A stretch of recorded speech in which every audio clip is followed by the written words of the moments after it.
So hey guys, welcome back to the channel. This is a story about what if Naruto wants to be the god of Shinobi. If you guys enjoy this, what if? Comment down below. And let me know before I start. Please do support for more awesome content. And leave a like and don't forget to subscribe to my channel. And also share this video with your friends. And check out the description. And check out my playlist. So let's start the video. Chapter 1. A beginning. I found myself standing on water in what looked like a sewer. And I mean exactly that. I was literally standing on top of the water instead of in the water, and my surroundings look like what I would expect from a sewer. Not that I'm all that familiar with one. I took a moment to look around. It looked like a hallway in the sense that there was only one path here. Forward or backward. There was nothing but darkness in one direction and in the other there was a faint light. An exit maybe. Obviously, I headed towards the light. That darkness back there looked a little too foreboding. I went to take a step and then. Memories. Foreign ones. A village where people use the rooftops like some type of highway. 4 huge heads carved out of stone. Growing up in an orphanage and then a small apartment. Going to the academy to be a ninja. Graduating. Forming a team. Going on missions. A snake. An invasion. Grandfather figures dying. Learning a technique. Returning with a new leader. The teammate going rogue. Chasing after him. A hand through my chest. Darkness. I come back to find myself on my knees. Still on top of the water of course. And the sewer is still there. I get back onto my feet and look around again, but with a new perspective this time. I know where I am now. And I have a pretty good idea where that light is coming from. It's definitely not God. And I'm really glad this is a mindscape instead of a real sewer. Means that getting out of here is possible. But that would only be the start of my problems, wouldn't it? If those memories are correct, then I am now in the body of Naruto Uzumaki. The main character in an anime I used to watch was a boy living in a world where superhuman ninjas exist. Long story short, some 700 episodes if you count the unimportant stuff. It's a dangerous setting where the weak are subjugated to the whims of the strong. Where with enough power or dedication, an individual can become a world-ending threat. The stakes just kept increasing as the story went on, from walking on water and spitting fireballs to launching attacks that can destroy cities. And now I'm in the thick of things as the lead. Did I mention that I personally don't like Naruto? Oh, I don't hate him. As a reserved individual I don't think I could ever feel that emotional over a fictional character, but his character bugged me. Idiotic, loud, unskilled, bad taste in females, and just a bunch of other things. I do understand he was made to appeal to a broad audience and that the plot required certain things, but I still think he didn't live up to his full potential. Which is why I feel that this situation is a big case of karma.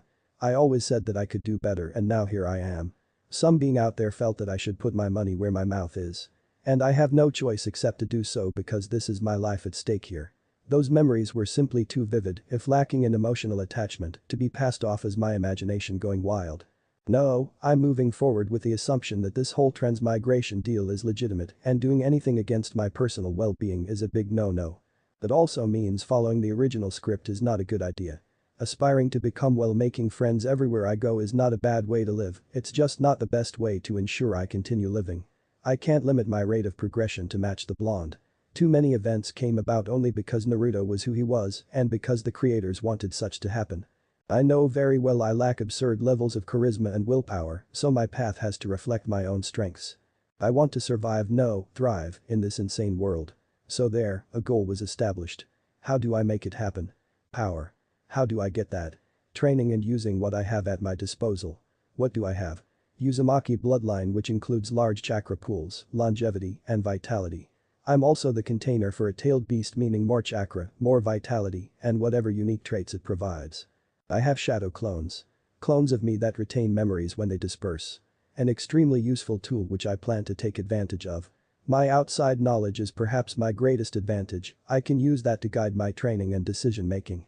All that is just me personally. I have access to resources like the library, other friendly ninjas, training grounds, and enemies in the future to test myself against. So even though I likely lost my plot armor, I have other things to rely on. Not going to say my goal is guaranteed, but it is also not impossible. Just have to put the effort in and not be afraid to get my hands dirty. If Naruto could become one of the strongest in the anime, then I will aim for even better. I'll become the best in everything I can be. I'll get the power I need to live my own life. Or die trying. Eventually I decided that I had stalled enough. Even though I probably could, I shouldn't stand here and wait until I regain consciousness. Who knows when I will be good enough at meditation to visit with Kurama again. have to use this opportunity. As I trot along towards the light, I consider what I should say to him. I'm thinking the truth is the best option. Don't want to get caught lying. And he could become my partner someday. It is for the best that we are on the same wavelength going forward. Finally got to the end of the hallway. It leads into a huge chamber where the faint light was coming from. At one end is the gate with a seal on it. The light reaches into the jail somewhat but doesn't illuminate the whole thing. Pretty sure Kurama is in the darkness back there. I head to where I think a safe distance is and sit down. On top of the water. Not sure how much time passes before I hear a voice. He's not shouting, but it is still powerful. So, my jailer decides to grace me with his presence. I won't lie and say that I don't feel some fear. You are not what I expected. Makes sense that he noticed. I do not consider myself to be Naruto, so my appearance reflects that in this mindscape. I still look like an African American male in his early 20s, and my clothes no doubt would look strange in this world too. I'm guessing that as time goes on and I get familiar with this body, I might start to think of it as mine, meaning my internal image will resemble my physical one. Or maybe it will never change. Don't have any experience with these type of situations. Hello Kurama. Going with the plan of showing that I know more than I should. How do you know that name? Volume rose, but not quite a shout yet. He comes forward where I can see him. Glowing red eyes are what I see first. The rest of the head and body follow. A reddish-orange fox with 9 tails moving behind it. The ears look like that of a rabbit and he has human-like hands attached to his front legs. Of course, he is also huge. He towers over me by a large margin. Don't know how big he is, but I think that his eyes are the size of a regular adult's body. But that last question, his aura started to press down on me. I don't have words to describe it, but it feels like gravity increased and my fight-or-flight instinct activated. If I had been standing, I probably would have been shaking and maybe collapsed. This is why I sat down to have this conversation. Even then, I have to take a few quick breaths and stabilize myself before I can respond. As you probably guessed, I am not Naruto. The best explanation is that I'm a dimensional traveler who happened to end up in this body. In my previous world, we had methods to look into various worlds. This one was one of many. Answering his question and probably the following one. Another world. He mused, I know that there are other worlds out there. Father's mother was not from this one. But to think another visitor would end up before me, in my container's body no less. He didn't appear to be talking to me, more like thinking out loud, so I didn't say anything. He twitched, refocusing on me. What exactly have you seen of this world? And why are you in this body? Quite a bit actually. The next while was spent relating what I had seen and remembered from the anime. The Akatsuki. Obito. Fourth Shinobi War. Madara. Kagaya. Black Zetsu. All the important stuff. I also told him how I didn't know how I came to be here, but that I didn't intend to die anytime soon. I have already given some thought to how I will take care of these problems, but I would like to have you as a partner. So, you desire my power as well? I won't lie and say no. You and I working together would put us in a position to avoid some of the worst events that might come about. I admit. And beyond that, I need someone to talk to candidly. You just heard my story of where I come from and what this world meant to me, and although you may not fully believe me just yet, it has some crazy implications. That goes without saying. He stared. Exactly. All these people around me, Naruto's friends and such, I can't tell them this. Well, I could, but the consequences could be grave. Maybe deadly if they learn I'm not him. I really don't want to test just how strong this body's bonds are with a bunch of trained killers. So seeing how I would be hard-pressed to keep this from you, I would like to have you as a willing partner. Someone to talk to and strategize with. Someone with whom I could put the mask aside. So what do you say? Kurama just looks at me for a moment before speaking. You are correct, your story is quite overwhelming. I need time to reflect. He turned around to go back to the shadows of the cell. I heard his voice one last time before he fully disappeared. I'll summon you when I have decided. I remained sitting there. It wasn't a yes, but it also wasn't a no. I probably wouldn't have had an immediate response either. Back to planning for the future then. Nothing else to do down here. I wonder what happened to bring me here. Really hope my family doesn't suffer over my disappearance. Standing across from the Hokage's desk, I can't help but reflect over the past 6 weeks. I regained consciousness in a hospital room, as expected. The nurses did some last checkups on me and told me that I would be allowed to leave the next day. Before leaving, I went in to visit the other genin that had gone on the mission. They were part of the small group that Naruto had considered friends, so appearances had to be kept. Maybe one day I would develop an actual friendship with them. It was during those visits that Jiraiya found me and we went up to the roof to talk. After inquiries about how I was coping with Sasuke's betrayal, he informed me about the training trip and that we would leave the village in a little over a month. He kept sending me worried looks, but he didn't say what was on his mind. That he was worried about how quiet I was compared to the usual. Since he didn't bring it up, I didn't say anything either, let him come to his own conclusions. That was probably the best time for me to have been inserted into the script. Being born as Naruto and actually living in the hostile village would not have been fun for multiple reasons. I'm not an expert on the topic, but having the mind of an adult in the body of a baby sounds like torture. Even more so when the population doesn't like you. I'm also sure that I would not have been able to play the role of a normal orphan either. Would have raised a lot of eyebrows. Even coming in at another point would not have been preferable. I still would have needed an explanation for my shift away from canon Naruto. The event with Mizuki may have counted, but it would not have been enough. Not enough time and not enough trauma. And I also would have had to go through some dangerous moments before I even gained someone like Jiraiya to actually help me get stronger. But now though, I have a lot more freedom. Because I just went through a traumatic experience, I can use that to my advantage. I don't have to act like the loud and excitable child that Naruto was, and that's fine because people will not blame me for it. They'd see a sad child recovering from his best friend abandoning him for another traitor. I could then study and train in ways Naruto didn't, and they will just see it as an effort on his part to better himself and bring back Sasuke. A lot of differences in behavior will be justified without me having to say anything. Furthermore, this training trip coming up will provide even more room for me to change because I will be away from people who knew the old Naruto. I won't have to keep pretending upon my return. The only person who might notice is Jiraiya, who I'm not too concerned about because he had barely interacted with me pre-insertion. I just need to make those changes somewhat gradually. So yes, this is a good time to be me. Once the Toad Sage left me alone, I started the plan that I had concocted while in my mindscape. Forming the proper hand seal, I performed my first in this world. The shadow clone technique. It was weird seeing so many Narutos standing around me. So much orange. But I overcame the horror. They knew the plan, but because I made so many, it fell onto me to split them into groups. 5 were sent to the library to learn about chakra theory and application, anatomy and physiology, and history. Only 5 were sent because I didn't want an overload of pure information assaulting my brain when they dispersed. Those 5 were into random people just to be safe. 30 clones were sent to training ground 3 to work on chakra control.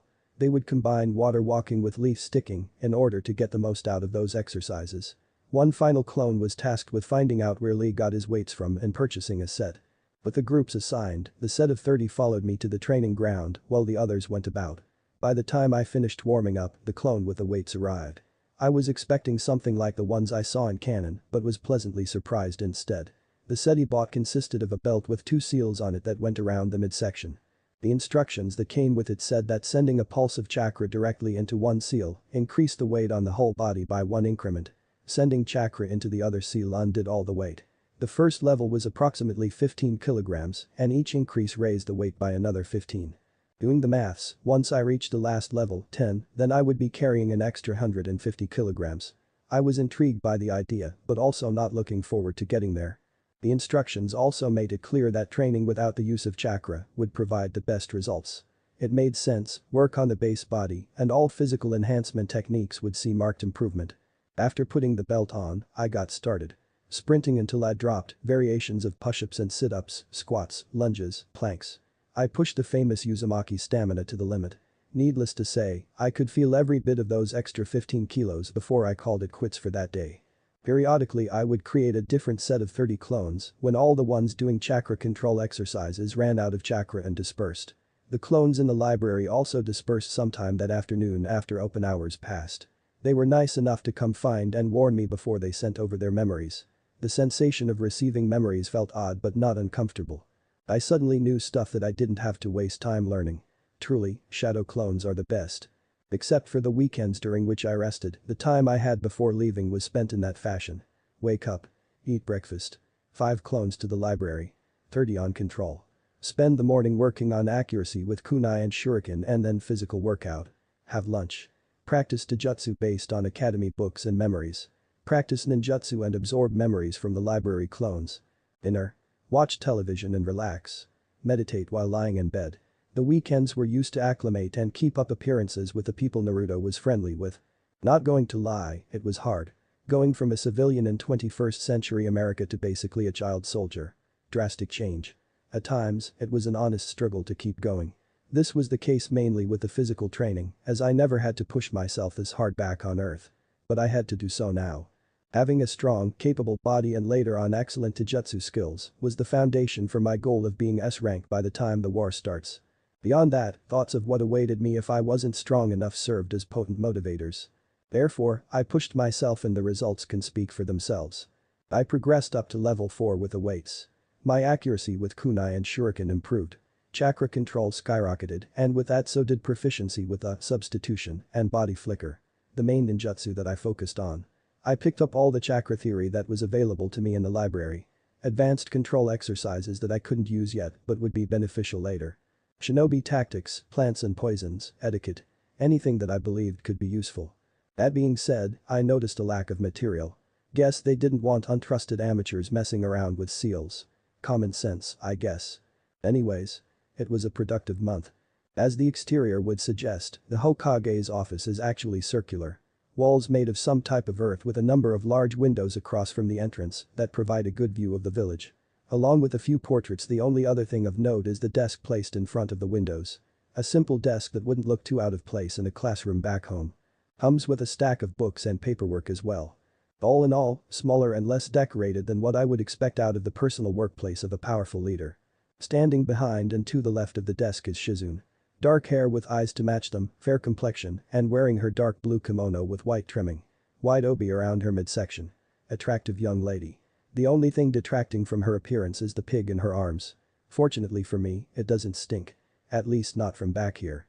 My soon-to-be sole companion, besides Kurama, for the next few years is standing off to the side leaning against the wall with his arms crossed. Dressed in his typical green and red outfit and physically bigger than most people Naruto has seen, he draws the eye. Especially with that white hair and the red birthmarks on his face. Makes me wonder how people get those. I know the Inyazuka clan all have some type of marking on their faces, but so did Rin and obviously Jiraiya. Were they just born with them? And what happens with white hair and aging? Does it start graying? Does it stop being spiky? So many questions. And I'm creators, explain. And finally, the lady in charge. The legendary sucker herself. Tsunade Senju. Last of her clan. Best Metanin alive. Biggest bust this side of the universe. When I was first introduced to her character, I just applauded the anime for including another attractive female in the cast. Even if it was only a. She also became another of Naruto's precious people and was pretty strong. All was fine. But later I really gave it some thought. This was a person who left the village for personal reasons and spent the next decade or so drinking and gambling away money she didn't possess. And then all of a sudden, she comes back and is placed as the leader of a militaristic village. Didn't make much sense to me, but I realized that there really weren't better options. No one in Minato's nor Kakashi's generation was strong enough, had the right disposition, and supported enough to be. That left the two loyal as the options, and since Jiraiya was there to plead his case, he was able to throw Tsunade under the bus. Throw her to the wolves actually, no buses in this place. It worked out for the best from what I saw. Jiraiya was able to maintain his spy network while Tsunade became the leader and helped the village in the way of creating better Metanin. If Konoha has started racking up debt behind the scenes. Well, it couldn't have been that bad since they never showed it. Currently, she is seated in the only chair in the room behind the desk. Fair skin, blonde hair, brown eyes, diamond-shaped seal on her forehead. Green haori over a gray blouse that looked like it needed additional support to contain her breasts. I'm sure Jiraiya would be the first to volunteer for such a worthy cause. Or maybe he would be on the side for wardrobe malfunction.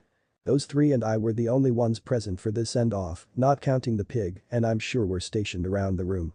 I had already told Naruto's friends that I would be leaving soon, but not the exact date, so they were probably out doing whatever they do when off camera. No need for drama today. Just this one stop and then the training montage can begin. The village is going to feel different without you around, brat. I'm grown, thank you. Finally get to enjoy some peace and quiet. Very funny, granny. I rolled my eyes. Just make sure you don't gamble away the village's budget while I'm gone. Shizune, keep an eye on her please. Of course, Naruto-kun. Stay safe. She didn't even bother to hide her giggles. Both of us ignored the indignant look on Tsunade's face. I'll try. And thank you for the stuff. You're the best. Gave her the guy-style thumbs up. While I did learn a lot from the library, there were certain things that I was unable to find in there. Stuff like the advanced chakra control techniques that the Metanin used, as well as their healing ninjutsu, which I found out was called. Normally to learn them you had to start the process to become a medical nin like Sakura, but then I realized that I had inside connections. A trip to the Hokage's office and some expressed interest in the healing arts and Tsunade pulled some strings for me. I mainly wanted them for improving my control, but learning ways to heal oneself should always be taken. Ah, you're welcome to Naruto-kun.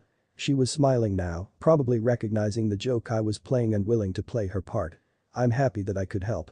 I could feel the amusement coming from Jiraiya and the fire rising in Tsunade. Just leave already. Last favor you're ever getting from me. Arms crossed under her chest while mumbling. Annoying, blonde brats. You're blonde too. I decided to have mercy on her. Thank you. I really do appreciate it. I tried to show her how sincere I was through my eyes and face. That was definitely one thing that Naruto always had, a very expressive face. It seemed to work as her eyes became warmer. I know. Make sure you come back in one piece. Maintaining eye contact, I nodded. I had an idea of what or perhaps whom she was probably seeing in her mind.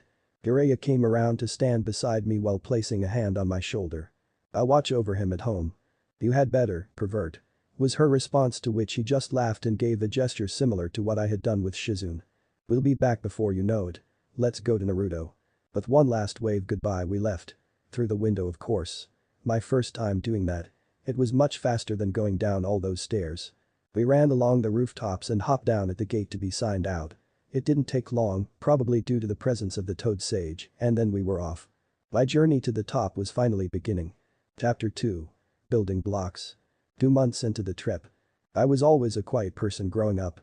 In public, that is, at home I could let loose somewhat because I trusted and was familiar with my family. With them I could allow my sarcastic and witty side out.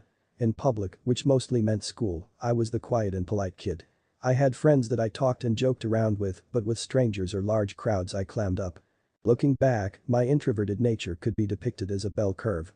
During my younger years I was energetic and even bubbly, a little after that, and I entered puberty bringing with it all that awkwardness, and after surviving that phase one came into my own and started to interact with people better. I still appreciated my personal time, but I could be engaging when I felt like it. All this comes to mind as I'm doing my cool-down stretches because of the company I've kept since I left the village. That being Jiraiya and Kurama. Even after agreeing to help me, Kurama doesn't speak much unless I start a conversation. That leaves Jiraiya as the most talkative person here. And talk he does. About women, tips during and after spars, his books, and even about his past at times. As not just the person helping me grow stronger, but also my only link to human contact, I appreciate his presence. I may like being alone at times, but I still need that interpersonal aspect. After leaving, Jiraiya took me to a town where he had a contact and we stayed there for a while, in a camp a little away from the town. Spent the days training and slept in our tents at night. Ate what we hunted supplemented with stuff we bought. It wasn't too bad. Our daily routine, at least for me, consisted of waking up early for physical training and practicing with throwing weapons until noon. After that I would take off the weights and spar with Jiraiya. Soon I plan to throw in some variations into those spars, but at the moment we just focus on Taijutsu. The subject after that varied, but we've been covering stealth and tracking recently. All the while my clones are training chakra control and elemental affinities for wind and water. Wind being my natural element and water because I had plans for it.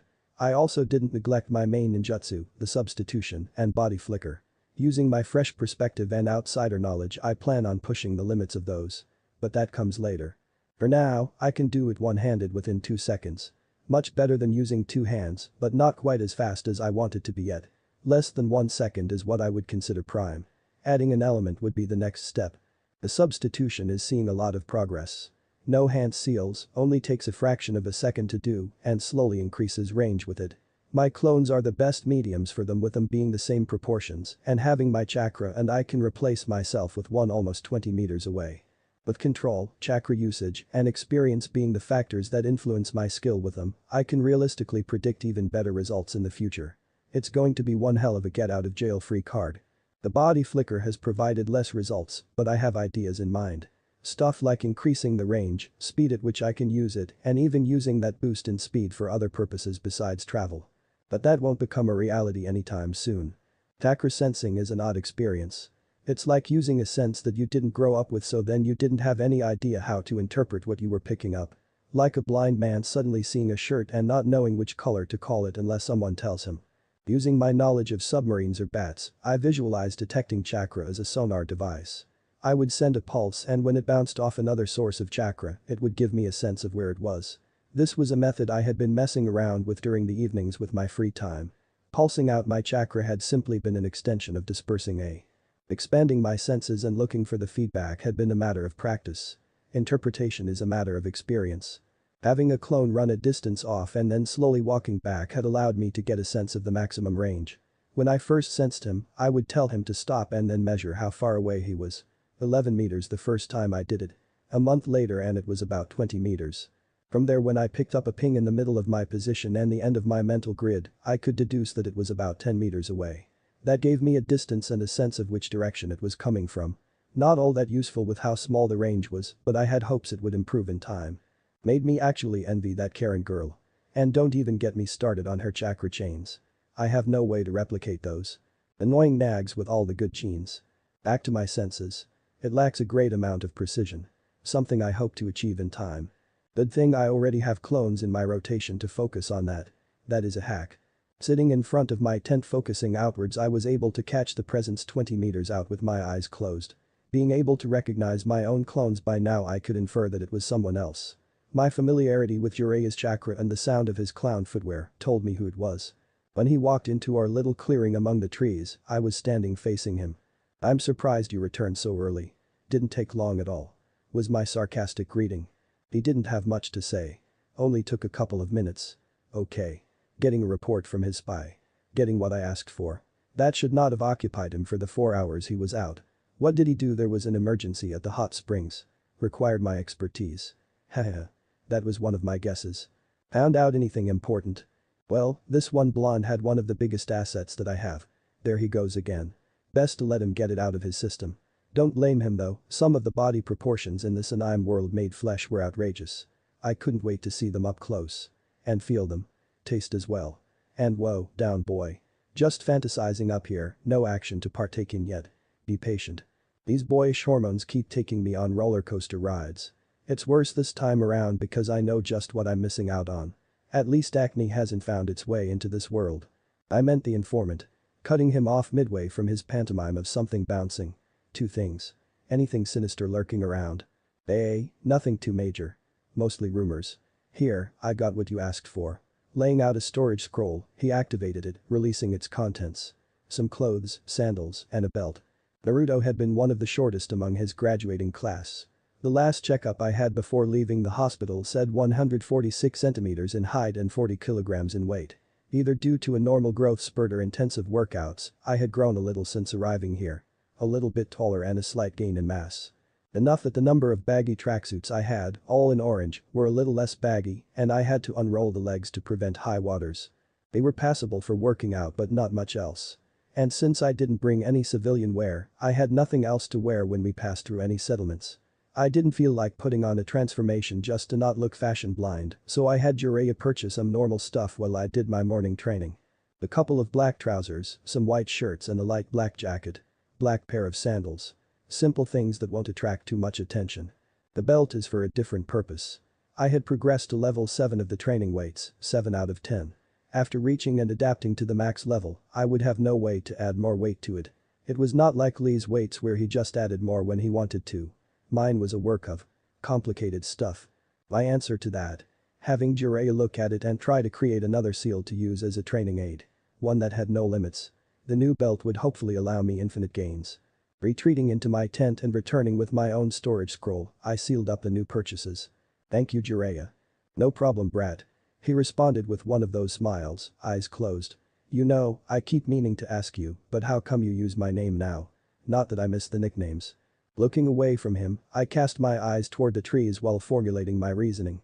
When I first met you, I didn't really have a good impression of you. You acted all weird, and that was after knocking out the guy who was supposed to teach me.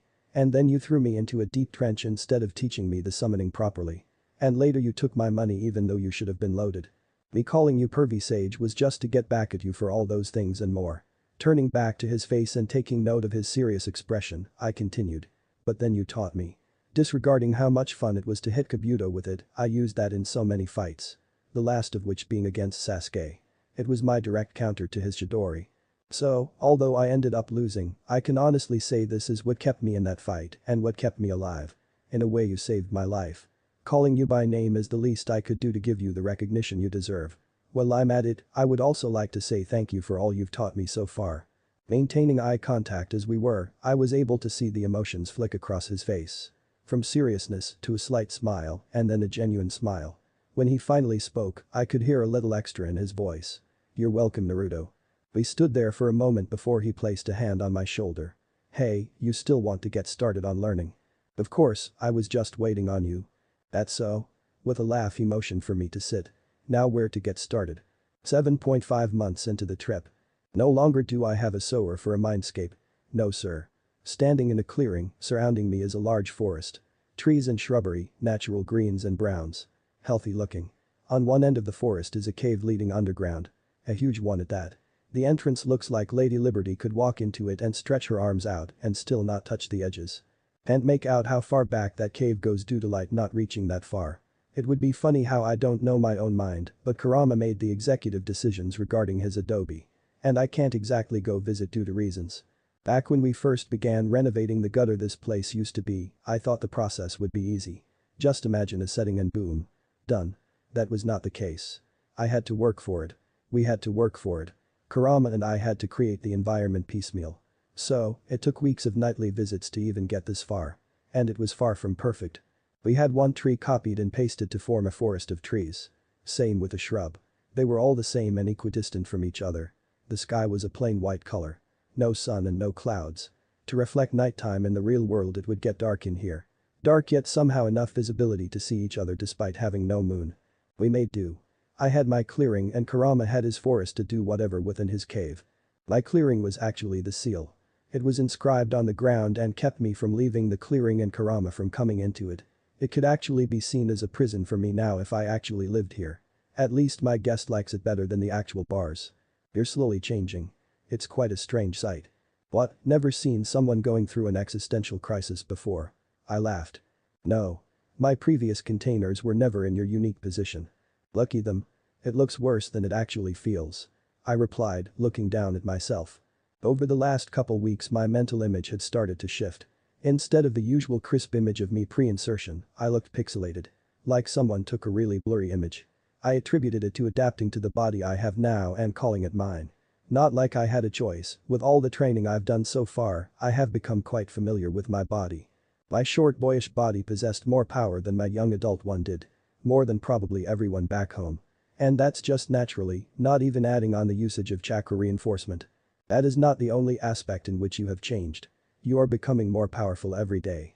He smiled with a mouth full of sharp teeth. Combine that with my power and we shall annihilate that wretched Icha. You already know I'm down for that.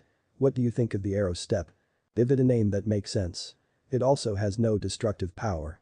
Complete the elemental you told me about and perhaps you might impress me. Huffed Kurama. HMPH. It's not meant to be destructive. Just an accessory to my other skills. And the variations are put on hold for now. I think this might have some potential. Walking on air might be useful for you humans. A being like me has no need for such frivolities. Wow, talk about disrespect. We can't all be like you, Kurama. Sometimes a non-flashy technique is all you need. And that thing took me a long time to get down. Time ill spent. I just rolled my eyes. I would think someone who fell victim to a little seal would appreciate the finer things in life. Not that I think my new technique is on the level of such advanced. The arrow step was basically an extension of chakra control training. You clung to a solid first, then a liquid, the only matter left was gas. Which is what I did. Even if I cheated. Compressing atmospheric air down into a packet, I am able to make it physical enough to create a platform to step on. When it becomes battle ready it will allow me a greater degree of maneuverability. Instead of substituting or taking a hit while in the air, I'll be able to move around it. For now, I practice it while tree hopping, running on air platforms instead of tree trunks. For something that basically amounts to air walking, it requires a certain amount of concentration. And this fox is looking down on it. He's lucky I can't go over there and kick his ass. Whatever. I'll show him up someday. I actually came here to talk about the sage and his idea. That certainly caught his attention, if the way he opened his eyes and raised his head to tower over me was an indication. Why? You humans already have ninjutsu, why are you interested in it as well? I'm humans, but not bringing up that debate at the moment. Honestly, I think it could be useful. From what I remember, it was meant to connect people and allow them to understand each other, right? After giving it some thought I think it probably allows some degree of sensing emotions. Similar to your negative emotion sensing. But more versatile. You're correct on the first part. And that is an interesting inference regarding my ability. But you still haven't truly explained your interest. You already know you will get that ability when we merge. I do know that. But we won't be able to merge for a while yet and you can only sense negative emotions. I admit that in this world full of backstabbing, deceit, and conspiracies that your ability is really useful, but not all emotions are negative. But a couple more years before I can use your ability and the fact that it is probably only usable while using your chakra shroud, I think having a more diverse sensing ability is for the best. That's why I am interested in it. Kurama continued to stare at me for a moment, probably hard in thought. Fine. He responded after a long pause. I don't know if it will give you the empathic abilities you are after, but I can provide you with what I know of it. Father was created to give people a better understanding of themselves and others. Being the precursor to chakra, it was meant to create an era of peace. By connecting one's spiritual energies to another, they could communicate without words and pray for each other. This lasted until the elder brother fell to his insecurities and Black Zetsu, if you are to be believed, and learned to combine his spiritual and physical energies to create the chakra you all use as weapons today. Spiritual energies. So, this could be labeled a yin release technique. I asked for clarification. Yes. I have to learn to separate the two energies and utilize the yin then. Sounds like I need to put even more emphasis on control then. Maybe I should break out that scroll Tsunade gave me. And more clones. Meditation too. I thought out loud, volume dropping as I got lost in my mind. Yes, you do that. Later. I have questions about our last conversation. You said your people don't have any chakra or such, how did they manage to explore the seas and even space like they did? And how did they sustain such a large population? Yes, I can worry about yin release later. Well, they created these technologies. 1 year into the trip. Using our locked forearms to propel myself away from my opponent, I mold my chakra. Upon landing a dozen meters away, I unleash it. A bullet of compressed air covering the distance in fractions of a second. Speeding to the side, he dodges it and returns fire with actual fire. I reply with a water bullet. Using the steam screen that ensues, multiple clones pop into existence with all but 4 transforming into kunai that fall into my hands. Leaving 1 clone to spring the trap 3 accompany me into the air using arrow step. He is usually good at suppressing his presence, but here in this fight where I already had a beat on him. I felt his chakra split into 2 with a smaller pool going dim and almost escaping my radar. But I'm Naruto Uzumaki. The king of using clones. This move wouldn't catch me off guard this close. 2 hands shooting out from beneath my clone proved me correct. They barely had time to grasp his legs before a ball of air destroyed them. Standing on my platform, I saw the arms lose form. Mud clone. Sensing his current location, I send the brace of kunai to him after covering them with air chakra. My clones take off after that to engage in CQC with me trailing behind. Coming out of the quickly dissipating cloud of steam, I see him surrounded by reflected metal. A small cut on his right sleeve and a pair of kunai in hand. Eyes narrow upon seeing my clones but allows them to approach. Which they do after arming themselves. What follows next is a fast-paced exchange of sharp weapons sparking against each other and clones dispersing. They get a few nicks in, a credit to their skill, speed, and teamwork, but he gets them all in the end. Even the ones that dropped their transformations and attacked him from his blind spots. Seeing my chance as he finishes off the last clone, I speed forward unleashing a roundhouse kick which he blocks with crossed arms. As he goes skidding back, I push off with a backflip into the air where I use another arrow step to send myself at him again. This time the punch passes over his previous block and strikes his face, sending his already off-balanced form flying. Compressing and vibrating chakra, my feet had scarcely touched the ground before I was firing the next. A water bullet, one with a twist. Still in motion flying backward, physically dodging was not an option. He could either counterattack with or take the hit. He chose to substitute. The piece of wood cracking and letting off steam as the scalding water hit it proves that he chose wisely. Ignoring that, I slowly gazed around the clearing sending off radar pulses. Getting a ping to my left, I turned that way to see a blur coming my way. I could sense more than see the chakra primed on his left hand. A seal. Probably a chakra restricting one. Past encounters make me aware that I would be a sitting duck if that hit me on exposed skin. Acting quickly, I reached out to my element around me and infused it with my chakra. Making it explode outwards and then reeling it in and twisting it while leaping upwards. The burst of wind slowed his charge, while the twister that formed wrenched him off his feet or tried to before he used chakra to cling to the ground. All the dirt and leaves that the wind brought up left him temporarily blinded. I used the wind to rise off the ground and stand atop the small tornado. Funneling chakra to keep the twister raging, I began to fire air bullets at him. Seeing this, he started sliding around on the ground as if it were ice in evasive maneuvers. A moment later he brought a hand seal to his mouth.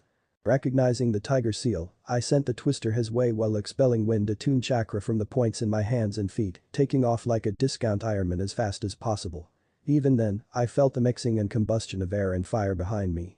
Finally reaching a safe distance, I cut the flow of chakra and instead form a platform beneath me. Less chakra exhaustive. After allowing the firestorm to die down, I head back down using successive Euro steps. Seeing Jiraiya standing next to scorched earth, I speak up before he can. First of all, I'm counting that as another tie. Secondly, what the hell was that? Sorry. Didn't look like it. I just instinctively matched wind with fire. You have to admit though, the end product looked very formidable. Yeah, you created a firestorm with me right in the middle of it. You're lucky I made it out in time. Hahaha. He actually looked sheepish at that. I can just imagine what Tsunade would do to me if that seriously hurt you. She would have ripped off little Jiraiya and fed it to you. She probably would too. Don't have to sound so enthusiastic about it. Let's head back. Since someone likes throwing around fire so much, we never sparred near our camp when using it. This session was just another example of why that was a bad idea. Once we arrived, we sat down and broke out the food. It was upon finishing that he began the evaluation. That was a good spar. As always, you made great use of those you mastered. And that water bullet variation is coming along nicely, almost didn't see the heat coming off it until it got too close.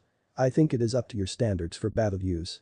You kept the pace fast and were relentless while also thinking ahead regarding both your actions and mine. I'm also particularly impressed by how far you've taken your wind affinity. I can tell that the last technique wasn't a set. In summary, no clear mistakes were made on your part and you are ready to face other opponents. I'll have Tsunade send us some missions in the area. We might also be able to get them directly from settlements we pass by. Really? About time, I've been waiting for this. Yes, finally. Chuckling at my fist pump. I had to be sure you could handle yourself. We're not going to be doing any D-rank missions out here and I won't always be there to help. I know, just looking forward to seeing where I stand in this world. And I need money too. You? There hasn't been much to use it on. And even then, you use my money. He deadpanned.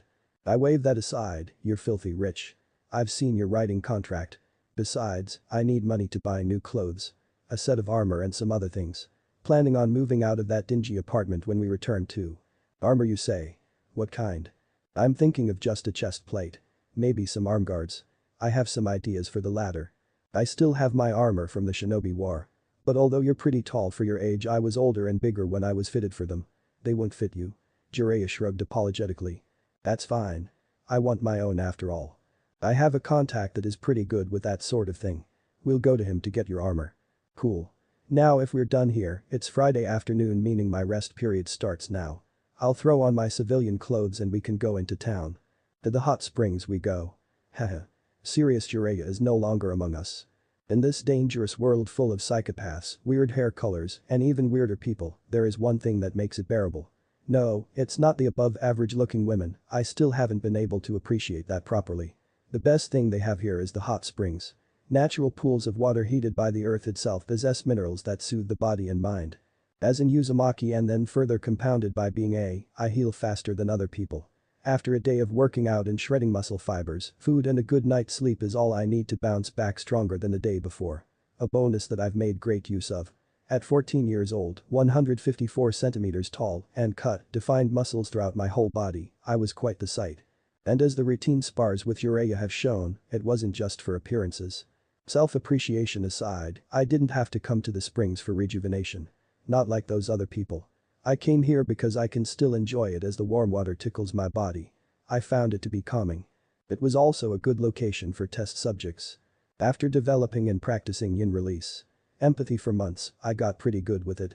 With myself as the first subject, I analyzed the readings from what it said I was feeling and matched it with an emotion. Hard to put into words, but different emotions had a different color, for lack of a better word. Making myself think of different topics gave me a list of the most frequent emotions. Sadness, happiness, anger, and etc. But even my own emotions got complicated at times which left me with slight color variations that felt like a certain emotion, but not quite. For those I just rounded. After having that for a foundation, I took it into the real world. It helped me flesh out the technique further. I saw what it looked like when people were feeling a mixture of two or more emotions. How fast some people could shift between emotions. How the readings showed intense emotions. The minute changes when a con is selling their lies. After testing single targets, I moved onto groups. Instead of focusing on one source, I allowed my senses to simply spread out around me. Empathy was similar yet mostly different compared to my chakra radar. It had a quarter of the maximum range, and it didn't pulse, it simply flowed outwards until it reached the limit. The drawback of letting it out that far was the information became less specific. I could sense overall emotions of those in range instead of the little fluctuations. Which is what I was doing now while lazing about in the water. The hot springs were small enough, so I got a good reading from everyone present. From the other side of the partition, on the female side, content was the main emotion. There was curiosity and a little envy. Maybe some interesting gossip was being shared amongst them. The envy was likely from comparing bodies. Not everyone could be blessed the same, I guess. From the few guys on the side I felt mostly content. In Jiraiya's case, crouching on the wall under his chameleon while peeping, I got content, surprisingly little lust, and a lot of excitement. Dude was probably getting some inspiration for his next book or something. They're pretty well written for basically smut. Letting everyone else fade into the background, I sunk deeper into the water. Soon I would be putting what I'd learned to the test. I had faith in myself, but I couldn't help but worry about the outcome. Over the past year and change, I had focused on getting my strength and speed to their limits. Practiced with throwing weapons and using them in melee. Drilled my taijutsu. Mastery that could be done swiftly and without hand seals.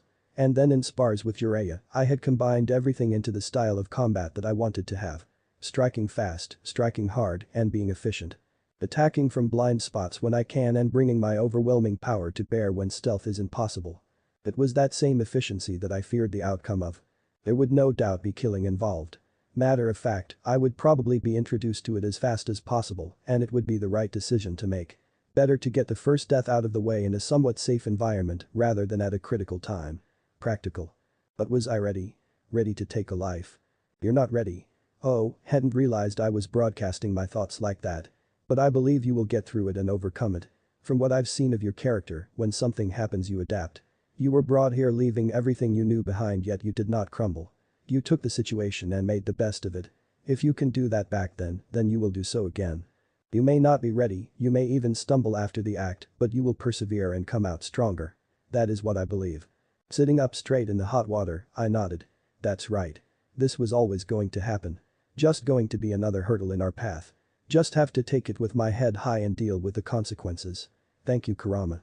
To strengthen my will. HMPH. Someone had to. I promised myself I would get stronger. This is simply part of that process. I can do this. I can do this and come out stronger. I will do this. I need to. Chapter 3. Forging Steel. 1 year into the trip. I was right. My first assignment is bandit cleanup. The mission itself did not come from the town council gave it to us when we went to offer our services to them the next day. In fact, they were more than happy to do so. After getting the needed information I could see why. The target was a small tribe of bandits. Tribe because they were a functional cohesive bunch that moved around the area doing hit and runs. Strike here, steal resources, and then move on. The fact that they didn't stay in place and had no confirmed kills is probably what allowed them to continue operating until now. It simply wasn't worth the money it would have taken to hire a team of ninjas to deal with them. And it would have taken ninjas to complete this mission because they had 2 of their own in the tribe. Likely low level from their description. Hence their agreement to hire us. We were capable ninjas, but we would do the job for less than what even a minor shinobi village would charge. A win for both sides involved, they get rid of an annoyance, and I get experience and pay. Their terms. Eliminate the 2 shinobi and bring back the chakra-less grunts to be sentenced and likely executed or imprisoned. Seemed easy enough. I was already in my current work attire which was basically what Kakashi wears but in black and without a vest or mask. After checking my weapon pouches and making sure my storage scroll had plenty of ninja wire, I set out. Leaving the town behind, I made my way towards where they were last spotted days ago. I could feel Jiraiya shadowing me about a kilometer behind. I didn't pay him much attention. Leaping through the trees at the pace I had set, it didn't take me long to arrive at a clearing with signs of past activity. Scattered rocks and ash where a fire had been. Indentations in the ground from various feet. They tried, but they weren't successful in wiping away the evidence. Especially the ones that showed in which direction they had left. I followed them on the ground this time since they were so kind as to leave me a trail. Noon came and went and I was still in pursuit. After some deliberation, I decided to not stop for a break just yet. It was about a few hours later that I finally got a ping on my radar. Slowing down my pace and paying more attention to scouts, I continued to advance. 1 and then 2 small chakra signatures. Small compared to me or even Jiraiya, compared to the others around them, they might as well have been torches amongst candles. Opting to tree hop as I got closer, I caught my first glimpse of them about 70 meters away. Various tents, a fire with something roasting, and people milling about. With no signatures further out, I knew that these 19 people I sensed made up the entirety of the tribe. Finding a good vantage point, I settled down under the chameleon with some dry rations to eat. Because I planned on using the stealth approach, nighttime would be the best time to attack. Although common sense would dictate to be even more on guard at night, this bunch had no reason to be overly vigilant, so the cover of darkness would suit me well. It's a little past midnight when I made my move. Using empathy one last time to make sure no one in a tent is conscious, I dropped down from the tree and sneaked towards the sentry at the north side of the camp. From his chakra pool, he is one of the ninjas I'm here to eliminate and one of the 3 people awake keeping watch. For obvious reasons, he'd be my first target. Have to give credit where it's due, for someone with no idea that there is a hit on his group, he's taking watch duty very seriously. Sneaking among the trees while keeping an eye on him, I don't detect even a touch of boredom on his face or any small movements denoting wanting to be elsewhere. A dedicated one then. Too bad it wouldn't save him from me. Waiting for one of his periodic scans where he turns his head to look around, I launch a kunai at him. Dashing behind it, I was presented with the graphic side of the metal tool entering and embedding itself into the side of his head. Catching his body and dragging it behind some trees, I use empathy another time. No signs of alertness. Just one more threat left, and I had already memorized which tent was his. Striding quickly yet quietly through the camp, I stopped in front of the designated tent and observed it. Besides the common traps, seals can also be used to ward off trespassers when set up correctly, and they are much more dangerous. Finding none, I enter the tent to find the ninja snoring away. The lighting is poor here, but I can make out the slashed grass headband. Same as what the other one wore, perhaps they deserted together. Bracing myself, I reach out with one hand to jerk his chin up and with the other add a slash to his throat to match the one on his forehead protector. Looking down at his rapidly bleeding out corpse, I can't help but feel some complex emotions over doing the deed. But now isn't the time. There are others to take care of. With that in mind and no more ninjas to potentially sense chakra use anymore, I create 5 clones who leave to carry out their purpose.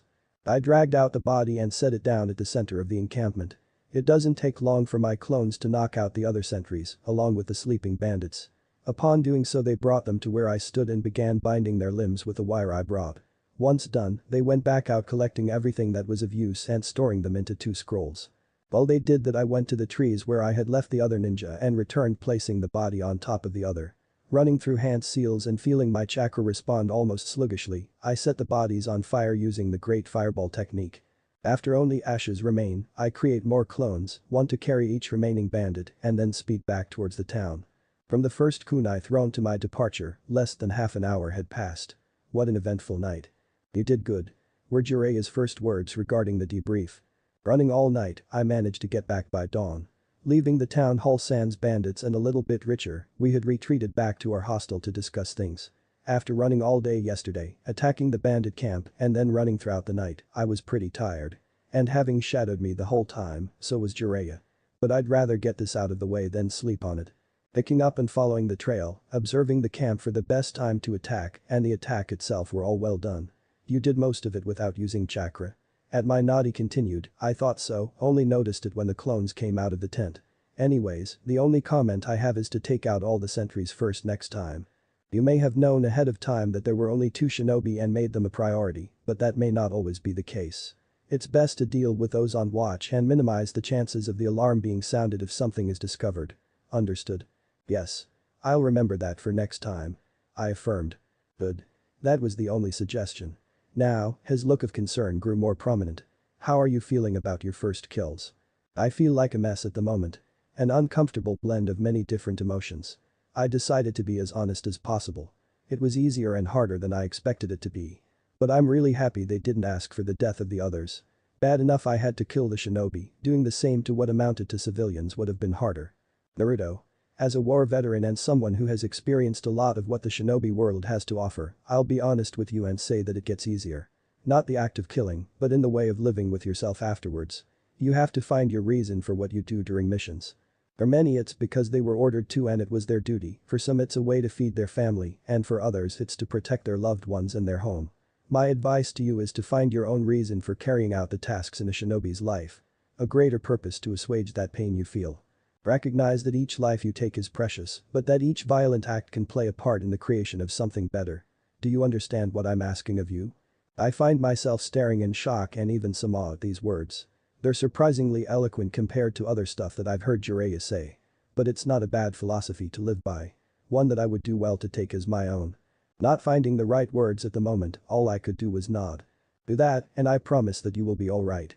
One more thing, would you say that mission was hard? At the shake of my head in the negative, he continued, as expected.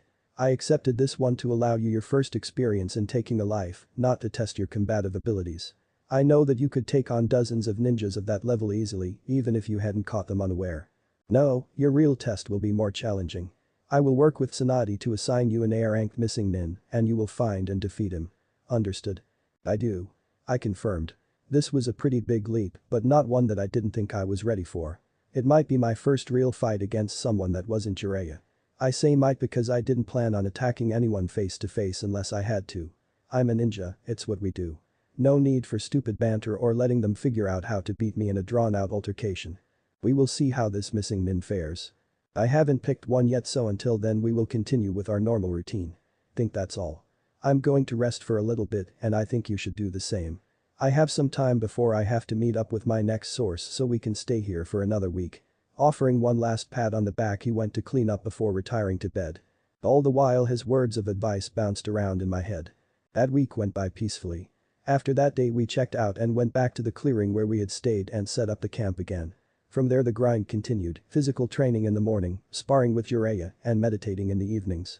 Those sessions were dedicated to coming to terms with my emotions and reaffirming my conviction to meeting my goal. The weekend came around again and I decided it was time I got over myself and stopped acting like a monk. And I had the perfect way to do that.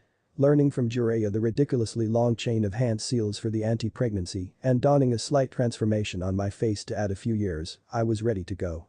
My appearance now put me in that range where it was hard to discern a specific age. Could be a mature 17 or a youthful 23. And being tall for my age allowed me to pass myself off as a shorter adult. A fact due to the lower than average height of people here compared to Earth. Strolling along the dirt roads, my head was on a swivel. The social scene around here was not what I was used to. No parties where the ladies would congregate. No clubs where they would go to dance and have fun. No social media. With that being the case, I chose to go looking for them in the way many of my friends used to. Bar hopping. Walking into the second bar I had found, I struck gold. The first thing I had noticed was her butt squashed atop a stool she sat on near the counter. After that was the long black hair falling to her mid-back and the intricate kimono she was wearing. I was interested, but I had to see the other side before I could commit. So, I approached her. Sitting in the seat beside her and casting a subtle look, I mentally patted myself on the back. Fair complexion, and while not having any striking features, she was still a pretty woman. She reminded me of Shizune, with a better butt. But with the hard training Kunoichi commits to, it makes sense that you're more likely to find sculpted and powerful figures rather than soft and fleshy ones. Not that both don't have their benefits. Engaging her with a smile and a compliment on her kimono, I slowly began to chatter up. Learning that she was a seamstress, was celebrating a successful commission, and was single. The flirting ramped up after getting that tidbit. And if her Kess were to be believed, she didn't mind. Empathy backed that up. One last exchange saw us moving to a different venue. Are you sure you want little old me? There are a couple younger girls who would love a handsome young man like yourself. Coquettish smile on her face. Well, personally, I find older women to be so much more entrancing. A sexy, mature body and real confidence in herself. That's what I see in you and that's what I want. Almost whispering in her ear at this point. If you let me, I want to leave with you. To take you somewhere private and please that sinful body. To bring you to heights you'd never imagined. To make you scream my name. You only have to consent. Her cheeks flushed with color as she slowly nodded. We went to her modest home and I made good on that promise. I never go back on those after all. Now finding myself laying in bed with her cuddled to my side still asleep, I was satisfied. Different body in a different world, but the pleasures of sex remained a reliable constant. Although, I don't think I'll experience it too often. This experience shows it's possible to satisfy my bodily urges while on this trip, but since we're not always around civilization, there will be times where I have to tough it out. Just another form of training, I guess. After this trip is over and I've dealt with the Akatsuki, I can look into starting a relationship of some type. Praying for fortitude because I don't plan on starting anything with anyone in the leaf without first talking to Hinata. Seeing how I'm already using duty as an excuse to push it off, it's going to be a long time before that conversation and a long while without. It is what it is. One might think I don't owe anything to Hinata since we never made any promises or even talked about her feelings, but I would feel horrible otherwise. Sleeping with women during the trip is one thing, going back and doing the same where she would be forced to bear it is another. I'm not going to play the fool, so there is no way to act ignorant of her crush on me without looking and feeling like some kind of jerk. Or a short-sighted teenager. So, I don't know what it is I'm going to say, but we have to clear the air somehow. And who knows, maybe starting over as actual friends might lead to something between us. Feeling a shift in the form beside me, I drop that trail of thought and make sure to reapply the transformation. Keeping it up while being busy was hard enough, maintaining the technique while sleeping was impossible. Speaking of, I think a special thanks should go to the creator of the I used. If I was back home, I would have had to use a whole box of condoms just during the one night. Well, here they don't have such protections. The only methods I know of to prevent accidental pregnancy was some tea leaf that women could take at the beginning of their cycle, and they had a version for females and a longer one for males. But I think 34 hand seals is an okay trade to have sex bareback. Turning and running my hand over the curve of her hips, I placed a kiss on her forehead. Good morning, you. Good morning to you too, Naruto-kun. She smiled. How are you feeling on the start of such a beautiful day? Great. Had fun last night, I wouldn't say no to a repeat. Is that what you wanted to hear? She asked with a laugh. Can't a man wonder about the health of his lover? I genuinely care. I replied with mock indignation. I know what you were after. And lover, am I? Yup. I know you loved what we did last night. Someone sure seems confident. She challenged me. I know where I stand. And if I didn't, your reactions would have clued me in. I responded with a wink to which she playfully slapped my shoulder. So, what do you have planned for today? I have to open the store soon. Probably in another hour or so. She said, glancing out at the rising sun. Right, you mentioned that. Hey, do you mind if I hang around and look at your products? Of course not, I would love to show you my wares. But you have to buy something though. I'll do you one better, I replied, I want to arrange a commission. Really? She moved around to place her back against a headboard. The new position caused her chest to be exposed to the air and of course my eyes fixed onto her girls. She only smirked. You would trust me with a commission before seeing if I was worth it? Why not? Sitting up and giving her my attention. Above her neck this time. Based on that kimono you wore yesterday, you have serious skill. And I want to make use of them. Well, thank you, it's my passion in life. So, what are you looking for? She inquired. The cloak. Mainly black with some red thrown in. Should go down to about my knees. I can draw it up later if that would help. I offered. After seeing Naruto in the Six Paths Age mode, I knew that black and gold was the move.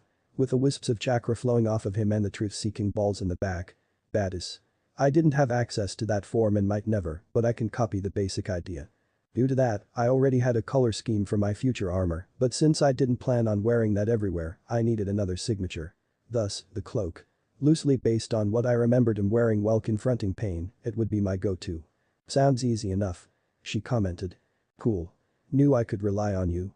I have yet to make it flatter, rolling her eyes, it will probably take a few days. Even longer if you want more than one of them. That's to be expected. And I definitely want more than one. A couple made with tough fabric for traveling and then another set for casual wear. I'll be leaving the town soon, but I can come back when they're ready. We can figure out the time frame later. Agreed. Now, I think there's something that we've been neglecting. Her eyes went down to my waistline, where the unobstructed view of her breasts had caused a certain reaction. I can get behind that. Or behind you actually. I affirmed with a grin. Taking the hint for what it was, she pushed the sheets to the side and turned around placing her hands on the headboard. Taking in the view, all I could think of was how lucky I was. Honestly, to meet a good-looking woman who was also a seamstress and also had this great of an ass. Christmas must have followed me here. What are you waiting for? She asked while giving a little wiggle. Hurry up back there. Where do you want it? I knew what I wanted to try again, but better to let her make the decision. Giving me a heated look over her shoulder, she chewed her bottom lip and thought. Where did you end yesterday? She finally picked. That would be exactly what I had in mind. Though I didn't think she would ask for that herself before getting warmed up. I could definitely work with that though. Grabbing myself with my free hand, I guided it to its destination. A lucky man indeed. Walking into our shared room to applause, I ignored his antics and shut the door behind me. My little boy's a man now. Proclaims Jiraiya in faux tears. He went out and had his eyes opened by the wonders of the female persuasion. Pretending to not care about his words externally, I couldn't help but feel accomplished. I crossed that milestone much earlier in this life than my past one. And who doesn't appreciate a good hype man? I'm so proud of you, Naruto. None of my past students took to my teachings as well as you have. Now you can go forth using what I taught you to woo all those lonely hearts throughout the nations. And then you tell me about your adventures to create my next bestseller. Make out paradise. What the heart wants. A man looking for love while roaming the elemental nations.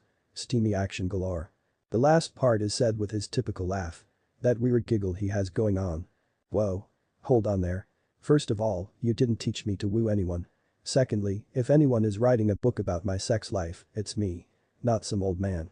I state. I didn't have to teach you, you picked it up from me just being around me. I'm that good. His chest puffs up.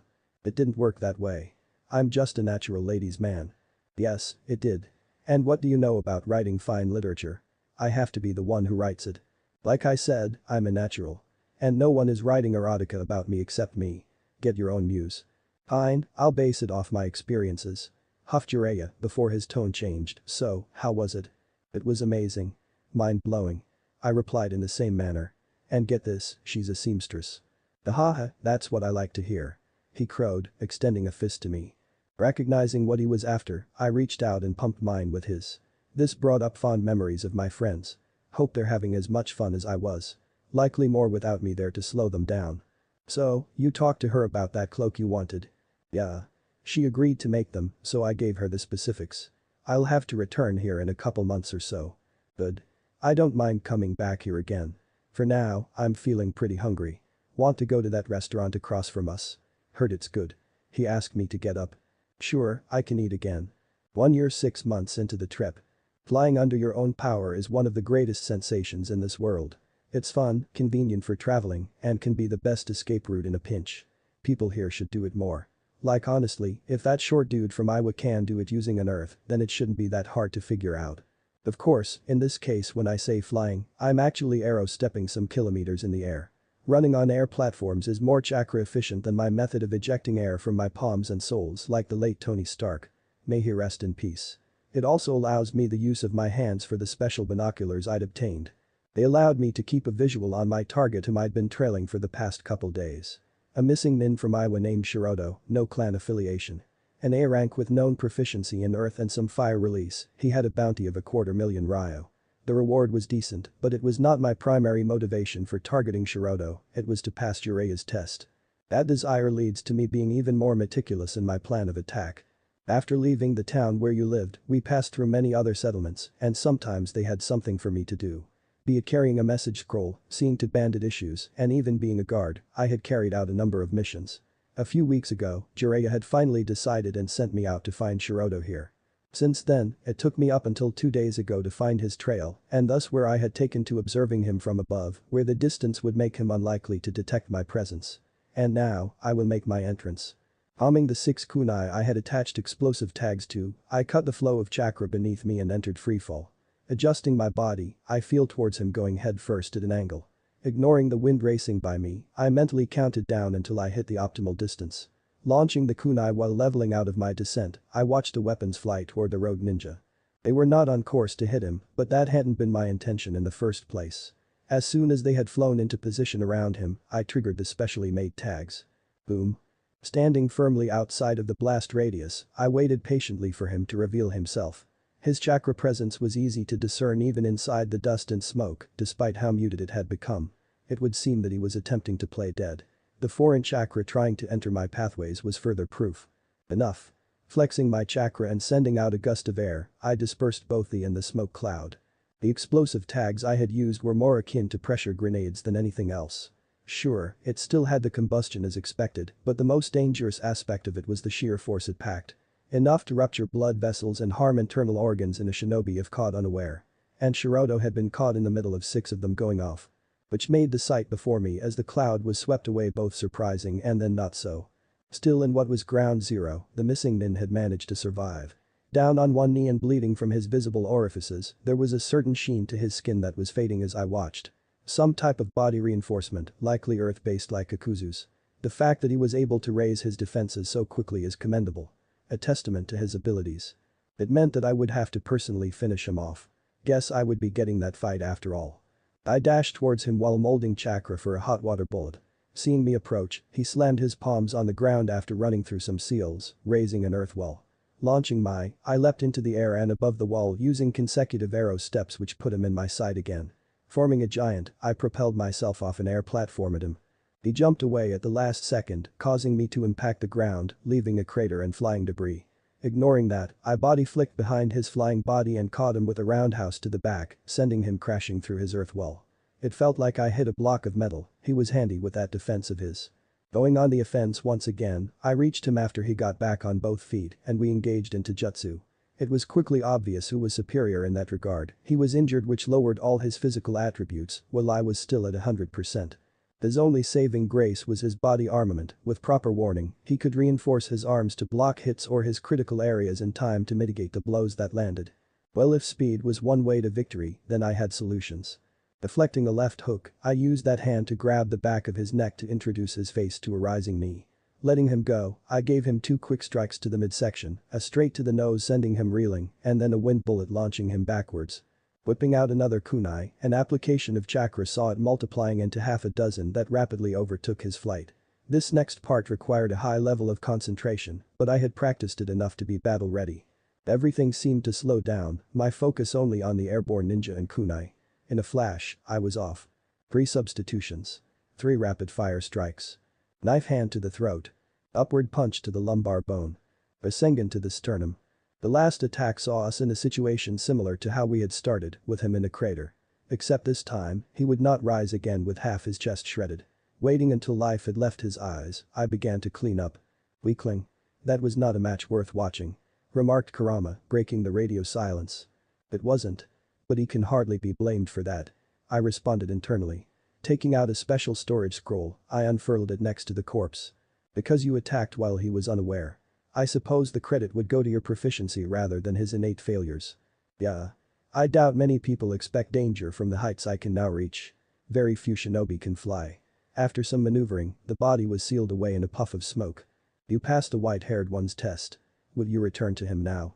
He asked. I'll stop by the nearest bounty office first if it is on the way. And then I'll return. Very well. Don't forget our agreement. His mental presence receding from the forefront. Looking around the clearing one last time, I set off. Couldn't help but think over Kurama's words. That fight had been very easy. After the failed assassination attempt, the now dead missing nin had been off balance during the rest of the encounter.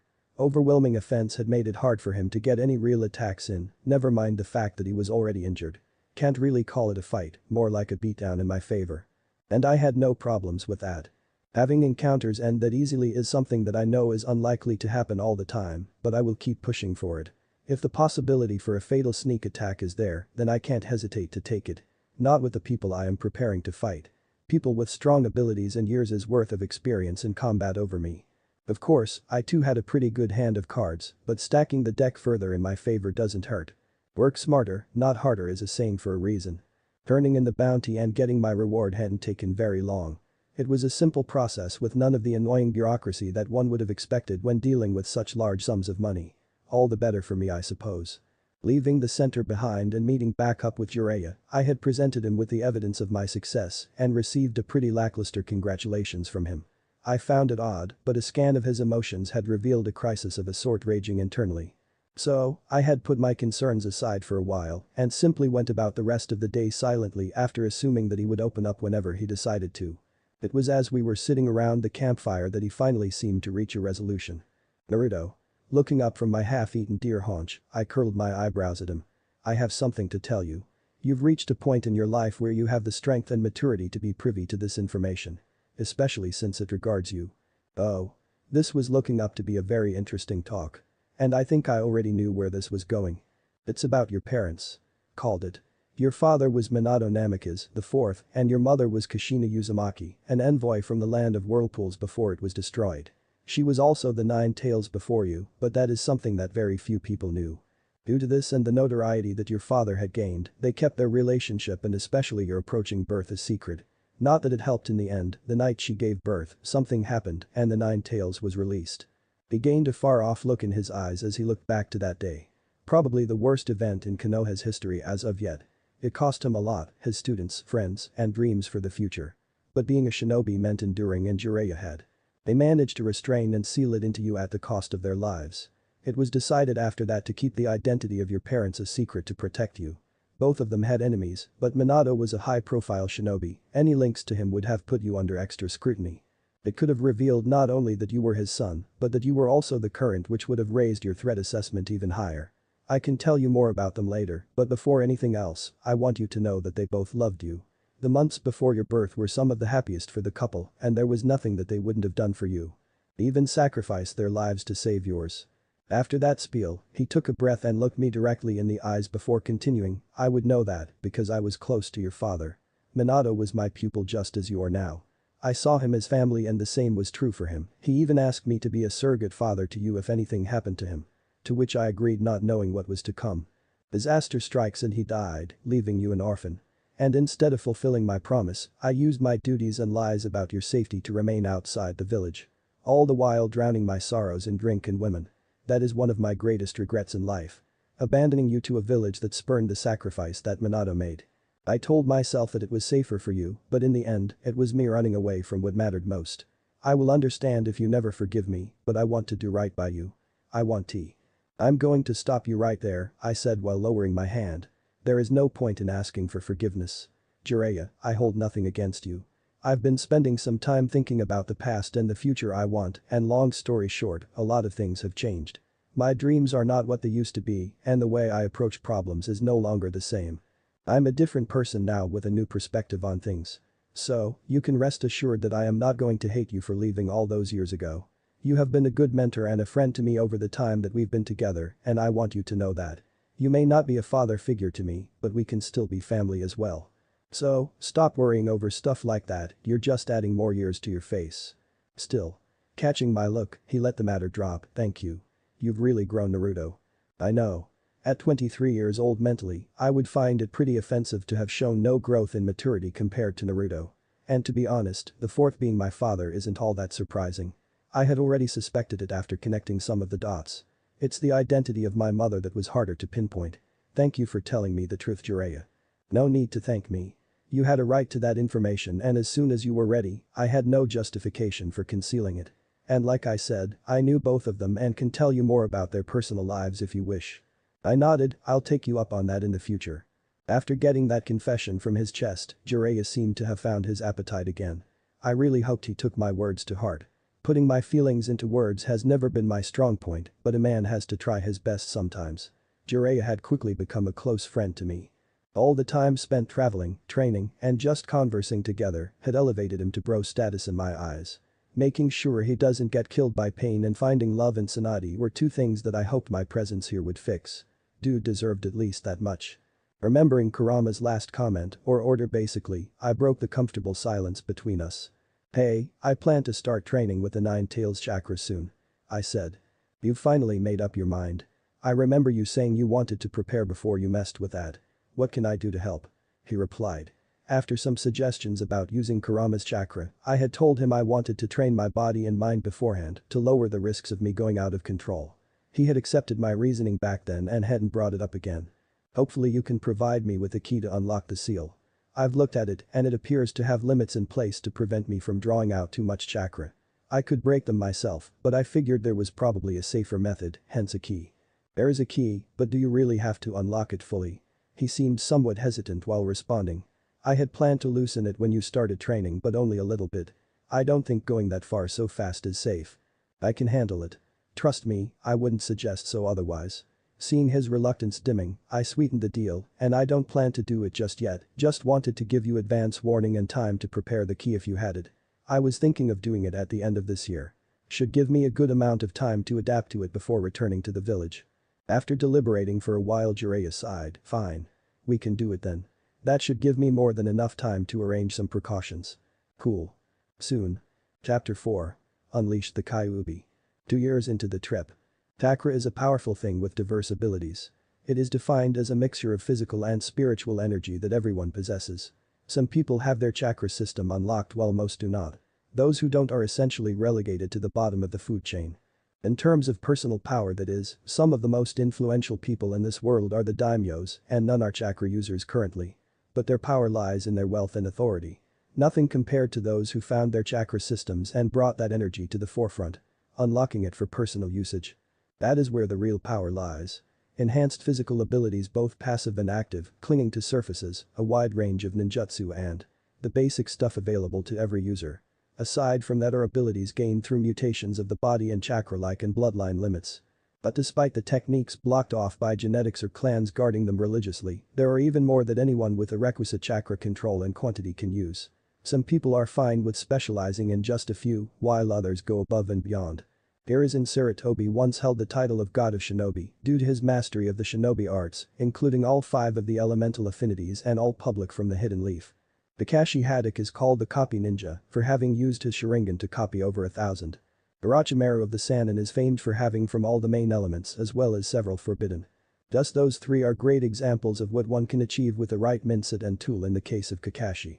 I happen to have both. I want to learn all the techniques I can, and with shadow clones, I can do that faster than most people. Of course, I know that isn't the end-all be-all in combat. My style, for example, relies on the speed and power of my taijutsu complemented by ninjutsu I've trained to be hand-seal-free in ninja tools. Why bother standing around matching for if I don't have to? That mindset is further compounded by the fact that someday I'll be able to go Super Saiyan and end fights before they start with one serious punch. And I already saw what higher levels of taijutsu can accomplish from the Madara vs Guy fight. But I also know that it is better to have something and not need it than to have the need but not the means. There are times when ninjutsu can be quite useful, like defending a stationary objective person. Or perhaps when range is necessary. Or as a method of crowd control. Completely logical reasoning. The fact that I want to be able to use all of the 5 elements and perhaps learn to combine them in the future is just an afterthought.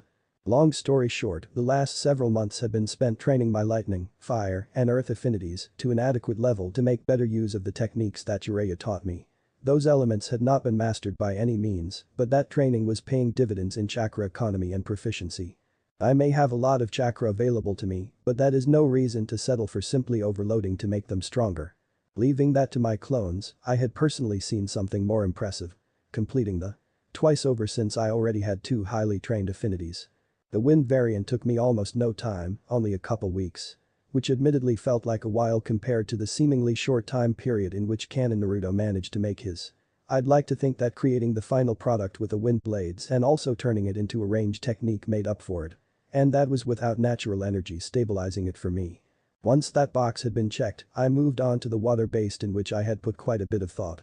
Water is an essential in life. From plants to animals, it sustains us all. We would all die without it. But it can also be deadly in its own right.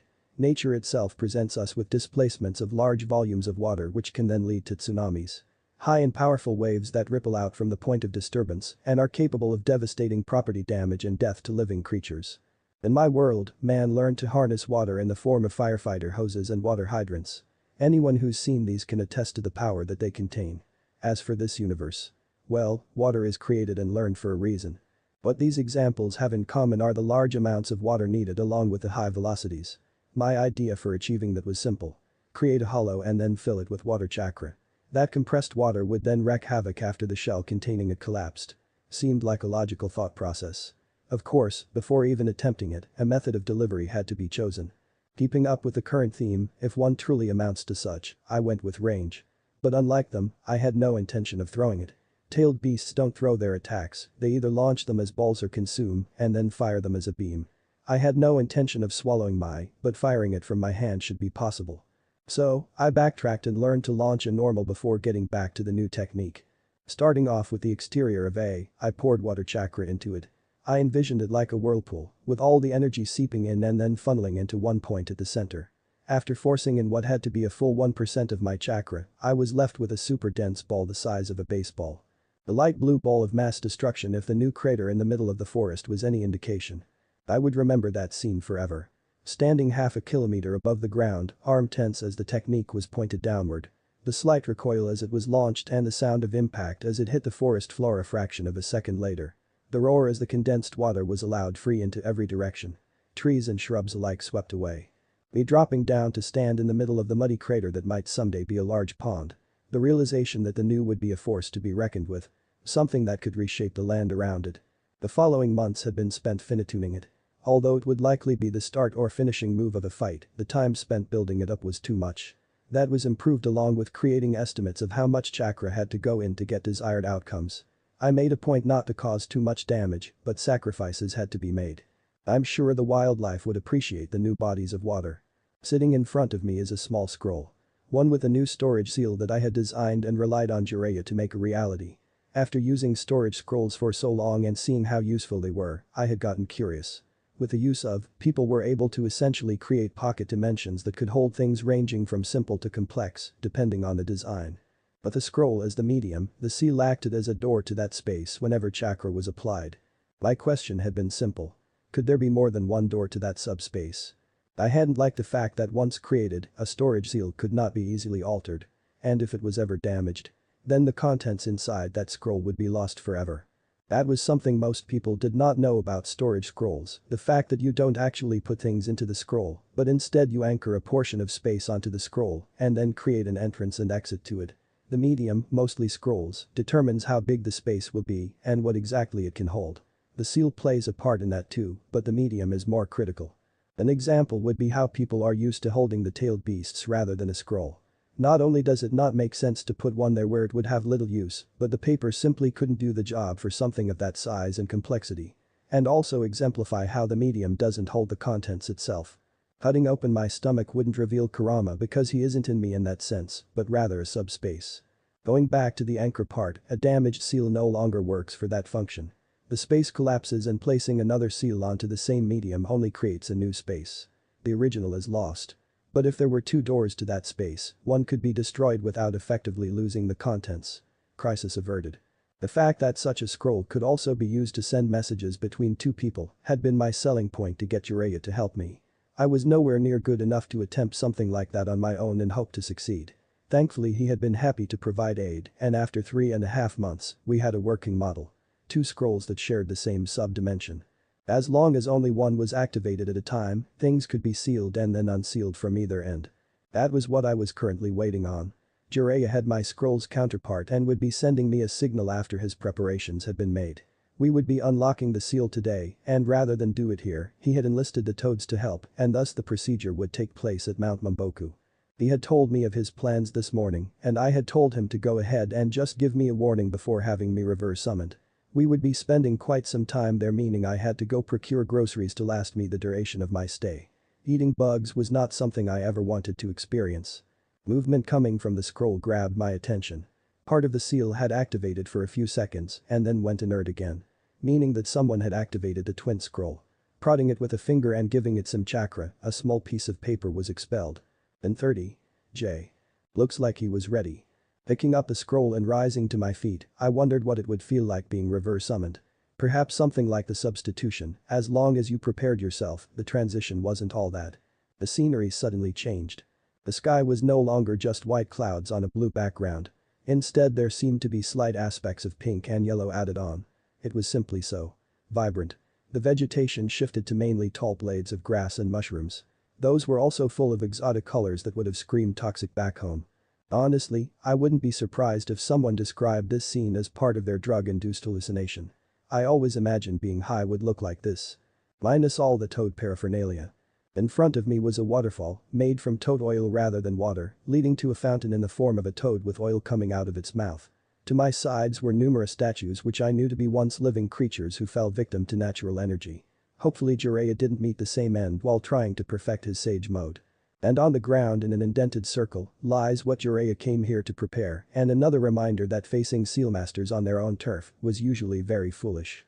I could make out several things from the seal matrix, a barrier around the boundary of the circle, various parts to drain chakra from whatever was inside the vicinity, paralysis aspects, and more. It likely took forever to link so many functions into one coherent seal. Which I approve of. It meant he definitely wasn't playing around with the seal this time. While I had been appraising the area, the two toads there had been doing the same to me. You're right, Jiraiya boy, he looks so much like Minato-chan. Like a clone of him.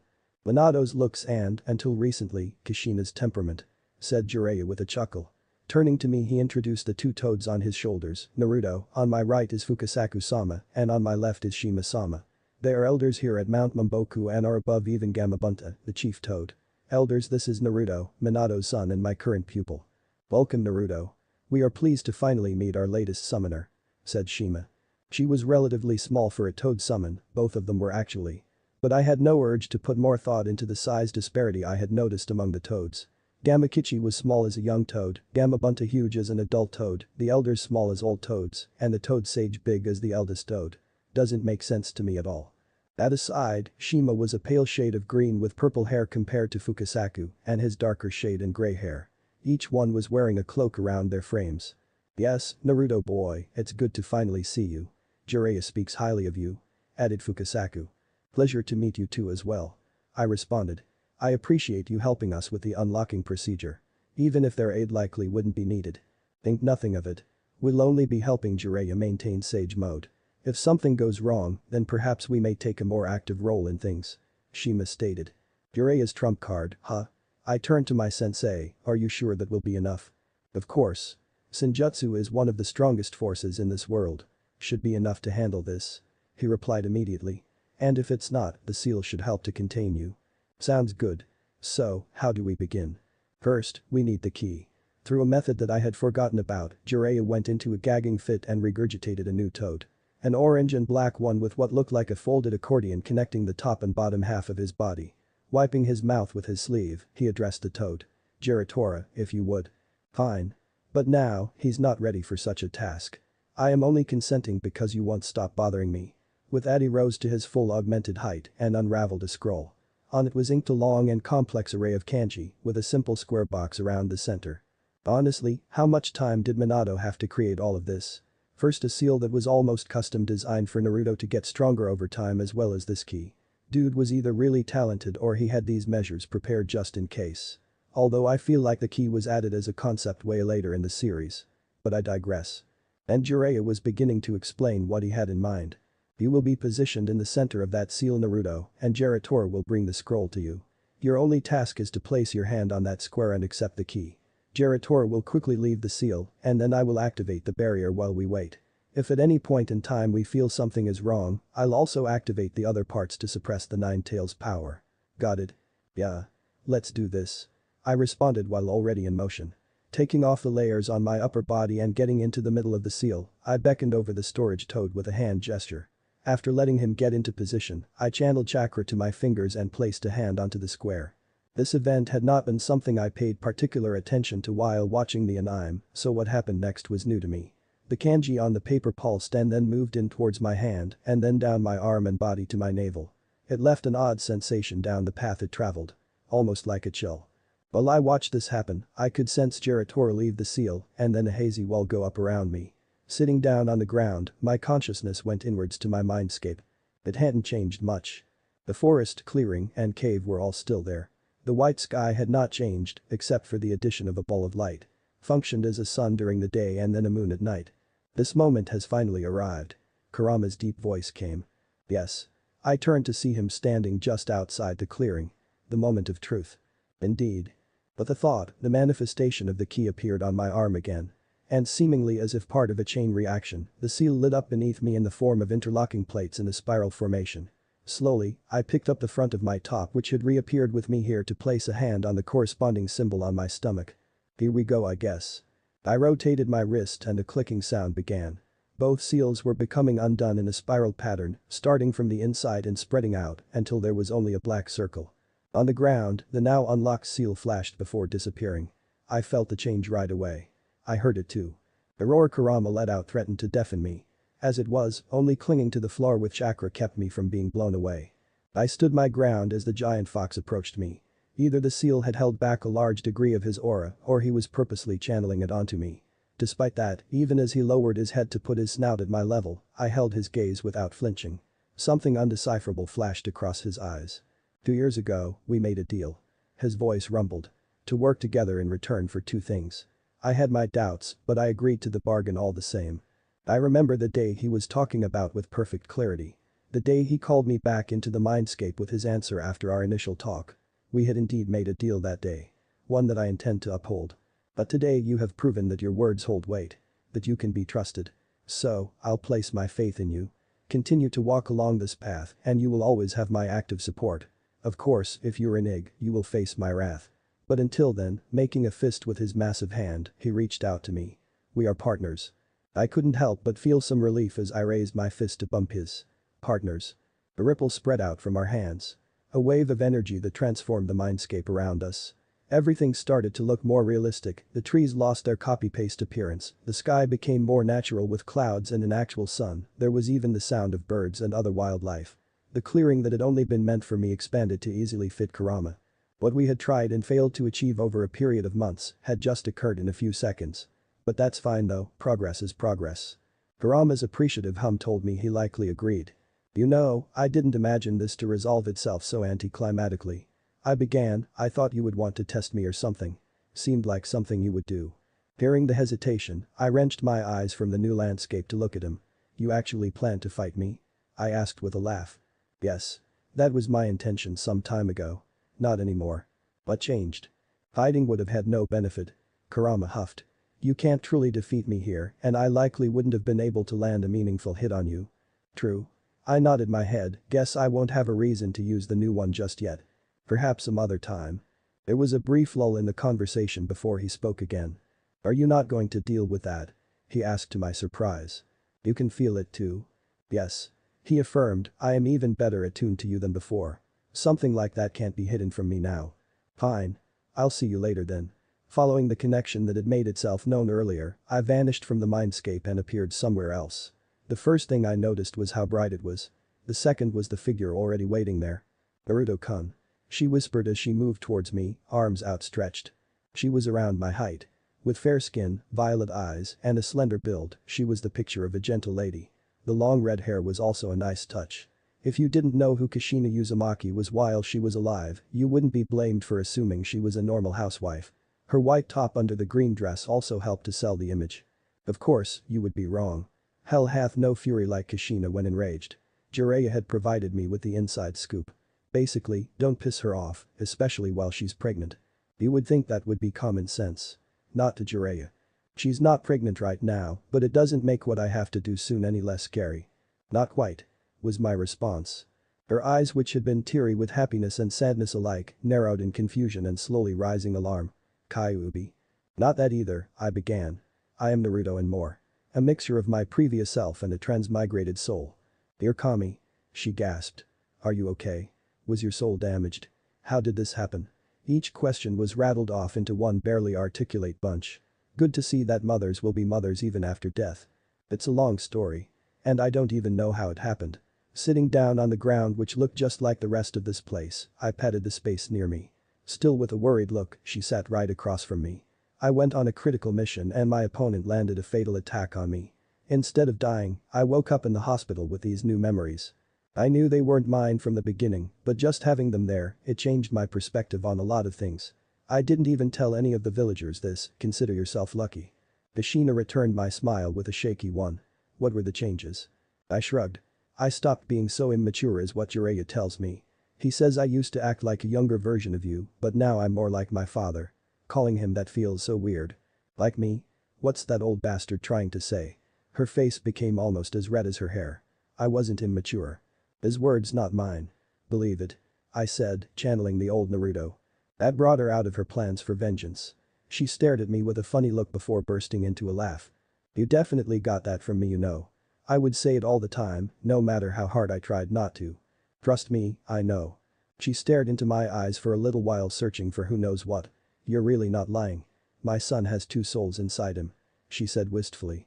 I stayed silent. It feels like just moments ago I had baby you in my arms and now you're almost an adult. So much happened that I wasn't there for. Will never be there for. But you're still my little boy. My son. No matter what. Raising up to her knees, she wrapped her arms around me in the hug that had been interrupted earlier. No matter what. I was a little uncomfortable, so I put my arms around her too. It might sound callous of me, especially to a mother excited to see her son one last time, but I couldn't wait for this part of the conversation to be over. I didn't like playing at being Naruto, but I also didn't want to tell Kushina that her son was long gone. In the end, it meant hugging her back until she finally released me and sat down again. So, two souls aside. What was your childhood like? She inquired. To which I had to hold back a wince. Starting off with the hard questions. Well, I won't say I grew up under the best circumstances, seeing her expression and her opening mouth, I forged on. but there were highlights. I found people who I could rely on, and I'd like to think that's what matters in the end. It took some time, but I'm in a good place at the moment. I've left any regrets behind. I'm so sorry, Naruto-kun. Clasping my hand in hers, Minato and I had known things wouldn't be the best, but we'd had no other choice but to seal the Kyuubi inside you. I didn't like seeing her in tears. Even more so because I wasn't the one truly affected by the village's scorn. Don't worry about it. You're not to be blamed for what happened to me. I said, squeezing her hand. No need to apologize to me. While she was wiping her eyes with her free hand, I saw it flicker. It must have meant what I think it did because all of a sudden, she was back to hugging me. I honestly thought we would have more time. Guess not. Before you go, I said, to which she pulled back to look me in the eye. You likely helped in the creation of the, right? I did. With the more esoteric parts. Are you recreating it? She asked with astonishment. No, I laughed. Me? Working on it right now. If only. But since you are somewhat familiar with it, would you know of any barriers that can prevent the use of space-time techniques like that? Or how to go about creating one? She queried her head to the side and thought, well, I never created one specifically for that purpose, but out in the real world, I opened my eyes. That was quite the experience. And it was actually talking to Kushina that had been the most eventful. Although I had not expected to meet either of the parents due to not being at any risk inside the seal, I was grateful for the information that Kushina gave me. It wasn't a solid plan to restrict them, but it was a place to start. Add that to my to-do list after returning to the leaf. Slowly getting back to my feet, I looked to where Jiraiya was standing to see him already in his sage mode. With a bulbous nose, amphibian eyes, and facial markings, I could see why he didn't like using it. Shima and Fukasaku were attached to his shoulders, also looking ready to intervene if necessary. I'm in control. I told them, you can lower the barrier. Jiraiya spent a few seconds analyzing me. Probably using the enhanced sensory aspect of Sage Mode to detect any traces of Kurama's chakra that could influence me. A moment later he made a hand seal, and the hazy wall collapsed. I walked over to put my shirt back on. You were only out for a couple minutes. We had assumed it would take longer. Stated Jiraiya. And that there would be a noticeable difference. Added Fukasaku. But nothing happened. That's not quite true. I walked over to the edge of the oil pool after getting dressed. You just can't see the difference until I do this. With that, I pulled chakra from Kurama for the first time since waking up in this world.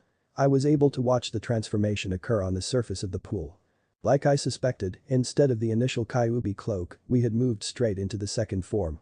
I had been wearing a black long-sleeved top and matching pants, but one wouldn't know that now. My upper body was covered in a layer of black with yellow tomo around my neckline. The yellow coloration formed a line from my throat to my stomach, where it combined with the black to form concentric circles, a representation of the unlocked seal. My pants and sandals were yellow now with a black line going down the front of each leg. Perhaps the most conspicuous part of the new look, aside from the blazing chakra cloak overall, was the haori that had formed out of nowhere. I could see more tomo on its collar and knew that there were other designs on the back as well. Aside from a layer of chakra also covering my skin, my face had changed a little. My pupils had become slits and the whisker marks had thickened. Well, what do you think? I asked my captivated audience. Jiraiya looked stupefied and the two elders weren't far off. Even the skeptic had an expression of shock. You still believe Sage Mode is the most powerful force you've come across in Jiraiya? I goaded him. That's impressive, yes. But to assume it's stronger than Senjutsu? Absolutely not. Was his comeback after breaking out of the trance. There's only one way to find out, isn't there? I took a step forward watching his eyes narrow. You've been getting overconfident as of late, Naruto, perhaps it's time I beat it out of you. He got into his ready stance. Bring it, brat. I moved. I could see his expression of shock as my fist broke through his hasty defense and struck his nose. Watching him rocket off into the weird mushroom forest, I glanced at my chakra-coated hand. There was so much potential in this form and outside of clones of me, a sage would be the best method of testing exactly what it could do. Good thing I had one handy. Feeling Jiraiya rapidly closing in on my location, I put that thought to the side and got ready to go all out. Shippuden timeline. Neji Hyuga was feeling an emotion that he always went to great lengths to hide from those around him. Uncertainty. All throughout life, he was called a prodigy. The best that the Hyuga clan had produced among his generation. Even if he was only a mere branch member. Success had been the precursor to that title, and after obtaining it, further success became an expectation. The clan, his superiors, his teammates, they all expected the best from him. Some were undoubtedly waiting for him to fail, but others were supportive and had only the best of intentions. Despite that, Neji couldn't and wouldn't allow any weakness to show on his exterior. It was something he grew up with, and even the lesson he had been taught by someone he would like to call a friend couldn't change that. It was his ninja way. But the fact remained that this mission was turning out to be more formidable than he had expected. First it was the intense battle against the missing Min from the mist, Kisame Hoshigaki. Called the Tailless Beast due to his vast chakra pools which he had made great use of. Upon defeating him, Team Guy had discovered that it wasn't even the real rogue ninja, it was a copy. Likely one much inferior to the real threat. That experience had truly opened his unique eyes to the monsters that were S-rank shinobi. People with such strength that they were considered suicide for regular ninja. And there were two more of them that they were expected to fight. Two who had supposedly defeated and captured a cage from one of the 5 main nations. An unsettling prospect. The sight of the multiple-eyed creature on the other side of the rock barrier had further raised his discomfort. It was only the presence of his sensei and then later the arrival of the copy ninja that had calmed his nerves somewhat. He also took solace in his teammates, Tsunadi's apprentice, and even the representative from Suna. Every little bit would help in the fight to come.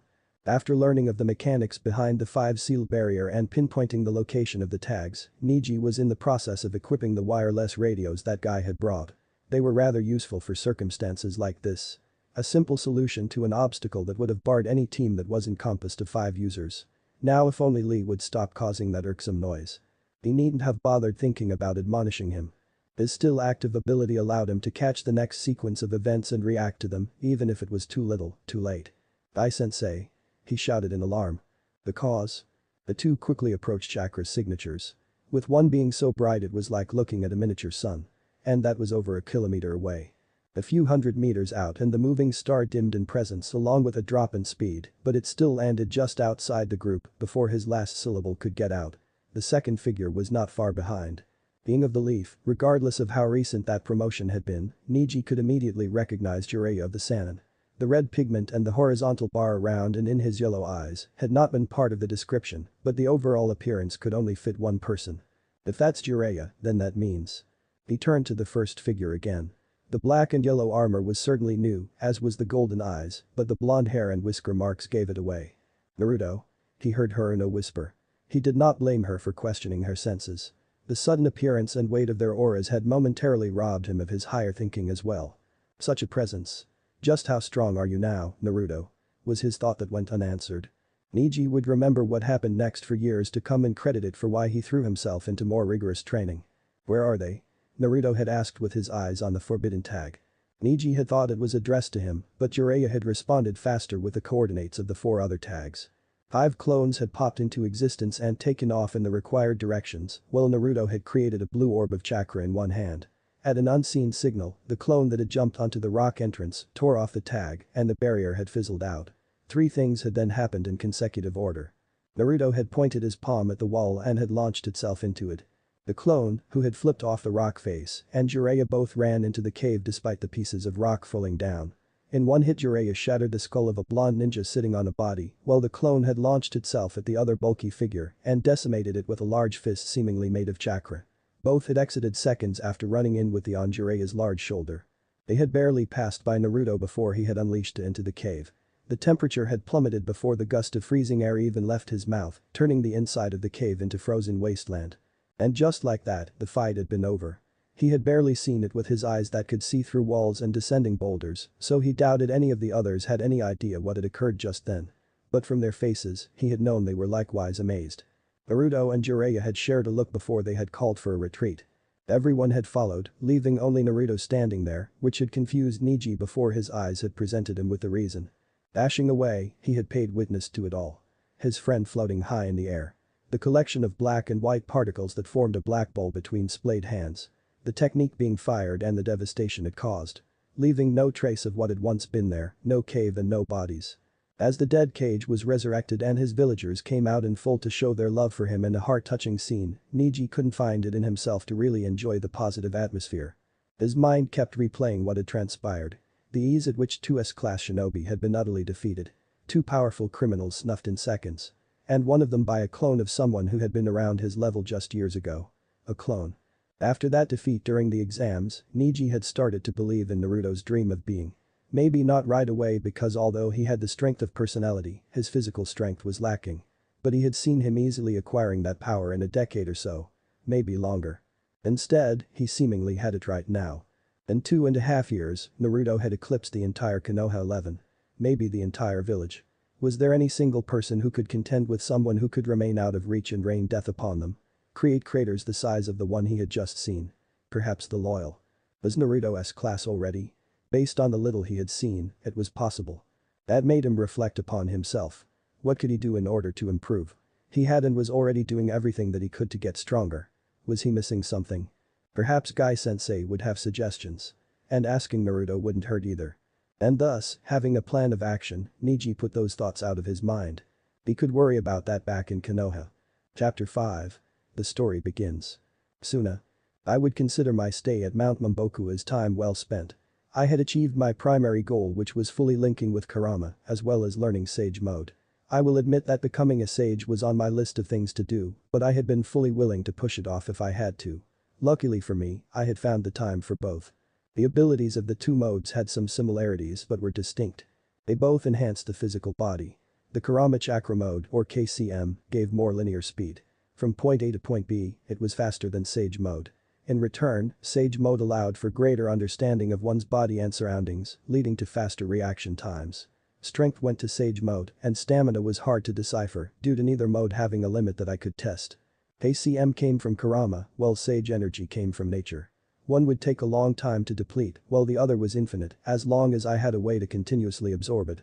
Which I did. Durability went to KCM mode. Regarding extrasensory abilities, KCM provided much greater range and precision to yin release. Empathy, but only for negative emotions. Sage mode improved my chakra sensing by a wide margin. It had greater range, was more precise, and was a passive ability unlike my chakra radar. As an extension of the greater understanding of one's body and environment, Sage mode allowed for better situational sensing. Stealth maneuvers against a sage were almost impossible due to these traits. Sage mode was the better enhancement for techniques. It provided both a boost in power along with greater control. A medic nin would benefit greatly from using Senjutsu.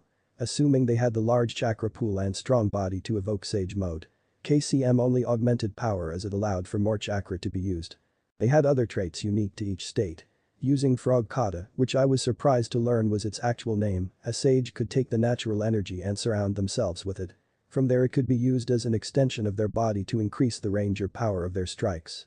That energy was completely invisible to all senses unless one was also a sage. KCM allowed for the use of chakra limbs. They could essentially come from anywhere on the cloak, which added another degree of unpredictability. They helped close the strength gap that existed between that form and Sage mode. And finally, there was the Kurama avatar. Although only the yang half, it was still the full size of Kurama when he was let loose on the Leaf Village, something that Jiraiya and later Gamabunta confirmed. That was one of the reasons I had been happy to unlock the seal and then test my abilities far away from the elemental nations. Keeping something of that size private would have been impossible. And I was all for having secret moves in my back pocket. The training the two forms required had been different. They both added onto my baseline stats, but only one of them gave me a perfect understanding of how to make use of that boost in abilities. So, unlike Sage mode, I had to learn to maneuver with KCM. Learn how much effort to exert to get the desired outcome. After that came incorporating all aspects of combat while in the shroud. Upon getting a good grasp of using the chakra cloak, I had moved on to learning to harness in jutsu.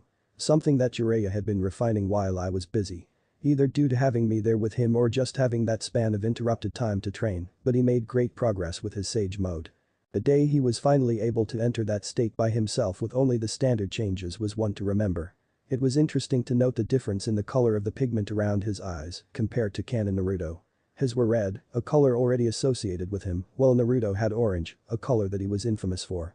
Lead me to think that personal preferences played a role in the final outcome. Until I obtained Sage mode with orange pigment as well. So, either preference didn't matter or I had vestiges of Naruto in me. It was disappointing either way. Casually inferring about the benefit of clones in Sage training, had seen Jiraiya passing another benchmark. I was happy that both of us had gotten something out of the trip. In the end, I had managed to stack the two modes to get the best of both worlds. Furthermore, I had been able to control the KCM to the point where I hovered just under the threshold that would bring forth a full shroud. It provided a fraction of the physical enhancements but was more discreet. I only gained the golden eyes from the full transformation. It had no specific name, but I could maintain it as long as I was conscious. I'd like to think it looked personal. Our departure from Mount Mamboku had been heartfelt, they were a nice bunch and their hospitality had been great. I had also gotten the confirmation that Gamakichi and his friends had completed their training and were okay to be summoned. I likely wouldn't need them for battles much, but they were enjoyable to be around. With a month left before Tsunade would expect us to return, we had gone to the capital where Jiraiya introduced me to a craftsman specialized in metalwork, specifically armor. He had seen most of the designs that ninja villages used and was able to give sound advice on what would work. After some compromise, we had settled on something reminiscent of what they wore during the warring era and the vests. Of course, the color scheme was as I had decided early on during the training trip. A matte black that did a great job of not reflecting any light with golden trim and highlights. It consisted of a plate that covered both of my shoulders, a portion of my upper back and chest, and came with a raised collar. 2 other plates were then used to cover both sides of my torso. Connecting them all were a series of straps made from something that looked like thick ninja wire. One went from the top of the chest plate to the top of the back plate, holding them up over my shoulders. Another was used to hold those plates tight to my body and were connected at the side. The last set were straps that went into my pits and held the shoulder plate down. Due to the way they were positioned, only the ones at my side were visible. Not that any ordinary strike could sever them, they were very durable. In that manner, the 3 separate pieces combined to form one cuirass that didn't limit my range of motion while protecting the essentials. Besides that, I had also gotten a set of vambraces and a new forehead protector. My old one hadn't been damaged, I had simply wanted a different one. It was a replica of Jiraiya's, except it had more prominent horns that pointed straight up, and rather than superscript 1 it was engraved with a rather appropriate act of symbolism that everyone should strive for, not just me. Drawn onto the equipment were a number of seals. They were numerous and had taken quite a bit of time, but being able to anchor seals onto something close at hand was one of the reasons for my purchase of armor. With Sage Mode and KCM in my back pocket, I had natural defense measures for high-level combat where the odds of being injured were present. But the armor provided me with a convenient place to have seals rather than depend on scrolls which took extra time. So, that whole endeavor may have been a result of my vanity, but I appreciated the appearance and functionality of the getup, nonetheless. A person had to know when self-reward was appropriate after all. It was the least I deserved after wrapping up a training trip that had seen me rise from a mere pawn in someone's plan for world domination to a significant player in the game. Because regardless of how much I had known, being weak would have doomed me in the end. But circumstances had changed and thus, fate would be rewritten. We had been making our way back to the Leaf Village when a messenger toaded river summoned itself to us. Urgent news had come from Suna, so in an attempt to hasten the process, Tsunade had sent the notice through her summons. From the home of the slugs, it had taken only a few hours to get to Mount Mamboku, and from there they simply sent a toad with a message. It was a rather crafty way of communicating between 2 summoners when location was unknown. Our hasty journey had taken us on a path that bypassed Konoha and led directly to Suna, where we had picked up the trail left by Kakashi and the gang. One stop to rest and then another for Jiraiya to summon the clone left behind to gather nature energy, and then we had been in position to blitz in. Honestly, Sasori and Deidara were not the type of ninja that posed a legitimate threat to us. They were the kind that used their special techniques at range, so being landlocked and in a cave with only one exit might as well be sitting ducks. Ara had already died, but Lady Chiyo had revived him like I had hoped. That possibility had been what I had banked on when I decided to make no mention of sending a 2-way scroll to Tsunade. Fortunately, it worked out. Anyways, after the events of yesterday, it had not been the right time for a proper reunion, so we had made plans to get breakfast before retiring to our rooms. Rooms comprising an entire floor in the best hotel Suna had. They were a grateful bunch. Or most of them were. Walking down the sand pathways, I was discreetly scanning the people up and about and those still in their homes. At first, I had set out this morning to get the lay of the land and to check out their odd architecture. I had thought it was interesting how they designed their round buildings out of what looked like clay. They likely had earth users who could create more of them as needed. Similar to Konoha and how Yamato could create wooden buildings. But buildings could only hold my attention for so long before the people took it. They seemed friendly enough, with the civilians offering smiles and morning greetings, while the few shinobi were more reserved yet still welcoming. Empathy detected traces of wariness and tension hidden under calm exteriors, but that could be attributed to foreign ninjas walking around unmonitored. Nowhere near the results I was expecting from people who had conspired with another village to attack their ally. But they hadn't been given a choice in that, had they? The cage commanded and they obeyed like the fatalistic patriots they were trained to be. That probably helped in putting the experience behind them. It also hadn't been their home that was invaded. Taking note of the sun's position, I looked back towards the hotel. Across from it was the restaurant we had picked, and since Jiraiya's signature was in there, the others were probably there too. I pushed the cloth entrance aside and yup, everyone was present. Naruto, over here. yelled my pink-haired classmate from where they had combined multiple tables to fit the whole group. The three actual adults were sitting on one corner talking, which left the teens to converse amongst themselves. Sorry for the wait. Woke up early to go exploring and lost track of the time. I explained, taking the open seat between Sakura and Niji. Didn't mean to keep you all waiting. There is no problem with Naruto-san. We haven't been here long. Lee spoke up. Good. So, looking around the place for a server, should we get to order now? Give me a quick moment to look at the menu. Actually, Naruto, we already ordered. Jiraiya informed me from the adult corner. I picked something that I'm reasonably certain you will like: steamed rice, miso soup, soybeans, and some water to wash it down. My treat. Sounds good. Thank you. I gave him a nod before turning back to the others. Unlike the adults, they had all changed over the last 2.5 years. All had gotten taller and filled out into proper teenagers. The attire was similar enough to what I remembered from the second part of the series, all customized rather than the usual wear of ninjas. The closest to that standard would be Lee, and that's only because he's wearing a flak jacket over his green tracksuit. Mentally, I changed the possibility of Lee being Guy's son from maybe to likely. That resemblance is uncanny. It's good to see you all again. We haven't had the chance to speak properly until now, so how is everyone doing? Been keeping busy, I would assume. Although I didn't feel the same way about these people as Naruto did, I was still happy to be around familiar faces. There was a sense of nostalgia there. Busy is an understatement. You would not believe how hard Tsunade-sensei has been driving us. Sakura responded. Can't say it wasn't effective, however. Aside from that, I can't really complain. The last few years were good to me. That's what I like to hear. It's not too surprising, really. Tsunade took a girl who knew almost nothing about the medical arts and in 3 years turned her into, not exactly an expert, but something close to it. Makeup Guy was alive because of Sakura after all. How about you three? Actually, do you still go by Team 9? Not anymore, we're all past that now. Tenten replied blithely before mock saluting. Team Guy, at your service. Indeed. Nodded Niji. Since every member of our team advanced past Genin, our old team number was inserted back into the cycle. Tenten and Lee are YLIMA. Jonin. Congratulations, Niji, I always thought you would be one of the first to make it.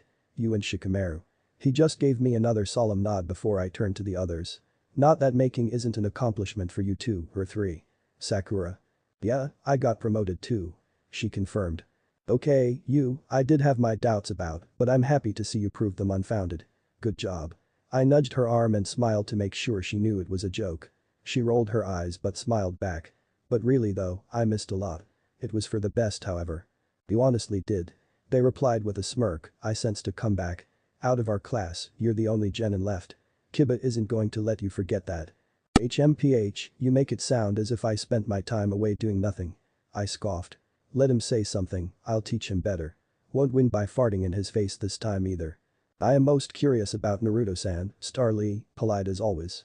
Stressing over honorifics isn't my thing, but I realize it's a custom here, even among peers, so I don't let it get to me. At least he didn't call me Naruto-kun. Or Chan, I became somewhat accustomed to it at Mount Mamboku, but that's only because the elders are decades older than me and mean well. You're stronger than before, very much so. What tactics did you use to fan the flames of your youth? Funny you should ask that. I leaned back and panned an eye over the group to see everyone watching me. Guess my entrance really caused a stir among them. I followed in your footsteps and placed special emphasis on Taijutsu and my physical capabilities. Truly.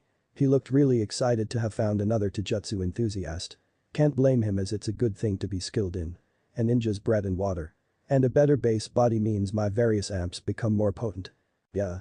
Lots of spars with Jiraiya and training with weights. Don't know how it compares with your training, but I think it worked well for me. Really well, I would say. But you also learned something new, didn't you? Asked Niji. I had not been aware that it was a ranged technique. Assuming I am correct regarding what you used. Don't forget that he used to freeze the cave. He didn't have that before he left either. Sakura pointed out. You're right, both of you. I have a few techniques which complement my current fighting style. Not so much the second one, but they will always be a favorite. Makes sense. It's a strong technique. What I want to know is where you went during your trip, anywhere interesting. Despite Tenten's open-ended question, her eyes ran over my forehead protector and my arm guards, which keyed me in as to what she really wanted to know. A lot of places, but most recently the capital. I saw no reason not to answer that bit. Not many ways it could come back to bite me. Jiraiya has a contact there who helped me design and forge the various pieces I'm wearing now and the armor from yesterday. If you're ever there, ask for a smith named Hinashi and tell him I sent you. Might get a discount. We'll keep that in mind. Why infinite? She pressed. That was a good question. My horned forehead protector was based on Jiraiya's, but when it came to what I wanted engraved on it, I ran into a wall. Ideally, it should have been something that I identified with, like how the old pervert chose oil due to his summons having a connection with the substance. I like the Toad clan, but I certainly wasn't as close to them as my sensei was, so that was a no-go. I already have the Uzumaki patch on my right shoulder, and putting the Lee symbol on it would have made getting a unique protector pointless, so those options were struck off the list. I also considered putting a Rin Sharingan there purely for the image that horns and a third eye would paint, but I ultimately decided that was a bad idea. If certain parties in the know saw that, it would raise questions and make them wary of me. No, it's best if they keep underestimating me. In the end, my mind returned to my goal. The purpose that I had set for myself from the very beginning. To rise to the top and thrive in this world. The more I thought about it, the more obvious it became that reaching S rank was not enough. Not even the upper tier of that class. To really thrive, I needed power. Power that probably hasn't been seen in this land for centuries. My mind had catalogued all the issues I had to deal with, the Akatsuki, Sasuke, Orochimaru, Black Zetsu. Aside from them were potential threats. Madara Uchiha being resurrected and getting his original. Kagyle Tsutsuki, the lady hidden in the moon. And then whatever Kishimoto, or whoever it was, put into Boruto. Following after the war arc means that those antagonists would have to be incredibly powerful to have any meaning to the storyline. Either that or cheats. The problem is that I never took an interest in the sequel to this series, aside from the occasional YouTube fight. I would be going in blind. Meaning the only way to ensure victory was to be stronger. To have such overwhelming power that when the time comes, I'd curb stomp my enemies like Madara did to the Shinobi Alliance. But with no real knowledge of what the other horny aliens or ninjas could do, there was no way to know when I had reached their level. So surpassing them and leaving them helplessly outgunned became the only path to success. Hence infinite. It symbolizes a promise I made to myself before I left the village. If I want to be able to face the threats that are after me, I need to strive for constant improvement. To keep getting stronger or risk being killed. These threats? Do you mean Akatsuki by that? The same group that attacked them in his own village? Tenten asked tentatively. Was it possible she didn't know? She's meaning she could be more aware of what went on in the Leaf, but she's also part of my generation, so perhaps that had something to do with it. Yes. The Akatsuki. A group of S-rank criminals who have made it their goal to hunt down all and take their tailed beasts. Killing them in the process. I confirmed for her. And then to test my hunch, and I am on their list of targets. I hold inside me the 9-tailed fox that attacked our village years ago. My attention went to Niji after I said that. His impassiveness wasn't just a good poker face, he actually wasn't surprised, unlike Tenten and Lee, and to a lesser degree Sakura. Resignation and even pity, but no surprise. Interesting. As long as they are around, I won't be able to exist peacefully. I broke the heavy silence. Either they will come for me like they did with Gaara, or they'll catch me on a mission. Conflict between us is inevitable. So, I decided to prepare myself and take my future into my own hands. Your dedication is admirable, Naruto-san, Lee spoke up after meaningful looks with the other Leaf Nin, but as your comrades we cannot in good faith allow you to bear such a burden alone. And I appreciate that, Lee. Only time will tell just what kind of threats they'll throw at us, but perhaps it's best if we leave that subject to a different setting. I don't want to ruin the light atmosphere. Certainly, Naruto-san. Lee nodded. So, did you decide to pick up a weapon at all? If so, I wouldn't mind having a sparring partner. Thankfully Tenten was there for convenient subject changes.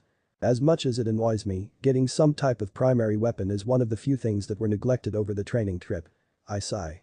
I'm a wind user, so any bladed weapon would have been downright deadly in my hands, but there's only so much we could pack into the short amount of time we had. Add in the fact that extending myself to cover everything that interested me would have meant sacrificing proficiency in other areas. And Jiraiya doesn't really use swords, so he wouldn't have been a good teacher. Really? I'm a weapons mistress myself. Perhaps I could help you out, some one-on-one training. She offered. Perhaps. But just to clarify, would you be showing me how to properly wield them or how to throw them at my opponents? I couldn't help myself. To my side, Sakura snorted and quickly looked the other way. Tenten's teammates likewise found other things that grabbed their attention. I'm going to pretend you didn't say anything. She said with a glare. Hey, that's a genuine concern, I laughed. Last time I saw you fight, you did exactly that. Against a wind user. I didn't know she was a wind user until it was too late. Besides, that was the past. I would definitely beat that I wear a kimono while fighting fangirl now. That got a little laugh out of me. Guess she wasn't fully over the fan to the back thing. The Sand siblings used to be vicious back in the day. Even the makeup guy. I'm sure you could, I lied, don't really know who would win at this point. And I had originally planned on just paying a sword user to spar with me. But I'll see if I can fit you into my busy schedule, Tenten. You make it sound like it would be you doing me the favor.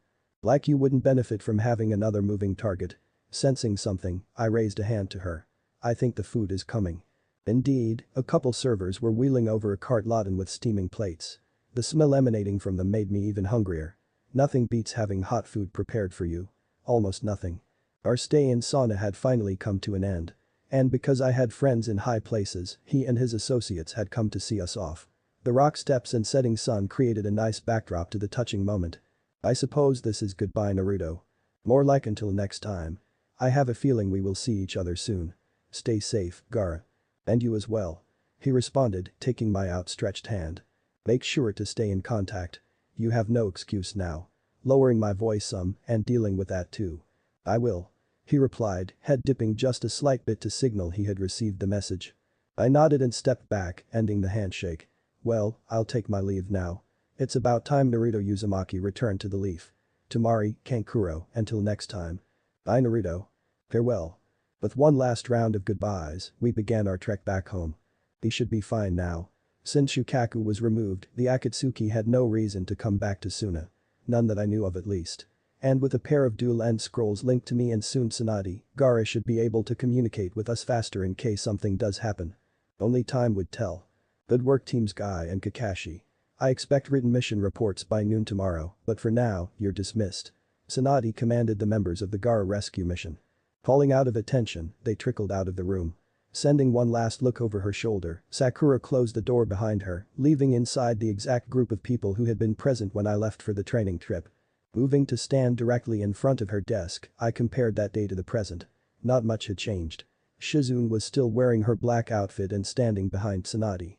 They looked the same on the exterior. Jiraiya had found the same wall to lean against with arms crossed. The room looked just as underwhelming as last time. I swear, if I ever got swindled into taking that position, I'll rearrange some things. With the squad of clones I would have helped me, we'd need more space and more seats. The wallpaper would likewise have to go, hours staring at such dullness would get to even the most work-oriented person. Maybe a personal computer or four if they can advance technology that fast. Yeah, that could work. I can see the training had great results. Started Tsunade bringing an end to my thoughts of ergonomics and office decor. Of course. What were you expecting? The same kid with a bigger one, I joked. No. I had complete faith in you. She smiled. I'm happy to see it was worth it. It wasn't all me. Although he may be lazy at times, Jiraiya has a lot to offer. He really did. I can't make excuses for his canon counterpart, but this one just needed a slight push and an attentive student to really shine. I can see how he helped produce some of this world's strongest shinobi. But he does, she cast a glance to where he stood getting a thumbs up in reply. Turning back to me, she pulled two things from her drawer and placed them onto her desk. Jiraiya sent me word of your progress and the missions you did. Here, this is well deserved. Hatching the sealing scroll and releasing its contents, I held a green flak jacket draped over my arm and a smaller scroll in my hand. Naruto Uzumaki, you are hereby given the rank of special and the responsibilities that come with it. Make the village proud. Tsunade declared officially. That scroll has the basics of your new position. I don't think I have to tell you to read it soon, do I? No, you don't. I put the items back into the storage scroll. The jacket would likely remain there as I had no desire to wear it. The manual would be read later. I didn't ask for it, but since you offered, I'll accept this promotion. She snorted, letting go of the air. Was there any possibility of you turning it down? She asked. Not really. I wouldn't want to be the only genin from my graduating class. Sakura's taunt got to me. And genin were heavily restricted in the departments they could access in the village. This would unlock some doors for me. I'm sure it would have been amusing watching you take the exams again. She said with a laugh, I could have won big betting on you. I doubt anyone would look at me and then bet against me. I countered. You do have the look of a strong ninja. She agreed and then talked over my response, a bit pretentious but strong nonetheless. Jealousy is not a good look on you, Tsunade. Wiping a hand across my new forehead protector. What's the other thing? Oh, this is your key to your new apartment. I signed the papers in your name and used the rest of the money to furnish the space. The address is written down. Thank you, I reached out for the parcel. What about food? The genin team was assigned a D-rank mission to stock your fridge and shelves. I believe it was Konohamaru's team actually. Perfect.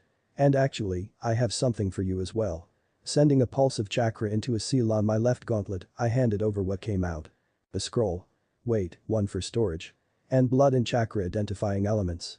Tsunade commented while analyzing it, it's better than a common storage scroll, but why exactly do I need this? Prime it and then I'll tell you. Go on, it's not dangerous. HMPH. Doing just that with a drop of blood and a chakra infusion, the ink flashed red and then went back to black. It's done. Good. Now, that seal is something Jiraiya helped me create, I explained. As my spiel came to an end, both Tsunade and Shizune, who had crept forward for a better view, were looking at it with calculating eyes. My lady. Think of the possibilities. We could. I know, Shizune. So simple in concept, yet this could be extremely beneficial to our ninja. She sent a glare at Jiraiya. Why didn't you tell me about this earlier? It's not his fault. I butted in. He helped me, yes, but it wasn't his creation. As such, it was entirely up to me regarding who got to know about it. And I decided to keep it close to my chest until I found a way to secure the mechanics behind the seal. No one would be benefiting from my creation for free. Taking in Jiraiya's nervous smile and my unapologetic expression, she huffed before turning back to the scroll. This is connected to the one he holds. At my confirmation she continued, could you make some connection to me on one end but open on the other? I can.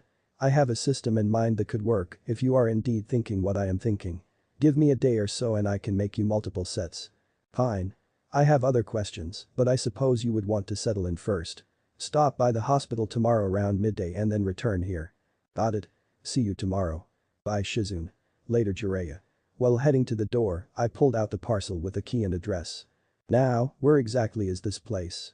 My first reaction upon walking into my apartment was a positive one. Located in a nicer district with a greater shinobi presence, it was a real upgrade from my old one. The front entrance opened up to the main room with an alcove to the left side where the kitchen was located. A short hallway at the back led to two doors, one was the bathroom and the other the single bedroom.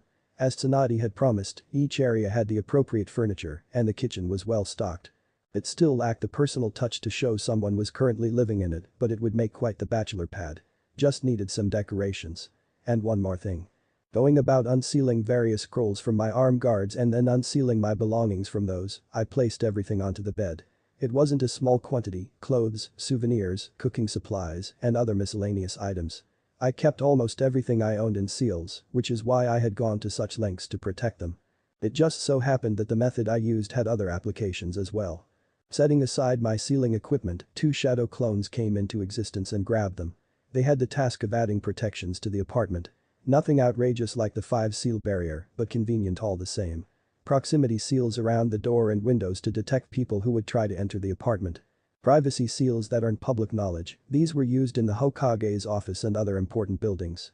They prevented members of the Hyuga clan from gazing through walls at their leisure. Needless to say, they were a well-guarded seal, and only Jiraiya, being my sensei, had given me access to them. Other privacy-oriented seals would be added, but they were of lesser effect. Moving around the room and organizing my belongings, I thought of my plans for the immediate future. The expected more dual-ended storage seals tomorrow, which was easy to manage with the aid of clones. As long as she provided the scrolls for them. They weren't overly expensive, but I would need a large number as each set required 2 of them. My funds were rather low after my recent expenditures. She also wanted me to get a medical examination before going back onto active duty. Or that was my reasoning for the hospital visit. It was likely though, my information from years ago needed to be updated for the registrar. Going to see some old faces was on my list of obligations as well, but reunions would be postponed for a while if I couldn't get them done soon. Because in a few days I would have to leave the village for a special rendezvous with some snakes. When I had silenced Sasori before he could expose his secret, it hadn't been because I forgot about his little spy. Rather, it had been because I already knew that I didn't give him a chance to talk about it. The meeting being exactly 10 days after his defeat had made it easier to remember the when. And approaching the place like a multiple-choice exam on a map of the elemental nations had gotten me the Tenchi Bridge. It was the one of 2 that sounded familiar, and the other one was where Kakashi's life had derailed. So, with the necessary information, there had been no need to allow others to hear about a spy with connections to Orochimaru. Because after seeing how it went down in canon, I had an idea of what following that route would have led to. At my current level, it wouldn't have been too far-fetched for Tsunade to ask me to capture the spy and bring them back. Even if it did turn out to be Kabuto. In fact, depending on the composition of the team, she might have expected Orochimaru to finally be caught as well. The infamous traitor was imprisoned and made to pay for his misdeeds at last. The Leaf would rejoice, and everyone would feel safer. Unfortunately, that's not what I wanted. I wanted them dead. I wanted them out of the picture with no chance of returning. There was a reason why I considered Madara and then Kagaya as potential threats. If I could prevent the resurrection of the ultimate Uchiha, then the war arc was almost guaranteed to not happen. At the least it would be shorter. Kagaya may have been released and used as the big bad guy, but Madara had done most of the legwork. In fact, I have doubts about Naruto and Sasuke being capable of victory because unlike with Otsutsuki, they would have had to kill Madara to win. Therefore, Madara should not be allowed back. Short of using there was one other way people could be brought from the dead in this world, summoning. Impure world reincarnation. That the rogue had stolen and one which Kabuto would use to great effect in helping Obito fight his war. It's not impossible that others knew how to use it. With Black Zetsu having spied on and manipulated many important figures over the years and Obito having the ability to warp into protected locations. But Zetsu wasn't capable of on his own, and Obito could never be as great with that technique as Kabuto would be. Furthermore, those two were hard to pin down until later on. The snakes on the other hand would essentially be coming to me. Propriety would dictate I go forth to receive them. It was not written in stone that capturing them would end with them escaping again. Rather, the possibility of them being executed for good was there. But the consequences of either one escaping could be disastrous. As such, I would deal with them myself. Besides, it was about time I met the latest reincarnation of Indra. The Nadapav. With deft movements cultivated from experience, she carefully unfolded the paper to reveal the dried pink tulip within. Bit by bit, Hinata gently peeled the plant from the paper and flipped it onto its face. She reached to the side for the special adhesive and applied a few drops to the main part of the flower and the thickest area on the stem. She made sure her fingers were clean before lifting the plant and laying it onto a white canvas and softly pressing it down. Eyes roving and not finding any mistakes, the Hyuga sat back with a smile of satisfaction. It would take a short while to dry out fully, but after that the process would be complete. Another pressed flower to add to her collection, pink tulip for caring and good wishes. Would fit right in with the others, patiently waiting to be gifted to their intended recipient. Someday. Hinata had taken up flower pressing at a young age. Even before the academy provided a lesson regarding the art to all its young Kunoichi in training, the Hyuga clan had seen fit to introduce it. Being traditional and elegant, not to mention feminine, the heiress simply had to learn it. Learn it, enjoy it, and be good at it. An appearance had to be kept after all. That's not to say she didn't actually like it. The art became an honest pastime of hers, and finding new flowers to immortalize on canvas became something to look forwards to. It also helped that she had a teammate whose signature partners could point her towards interesting plants. And a classmate who knew flowers and could share their meanings with her. A soft knock on the door drew her attention. Hinata-sama. She recognized that voice. Niji-san. She stood and made her way to the entrance, sliding the door aside to see her cousin. Welcome back. Ah, would you like to come in? I would like that. He accepted her offer with one of those soft smiles she still hadn't gotten accustomed to and stepped into the room. I see you made another. Yes, I had some time for myself. How was the mission? Did it go well? She questioned him as they both sat down. She hadn't seen her cousin for almost 2 weeks because of a mission his team accepted. It had sounded rather simple for a team of their talent, so she'd expected him back much sooner than today. Needless to say, she had worried as the days went by with no sign of his return. It went well with Hinata-sama. Niji responded. She wished he would stop addressing her so formally, but she understood he did it as a way to atone for his treatment of her in the past. Something she has already forgiven him for. We were returning when Hokage-sama sent word for Team Guy to provide assistance to another. Team Kakashi had been assigned to help rescue him after his abduction, and seeing as how we were nearby, our team served as support. Abducted? She voiced. He was young, but no one could deny the power Gaara wielded. His chakra reserves and creativity made his sand dangerous to most shinobi, especially in the desert where Suna was located. She was not quite certain just what measures would be required to abduct one like him. Has he recovered? In a fashion, yes. But with further assistance aside from my team. That's also the reason for this visit in fact.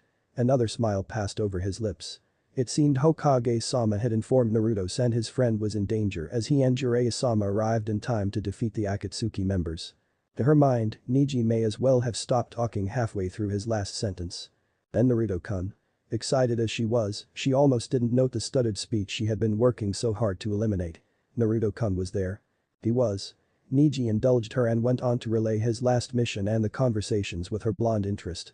Hinata's mind was abuzz by the end of it. It sounded like his time away had been used to great effect and she couldn't be happier for him. For so long Naruto-kun had had his sights fixed to the position, and now he had the means to support his case. He was much closer to his dream than before he left, which was a good thing. So she was definitely happy. But also to a lesser extent worried. Being powerful attracted attention, both good and bad, and it seemed Naruto-kun already had powerful enemies after him. She agreed with Lee-san in this case, the blonde should not have to carry that burden alone. She wouldn't allow that after he'd already endured so much by himself. Determination bubbled within her as it became obvious what she had to do. No one could say Hinata had been lax in her training over the last 2.5 years, yet it was apparent she had to take it further. Reach new heights if she wished to stand beside the one who inspired her. She may have shied away in the past and even now lacked the self-confidence to admit her feelings to him, but she could do this at least. And perhaps that newfound strength would lend itself to more personal matters. Chapter 6. Dealing with pests. Konoha. Back in college, I had only a vague idea of what my life would look like at age 25. My student loans would have been paid off, I would have a job that I somewhat enjoyed, and perhaps there would be a steady girlfriend in the picture. Nothing too extravagant, but more than enough to be satisfying. Yeah, I also had dreams of coming up with a big idea and striking it rich, but I knew just how unlikely that was. A source of motivation were all those hallucinations would amount to. Of course, my current reality is even more fantastic than those dreams. Supernatural ninjas. Actual plots for world domination. Being in the very center of it all in a new body. Honestly, it was a lot to chew at times. More so because it was all from an anime I was very familiar with. Makes me question the logistics of it all. Was Kishimoto the creator of this universe? Or was he just viewing the events from Earth? But if he is the god of this unfinished story, as of what I remember of my old life, was he out there adding in details that were twisting the timeline? Would I someday run into something specifically designed to wipe out Naruto in an attempt of character development for Boruto? There was no way to be certain, and thus the best response to those queries was to push them aside and focus on the present. Needless worrying would only stress me out. Leave me with hair like Jiraiya's. Not a good look on me. It's a good thing that this world had some positives to focus on instead. Friends and acquaintances, good food, indoor plumbing, even the amazing view of Konoha right before the sunset as seen from the Hokage Monument. The bustling of people living their everyday lives. Some filled with joy while others stewed in malcontent, but each had their own aspirations for the future. Too bad none knew of the storm brewing on the horizon. Oh, there were plenty of experienced veterans familiar with the darkness of the ninja life, but none knew just what was waiting around the corner. And if I got my way, they would never learn of it. I would do my best to ensure that. Not for the Leaf per se, even now there are some with lingering animosity towards me, but for the different people I actually cared for and because of how bad the final endgame was. Either stuck in the infinite Tsukiyomi or sucked dry of chakra by Kagaya. Both outcomes were undesirable and not something I would allow to happen. My death being a requirement in the two plans simply guaranteed my protest. Anyways, looks like she has finally arrived. Hey Naruto. Greeted my expected guest. Sakura, you're just in time. I waved her over. You've probably grown used to it, but this sight brings back memories for me. No worries there. I'll never get tired of seeing the sunset from up here. I think you picked a great spot to talk. She commented, to which I agreed. It provided a scenic setting along with privacy, one I enjoyed and the other I appreciated when it was available. Privacy could be hard to come by in a hidden village. Sitting down next to me on Minato's head, we spent a few moments in silence before she broke it. So, Shizune told me about your promotion. HHM? Oh, I received it the day we got back. It wasn't a total surprise to me though. I replied. I'll bet. You and Lord Jiraiya took out those Akatsuki shinobi so easily. You must be at least special by that alone. There's that, but I also figured all the missions I'd done over the past year helped my case. I shrugged. What kind of missions? She inquired. I started with a bandit elimination. Which ones to mention? Afterwards I did some find and retrieve for different clients, intel gathering, escorts, and even bounty hunting. It was an eventful year. Well, no wonder you got promoted. You probably have more experience than a lot of our friends. I can't even imagine what doing missions with you would entail now. More S-rank nin. She shook her head. I can see why Lady Tsunade didn't reactivate Team 7. Actually, that's because I requested it. Let me explain, I interjected before she could get upset. I want to be able to pursue the Akatsuki, and Tsunade already had the idea of creating squads to hunt them down. So, I figured that with our new communication scrolls, whenever a squad found their trace, I would just head out to meet up with them. Having to bring others along would slow me down.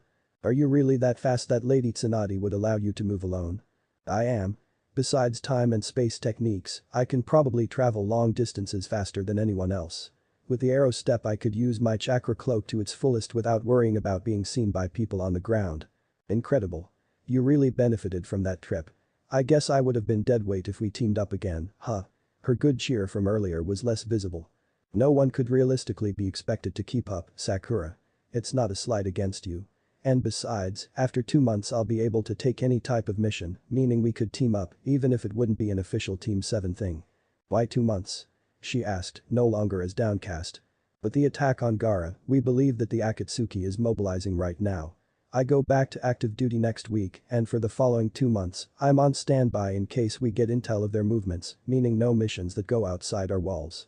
Oh, okay. That seems logical.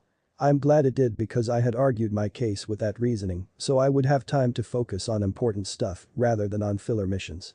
As it was, I had barely managed to extend my inactivity period in order to fit in sneaking off to Tenchi Bridge tonight. Enough about that, have you started on what we talked about? I asked with a side glance. Huh? Oh, about the training? Sakura asked, to which I nodded, no. I have no idea where to start and I haven't seen Kakashi in the 3 days since we got back. Her shoulders sagged. No idea where to start, you say? Well, I've been working on something that should help you. It definitely did so for me. As I said that, a burst of chakra unsealed something from my gauntlet. Despite my hesitations about revealing more about my abilities than I wanted to, there were ways that I could strengthen my allies without giving my enemies too much leverage. This tool was one such method. How many storage seals do you have on those things, Naruto? And what are these for? She asked me to pick up a belt from the stack I had deposited on the ground. I don't really need a belt, never mind this many. You remember the training tool I mentioned to Lee? You made more? She asked, looking at them with a more appreciative eye.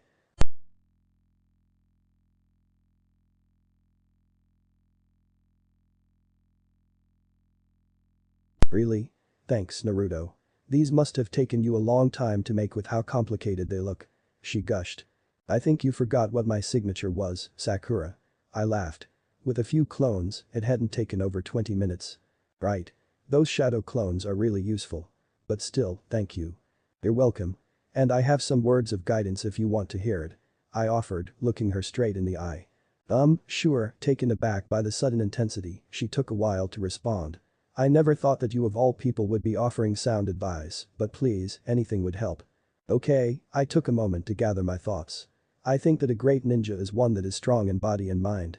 They should be fast, quiet, and efficient. I realize that not all situations allow for these characteristics, but when you make good use of them, conflicts can be ended quicker and more decisively. It's also easier to develop those traits than obtaining powerful ones to rely on. Are you following so far? Yeah. She nodded. Where did she pull that notepad from? Not important. Now what does this look like for you, you're probably wondering. Well, this is what I think. For the most part, you don't need to worry about the mental aspect. I haven't seen you in action so I can't judge your kunoichi mentality, but I do remember how smart you are. That ability to think will take you far. So, that leaves the physical side of things. You're really good with enhancing your strength with chakra, you will likely get even better with time, but what you can start doing now is raising your baseline strength. That tag should help with that speed as well. Wear it only when doing physical training and I guarantee results.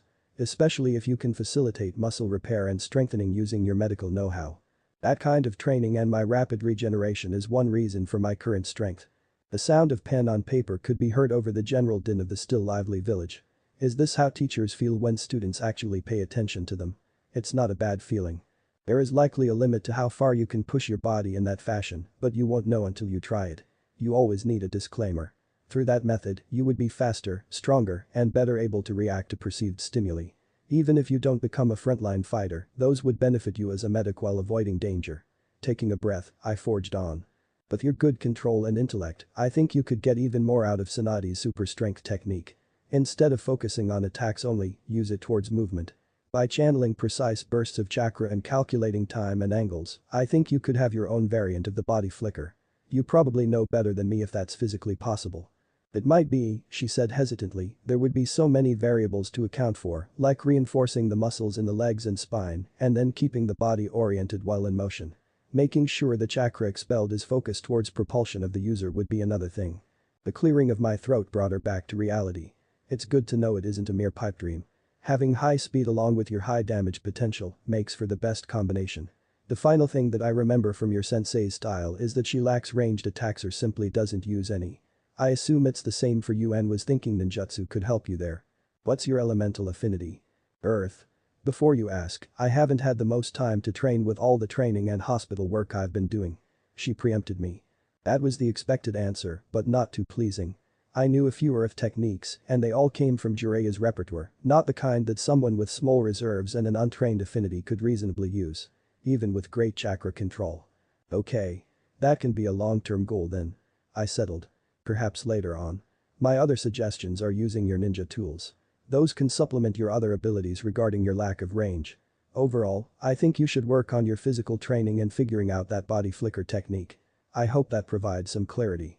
Yeah, it does, making a few last-minute marks before closing the notepad and stowing it away. Thank you, Naruto. I had thought you were being patronizing when you said to expand my skill set, but you just gave me excellent starting points. And the training belt. That will really help.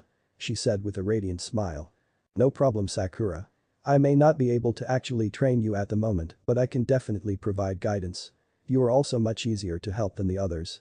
Yeah, I suppose training a clan shinobi must be challenging. Sakura agreed. The majority of the Konoha 11 were clan kids. Heck, even I came from one, although it could be considered endangered. Anyways, from a young age they had been introduced to the shinobi arts that their clan used and had developed their style around their unique techniques. Some clans hardly restricted their members, the Senju, Uchiha, Uzumaki, Sarutobi, and many more. Everything was open to them. Once upon a time, it would have been very possible to run into one of those members who were proficient in every art. The worst type of ninja to face. On the other hand, were those clans with their abilities that had been honed over generations and taught to each member. That resulted in capable fighters, yes, but they were also stuck into a predetermined mold.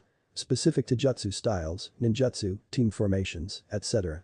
For one of them, rising in strength was a matter of becoming better with their clan techniques and adding minor alterations here and there.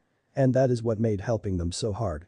But, because every ninja was expected to stay fit, the weight belt could be easily incorporated into their training program. Things that involved taking up chakra that would normally be used in clan techniques required more forethought and likely a more convincing argument. Sakura, though, had no clan, and even as a medic, she was more attuned to Tsunadi's brand. Meaning she had offensive capabilities and I knew enough about how they worked to offer advice. That's right. Standing up, I turned to face the village proper. Well, I'm heading back down now, but before I leave, I want to offer a word of caution. What is it? She asked while rising to her feet behind me. Take a look around. From up here, the village might present a unified front, but don't let it fool you. Not every leaf nin is on our side. I stated. You're saying there are traitors in our forces? The alarm was apparent in her voice.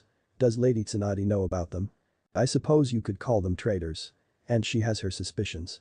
What are we doing about them? Well, it is a given that any outside force would seek to plant spies within our borders. But it isn't those that I worry about. It's the rogue aspects within our command structure. Not everyone is happy with the current state of things. If that's the case, why not eliminate them? She asked, stumbling over the last part. Because they are not without support. They have been around for some time and there is no telling where their roots don't reach. Even this could be compromised. The Hokage's own forces. Yes. I'm telling you this for two reasons. One, because I want you to be alert and remember that information is crucial in the shinobi world. Especially that about one's abilities. Do you want me to keep my progress a secret? It's for the best. As you already know, I'm a high-profile target for various reasons, I said looking over my shoulder and catching a look flash across her face, therefore, I'm already doing my best to limit what they get on me. As an old teammate, it wouldn't be wrong to assume they could have an eye on you as well. I'll do my best as well, she nodded, so this is why you have been so tight-lipped about your training. You're afraid of someone creating countermeasures for you? Partly. Like I said, information is key. That is one theme that was prevalent during the latter part of the series. One didn't need to look very hard to see it, Shikamaru defeated an S-class ninja. The link of manipulation goes from Black Zetsu to Madara to Obito and then to Pain and the Akatsuki. All could be explained by having or lacking certain information. So, as of now, no one where I stood exactly. Danzo, if he was as competent as he liked to pretend, likely knew I was strong, but not how big of a threat I actually was. Those outside the village knew even less, and I like it that way. Secondly, there are ongoing attempts at filling up the open space left by Sasuke. I continued, they are trying to force Tsunade's hand to place their own agent in our team. But you have your own task for now. Sakura pointed out. meaning the team isn't active yet and therefore they have to wait 2 months before they can make something like that official. Right, I nodded, but if it does go through. We would have a spy at best or an assassin among us. She finished, to which I affirmed. According to Tsunade, Danzo wanted to play someone around our age into the team. I automatically guessed it would be Sai, but realistically, the cripple could have various people who meet that requirement working under him. And even if it was Sai, I don't think I have the right personality to sway him to the light side like Naruto did. That's just not my thing. Without that factor, Sai would basically be a robot carrying out orders from a hypocritical old man, and that's not the type of person I want around me. Sakura would undoubtedly feel something off about the guy, but extra warning shouldn't hurt. I really hope Lady Tsunade doesn't let that happen. Sakura said worriedly. When did internal village affairs become so out of sync? Is it really so surprising? Just this week you found out something the whole village had been keeping a secret.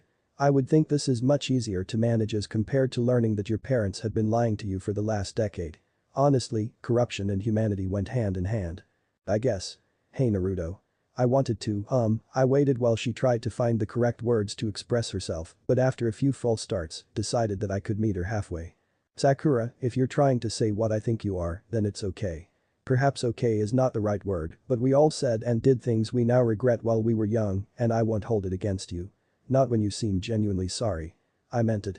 As a laid-back sort of person, I didn't really hold grudges. In this world with past transgressions against Naruto being passed onto me, I had decided to bury them for the most part. I didn't care enough about the general public to let them have any hold over me. Not when those negative emotions could lead to really bad consequences if not controlled. And I said so many hurtful things and hit you so many times. I was horrible to you while you took it all with a smile. No one ever defended you because they saw you as some kind of monster. Even my own parents, which rubbed off on me. Her eyes were red with tears waiting to be shed. I need to apologize to Naruto. Even if only for my sake, to get this weight off my chest. I'm sorry. I'm sorry for taking advantage of how nice you were and putting you down. I'm sorry for making your life harder than it already was. I'm sorry for everything I did to hurt you. Looking at me the way she was, almost pleadingly, I didn't doubt her sincerity. Placing a hand on her shoulder, I said my next words hoping she would take heed of them, I forgive you Sakura. Letting the tears fall at last, she stepped closer and wrapped her arms around me in a tight hug. Returning the gesture, I noted how awkward I felt doing this. Not the hug, but rather the idea behind it. It just didn't feel right when I knew the person she should really apologize to was not here anymore.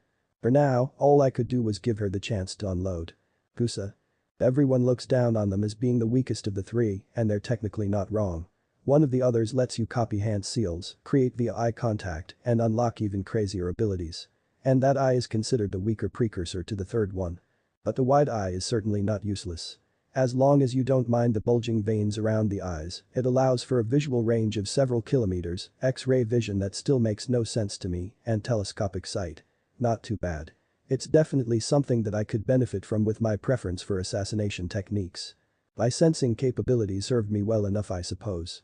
Sitting under the shade of a tree while molding the natural energy around me to my needs, I was more than aware of the two signatures a few kilometers out and slowly coming closer. One was dimmer than the other, no doubt Orochimaru angling for the surprise attack. I feel it as the first one reaches the point I had designated ahead of their arrival and knew the moment had come. It was show time. Kurama. Do it. I made a hand seal that I hadn't needed to in quite some time and felt my partner do the same. Ninja art. Shadow clone. My chakra surged to answer my call, maneuvering in ways it had grown accustomed to. As it moved in my pathways, something accompanied it. The two energies combined and left my points to form an almost perfect copy of myself.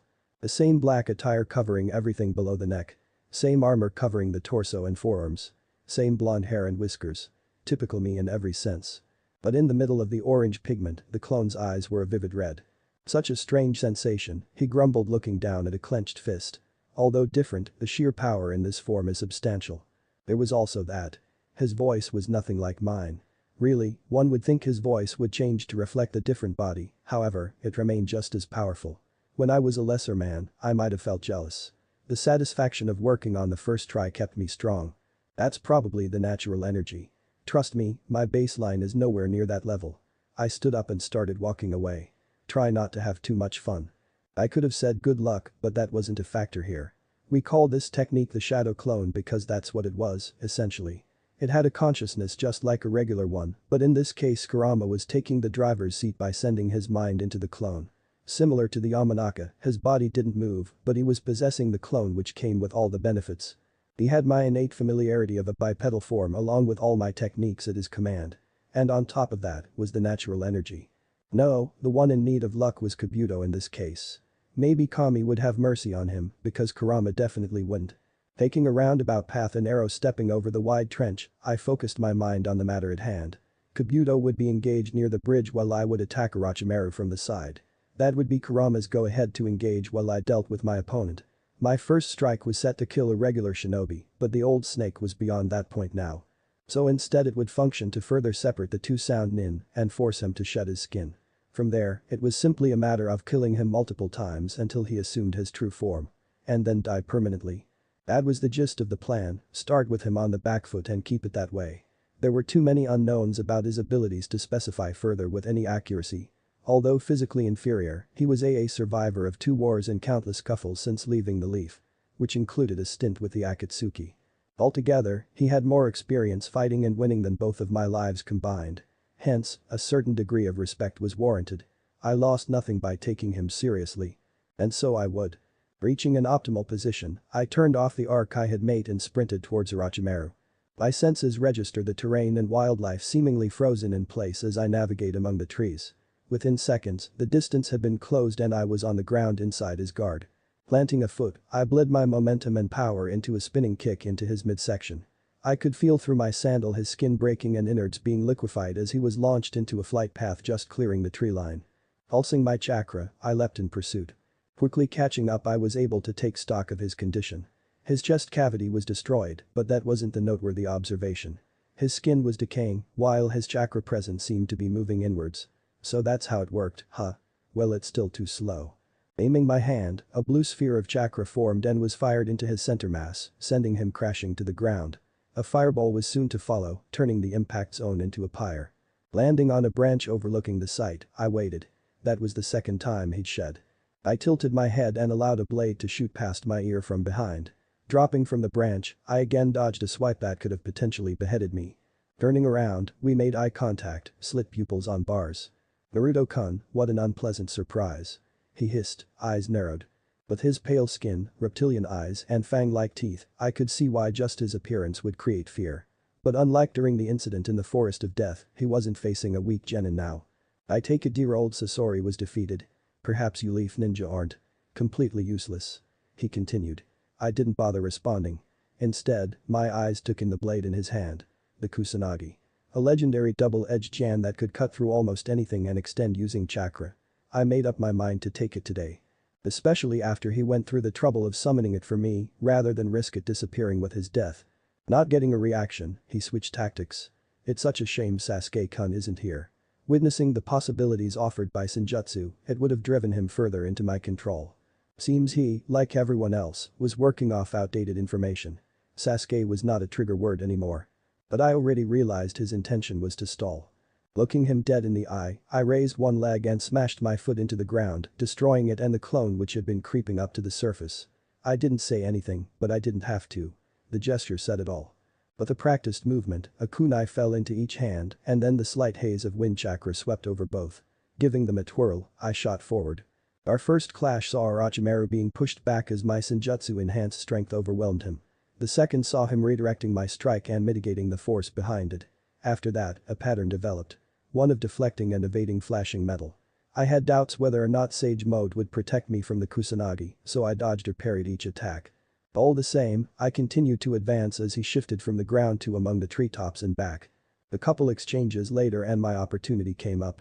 Locking his blade between my kunai, I channeled more chakra into them and with a flick of the wrist, sliced off of his hand with the extended wind blade. I allowed him to jump back as I grabbed the sword before gravity did. Tapping the hilt to my chest plate, I couldn't help but smirk as it was sealed away. That was easy. That out of the way, the delicate touch was no longer needed. I could get back to the plan of killing Orochimaru until it stuck. The same snake who was currently fleeing. Couldn't have that. Ignoring the trails of the mud clones, I followed the chakra presence I had memorized by now. 2 seconds later, my flying knee turned a piece of wood into splinters. In the same movement, an air platform formed in front of my leading foot and was used to propel me out of the path of a wave of flames. Another arrow step allowed me to dodge the huge serpent that burst from the ground in an attempt to swallow me. With little effort, water coalesced from the air to form a whip that I used to slice at the softer underbelly and dispel it. Orochimaru had run using the snake as cover, but I kept track of him. A body flicker and then a punch to the liver sent him careening through a number of trees before stopping. Once again, he came out of the crater free of injuries and another body shed. He ran through a set of hand seals and literally spat out thousands of snakes that flew towards me. I know shinobi have a number that requires spitting things out, but something about doing it with seemingly living snakes was just wrong. As such, I was more than happy to destroy them with a hurricane of swirling wind blades. Speeding forward again and molding chakra, I grabbed his hand from its path to slam on the ground and broke that wrist.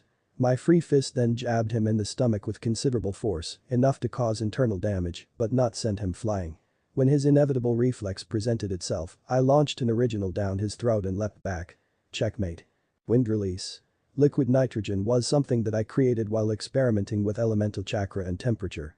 The idea came to me after my success with a hot water bullet, after wind water had been my best trained affinity, and I thought it would be easiest to change its composition first. So that was accomplished, and then I decided to head in the opposite direction, but with wind chakra. And thus, after a long time my clones did a field test of the cold gas, and I named it liquid nitrogen. It wasn't a real ice release, but it was the next best thing. I had assumed it would be a good counter to Dadara and his explosives, which could range from microscopic to mushroom cloud big, but I think Jiraiya's fist ended that experiment early. I had still used it in the cave, but that had mainly been in case he prepared some type of dead man's trap ahead of time. Either he hadn't or he was cold enough to prevent them from going off. It didn't really matter. It was certainly effective against Orochimaru. His current body was on all fours gasping from asphyxiation and pain as he had gone down his throat and into his organs, instantly freezing what it touched and everything in the immediate area. I would imagine it a very painful yet quick way to go for a regular mortal. In this case, he had to shed his skin twice in quick succession, once to leave the flash-frozen corpse which shattered after the act and again to escape the frostbitten body that had to come in contact with the solid gas on the way out of his mouth. Reaching out a hand, the familiar buzz of the built up and was waiting to go before he went through his final transformation. He had taken the form of a giant white snake made up of smaller snakes. It was obvious that shape wasn't meant for battle like this, it lacked the hands that ninja used to be most effective. Made sense that it was used as the last resort. But the instant he was out, I hurled the dance and had it explode right after slicing him in two. The barrage of visible and cellular level wind blades left his carcass as a bloody lump of flesh, all structural integrity lost. Feeling his presence fade from my senses, I allowed myself to relax somewhat. The fight hadn't lasted that long, but Orochimaru was a slippery one who had faked his death many times before, so I had been on the lookout for such tactics. This time was the real deal, however. The three had just become two. "About time you got done." Spoke to my partner beside me. It was Orochimaru, I shrugged. Even if not on our level, he was not someone who would go out without a fight. He almost used the impure world reincarnation near the end there. So that's what he was attempting. A sly one, the other did not amount to much. Next time, I'm fighting the superior opponent.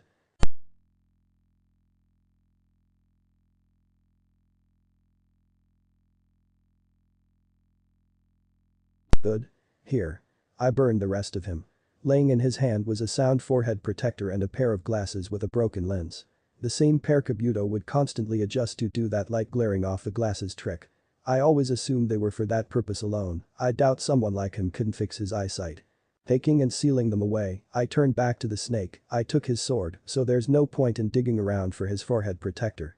Then all that's left is cleanup. A thin stream of fire left his mouth to envelop the corpse. I snorted at this. Give a fox some ninjutsu, don't be surprised by how much he enjoys using them. Like getting a new game.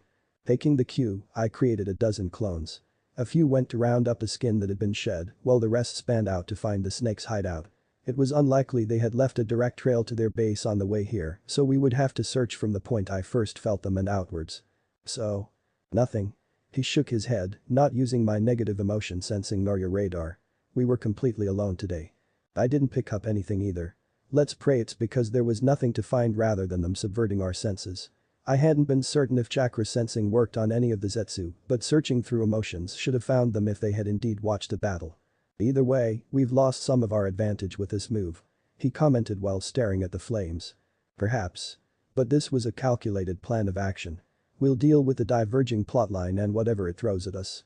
May be better than the alternative. We had been working under the assumption that everything would go according to canon or at least be guided by it.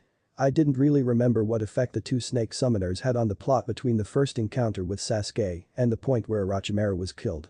Maybe something minor, maybe not. Fact was, they were dead, and anything could result from that change. But that was the risk when doing something bold. And we weren't done changing the script just yet. We're done here. On to the next step. He smiled. The anticipation was clear. Yup. You want to stay out or should I summon you later? I'll remain in this form for a while longer.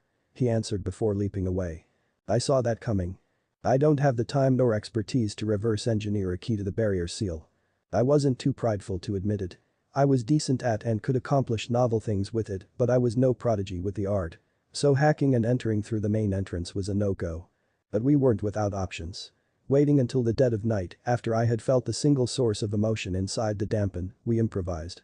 Moving around until we were near the sleeping target but not right on top of them, I used my new sword to burrow into the dirt and past a layer of rock until I felt no resistance. After twisting the kusanagi around some, I pulled it out and was left with a tunnel roughly the width of the blade in diameter. It was perfect for what I had in mind. Sitting down, I took out a storage scroll and unfurled it. Applying chakra to the seal released a kit with various medicinal tools and supplements. From that I took out the small purple capsule which held a general anesthetic agent. Holding it in my palm, I channeled my chakra. Slowly, air gathered to form a sphere with the capsule at its center. Moving my hand away left it look like the pellet was floating in place. Clasping my hands together in the bird hand sign, the sphere obeyed my demand and quickly constricted and expanded back to its previous size. That pressure was enough to rupture the capsule, and purple smoke filled the sphere, allowing the naked eye to see the shape of the wind construct. Now came the hard part. Before rise, the air bubble sunk to the ground and entered the tunnel I had formed. Following the path to its endpoint, it exited into an area that was likely another room based on the air pressure. Annoying, I had been aiming for a hallway, so this just created more work. Even with Sage Mode enhancing my control, this manipulation of wind chakra was not easy. Closing my eyes to further concentrate, I had the bubble move around in the room until I felt the area where the air in the room was intermingling with that of the corridor. Forcing it against the door, the shape of the bubble distorted as it squeezed its way between the door and the frame piecemeal until it popped back into shape on the other side. Guiding it forward towards the only chakra signature, I once again had to feel out a shift in pressure signifying a door and then push the bubble into the crevice. Now in the right room, it was child's play to maneuver the bubble over the target and have it disperse releasing the gas. Back outside, I slumped in relief. That was a real test of my abilities. Didn't even want to consider just how long it would have taken in my base form without the boost in control and passive sensing to guide my technique. Too long. Good job. Kurama patted my shoulder, I'll handle the capture. Yup, all you. I nodded while packing up the health kit. Two clones popped into existence and using the malleability of being chakra constructs transformed into large beetles that crawled down the tunnel. Moments later, they flared chakra as our signal. A couple substitutions later, Kurama and I stood in a dark room with the only bit of light coming from the sides of a door. Feeling for the doorknob, it was of course locked. So it got slashed to pieces. Stepping out into the hallway, I took a look around. The walls were made from a clay-like material shaped in odd swirling panels. Handles hung from the walls in regular intervals casting light and shadows at different areas. Not the most comfortable of hideouts. Actually, if the desired outcome was something similar to an Egyptian tomb, then the interior designer succeeded. Horrible taste aside, I followed Kurama as he walked over to the only occupied room and simply opened the door. Forming some hand seals as he approached the bed, chakra gathered on his hand which he slapped onto the target's head, leaving a chakra-restricting seal. And just like that, Sasuke Uchiha had been neutralized. All it took was some stealth, knockout gas, and a tailed beast putting a seal on him. The irony. Well Kurama, stopping beside him to run an eye over the Avenger, looks like you finally got one over in Uchiha. This one is nothing compared to the other two. He hasn't truly annoyed me for one. He snorted. Bringing out the med kit and getting to work, I replied back, yeah, but that's an unfair comparison at the moment. Remember that in less than 6 months he would have won against 3S ranks, obtained the Eternal, and then the. Pulling the needle out of Sasuke's arm, I detached it from the full vial which I carefully placed into the kit. Matter of fact, even after double-teaming Kagaya, he had enough left in the tank to capture all the loose-tailed beasts and seal them in individual Chibaku formations. Shippuden moved slowly from my perspective of watching it, but when I really crunched the numbers, the pace was astronomical. In what I estimate to be less than a year, Naruto went from struggling against Kakashi to being able to create hundreds of clones, each strong enough to defeat Cages. And Sasuke, who had a more impressive first showing, had a similar power creep. Even if they were handed some of that power, it's still insane. That's why when I consider my strength and progress over the years, I try not to allow my ego to inflate too much. It was impressive, yes, but it wasn't the greatest feat. TCH. That was the other timeline. No one will use me like that ever again. And it's only a matter of time before I can repay that pretender. He growled, which was weird when he was wearing my visage. And having to imagine his face behind mine while using that, I just realized that Kurama didn't have whiskers. That little detail was not terribly important, but it still made me wonder why I had them. Another mystery in this life. His eyes then locked onto something else. Hopefully that takes effect faster than when Madara did it. Yeah. And that it provides something on the same scale. I agreed, looking at them too. The vial of blood, a couple hairs, and a bit of flesh. The things that would set me on a path to reaching new heights. Like the ultimate Uchiha, I wanted to awaken the six paths chakra on my own. Due to only the Indra reincarnate having achieved it before, neither of us knew what to expect. It wouldn't be because I didn't take Sasuke's eyes, and it probably wouldn't be six paths age mode because I didn't have the 10 tails chakra. Besides those two outcomes, there was nothing else in particular that Hagoromo was known for. If it wouldn't give me that sage mode, then I was personally hoping for beyond Hashirama level life force and regeneration, plus a unique bloodline. Just something that matches being able to summon meteors or rip out souls. That and for it to activate before I left my prime behind. Unless unlocking it would reverse all the wear and tear of old age. I'm done. Taking a spool of ninja wire, I made quick work of restraining him. Made from durable metal fibers, he wouldn't be escaping them anytime soon without access to his chakra network. Hefting him up and over a shoulder, we left the small room to find somewhere more suitable for a conversation. Like expected, the base was void of life besides Sasuke. It wasn't surprising, but after seeing how large and detailed it was, I couldn't help but think Orochimaru had it built simply because he could. Similar to the wealthy owning multiple houses or vehicles. Maybe my poor opinion of it arose from the lack of critical information. I hadn't banked everything on it, but I had come with a loose expectation of finding some documents in the base that would corroborate my outsider knowledge. Damning evidence against Danzo showing his dealings with Orochimaru set aside in advance in case the cripple ever betrayed the snake. Or perhaps information on the Akatsuki members that Orochimaru had interacted with before being chased away. Anything of that sort really. But of course stuff like that was noticeably missing from what I had recovered. Instead I had found things like notes about inhumane experiments going on in different hideouts and various cadavers. Even then, the details were not presented in a way that would help in locating these other bases. Luckily for me, I had someone who had likely visited a few of them and could be persuaded to rat them out. Speaking of Sasuke, a number of the notes found were about him, his training regimen and the cocktail of substances that were developed for him. Lack of morals aside, the snake had seemingly used all the resources at his disposal to strengthen his next vessel. They were carefully prepared and administered to get the best results, so Sasuke wouldn't have to worry about strange side effects at all. I'm sure Tsunade can make use of them. Perhaps make a few tweaks and then make them available to Leaf forces, preferably after Danzo was dealt with. Which we could have started working on if the snake had kept a few memories of the past lying about. I can only hope the information I am looking for exists, otherwise I may have to commit forgery. A shift in empathy draws my attention to the youngest Uchiha. Despite becoming somewhat aware of his current situation, he made no external movements. I could almost feel his mind going from 0 to 100 while calculating ways to escape. All while not letting his captors know he was conscious. Like a true shinobi.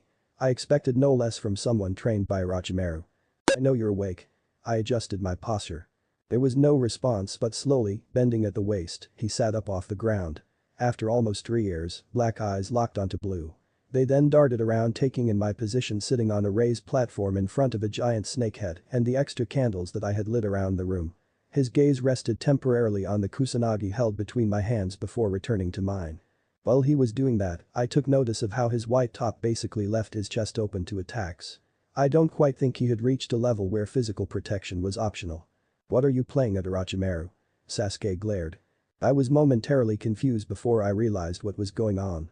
With a flick I had the blade pointing at him before having it extend and zip past his neck, leaving a shallow wound. This is no mere Sasuke, and you are not hallucinating. Willing the sword back to its natural length, I sealed it away. It had only been present to make a point. Hello Sasuke, it's been a while, hasn't it? Naruto. I watched his eyes widen before he started struggling with his restraints. No. I will not be brought back like this. Have you heard of Naruto? I will not allowed. I don't think you are in any position to state such a thing. Your chakra has been sealed, you're not going anywhere unless I decide so. I replied. Then release me. He shouted. You have no right to do this to me. You abandoned the village, Sasuke. Several of our comrades were harmed trying to bring you back. And you stuck a hand into my chest. I didn't ask to be brought back. He refuted. I made my choice to pursue my goal, they made theirs. Please don't do this, Naruto. As someone with their own dreams, don't take mine away. Not after what I did for you. Did it for me, you say? Wait. Did he actually believe it? I defeated you and could have killed you, but I didn't.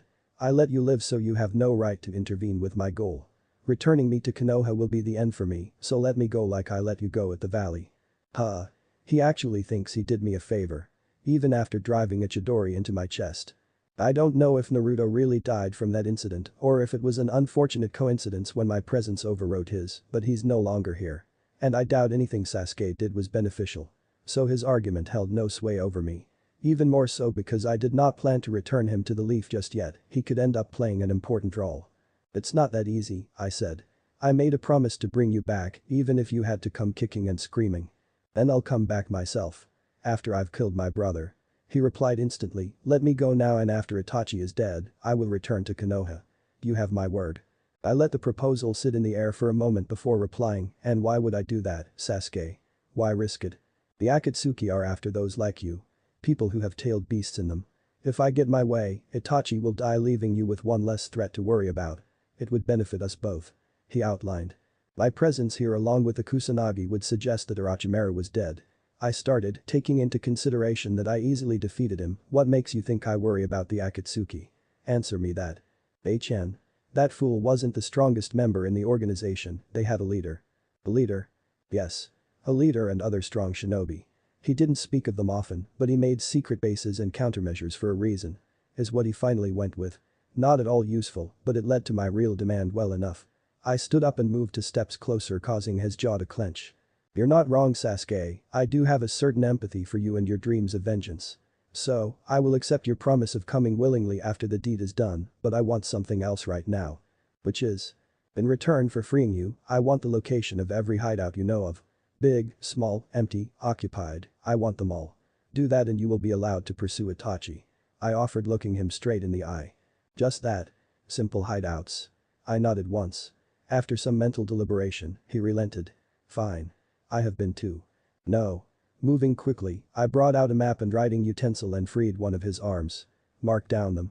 Taking the proffered pen, he jotted down 4 different locations with one spaced out further from the rest. He looked at me when he had finished, but I knew better. You can't hide your deceit from me, Sasuke. I said all of them. He hesitated before making one last notation. I've done what you asked for, so unseal my chakra. He all but demanded. The seal will come off in a minute or so. Making sure I had everything placed away, I went to leave before pausing. One last thing, I plan to deal with the Akatsuki sooner rather than later. If you waste time, you just might lose your chance at your brother. I thought about making a threat about going back on our deal but decided otherwise. With my piece said, I began walking to the exit where his voice reached me. What are you going to do with those locations? Was that worry for his future team members perhaps? I'm sure they would appreciate having the location of these 5 bases. I'll turn them over to her. I look forward to our next encounter with Sasuke. And with that I left the room. Once in the hallway and out of Sasuke's sight, I nodded to Kurama, who made a hand seal to disperse the chakra restricting seal. With his chakra back and an arm free, he should soon be able to escape the ninja wire. There are plenty of tricks for that after all. Giving Kurama the map and a custom storage scroll, I made 3 clones who quickly transformed into nondescript ninjas in black attire and plain masks. Taking the cue, my partner transformed as well. I leave the rest up to you. I told him. I don't know if he plans to form his team again, but it's best if you hurry. Red eyes glanced over the other clones before looking back at me. Got it. Safe travels. Thanks. Good hunting. The next few seconds saw us blowing a hole in the ceiling and escaping into the light of dawn. I was heading back to the village while they would go looking for the different bases.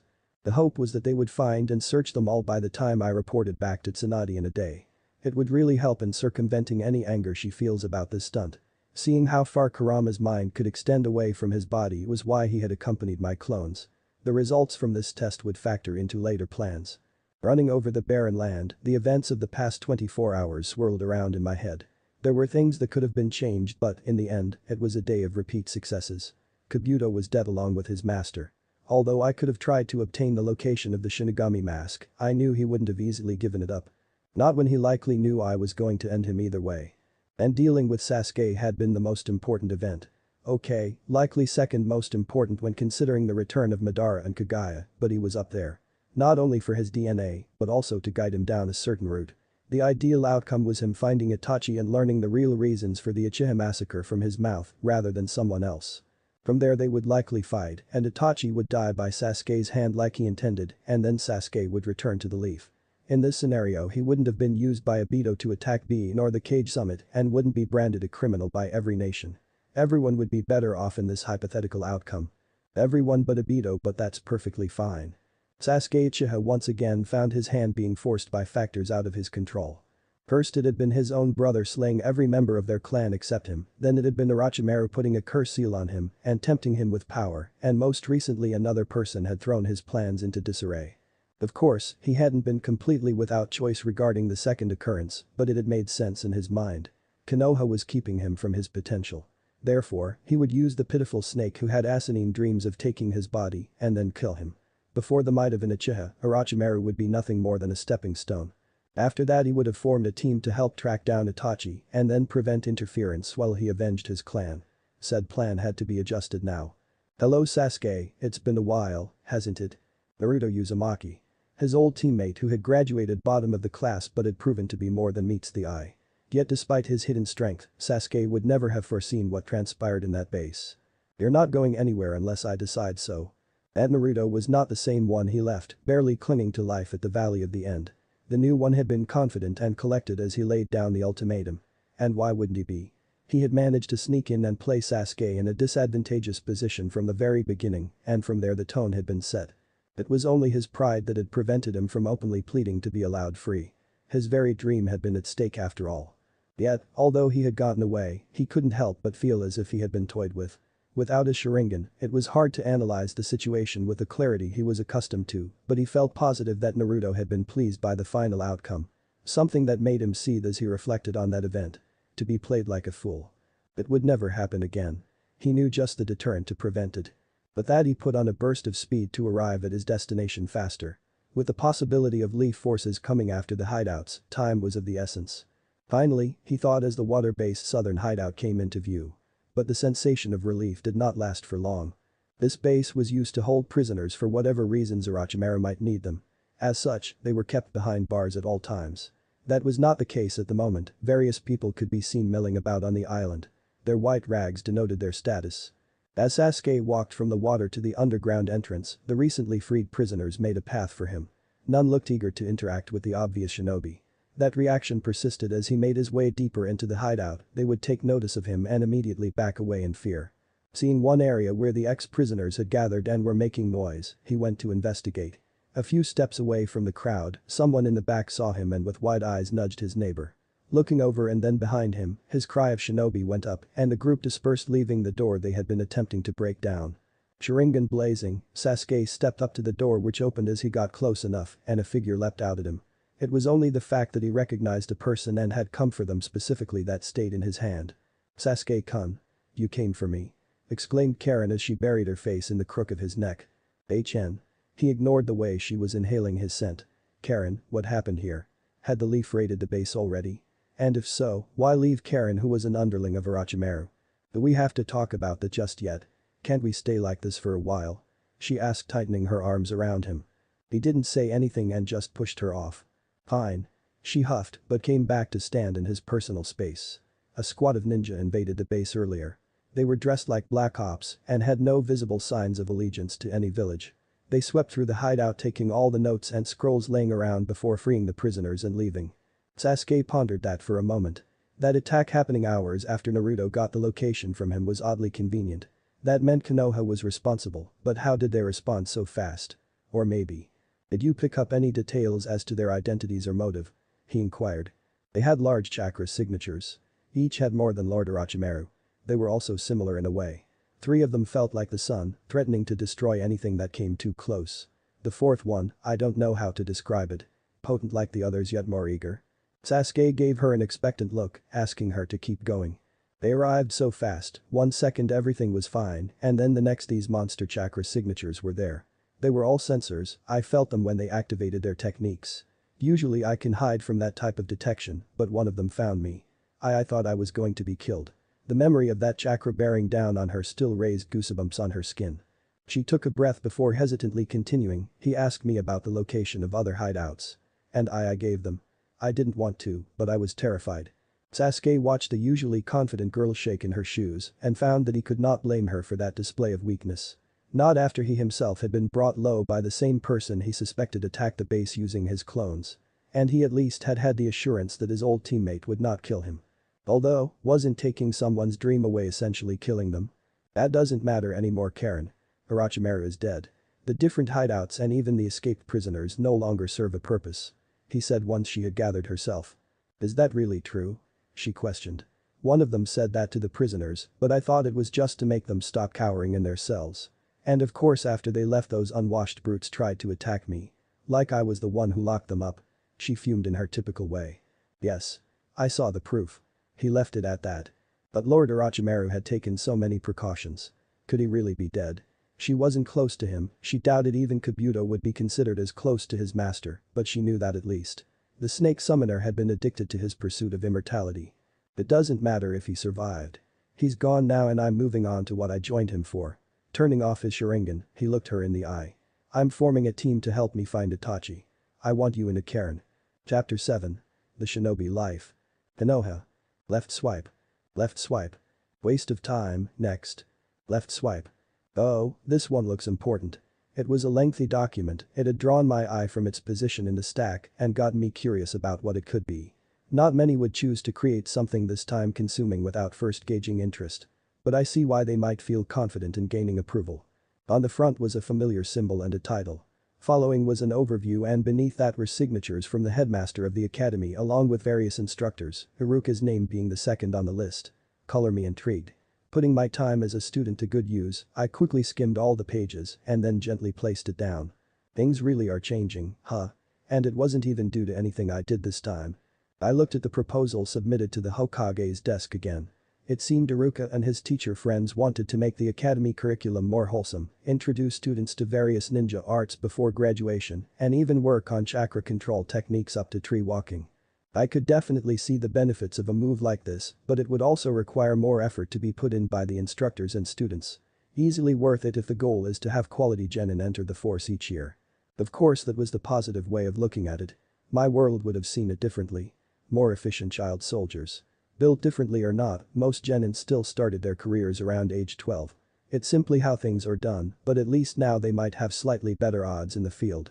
Did this also happen in the original timeline? Perhaps in the background. Picking up the document, I placed it in the pile on the right which consisted of one other proposal from the Seals and Barrier Department. A department I was starting to grow familiar with. Looking to the left, the pile of documents that I found to be of little importance was at least 4 centimeters high. And the pile is still unsorted. Twice as tall. Ugh. She called it preparation for one day running this office, but both of us know what she meant. She hadn't been too thrilled when I brought back news of engaging Orochimaru and Kabuto alone, and this was the punishment.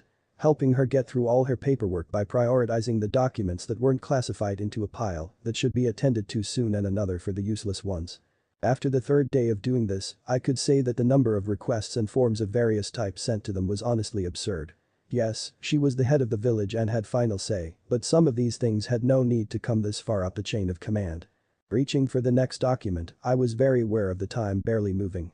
And that's that. Just in time for lunch. Raising her arms above her head and yawning, several cracks could be heard as her spine adjusted. Oi, Shizune. Brat. What do you want to eat? I'm in the mood for some chicken breasts. That sounds fine, my lady. Naruto-kun. I grunted in assent from my position slumped over the little workstation they had arranged for me to the side of Tsunade's desk. Chicken breasts it is. Perhaps with cooked brown rice on the side. Of course. Cat. A figure dropped from the ceiling and took a knee. Get my regular and 2 of Shizune's from the Akimichi's place. You know the one. Switch the sake with water please. Shizune added. Again with that. Whatever, no sake cat. With a crisp hi they left the room. You know, a little bit of alcohol here and there won't affect my duties. Their serving size wouldn't even get me tipsy. She grumbled. It's the principle behind the act, Lady Tsunade.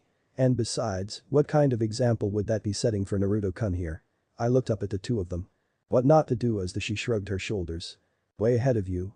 A small laugh left my lips. Rule number 1, don't become a while young. Rule number 2.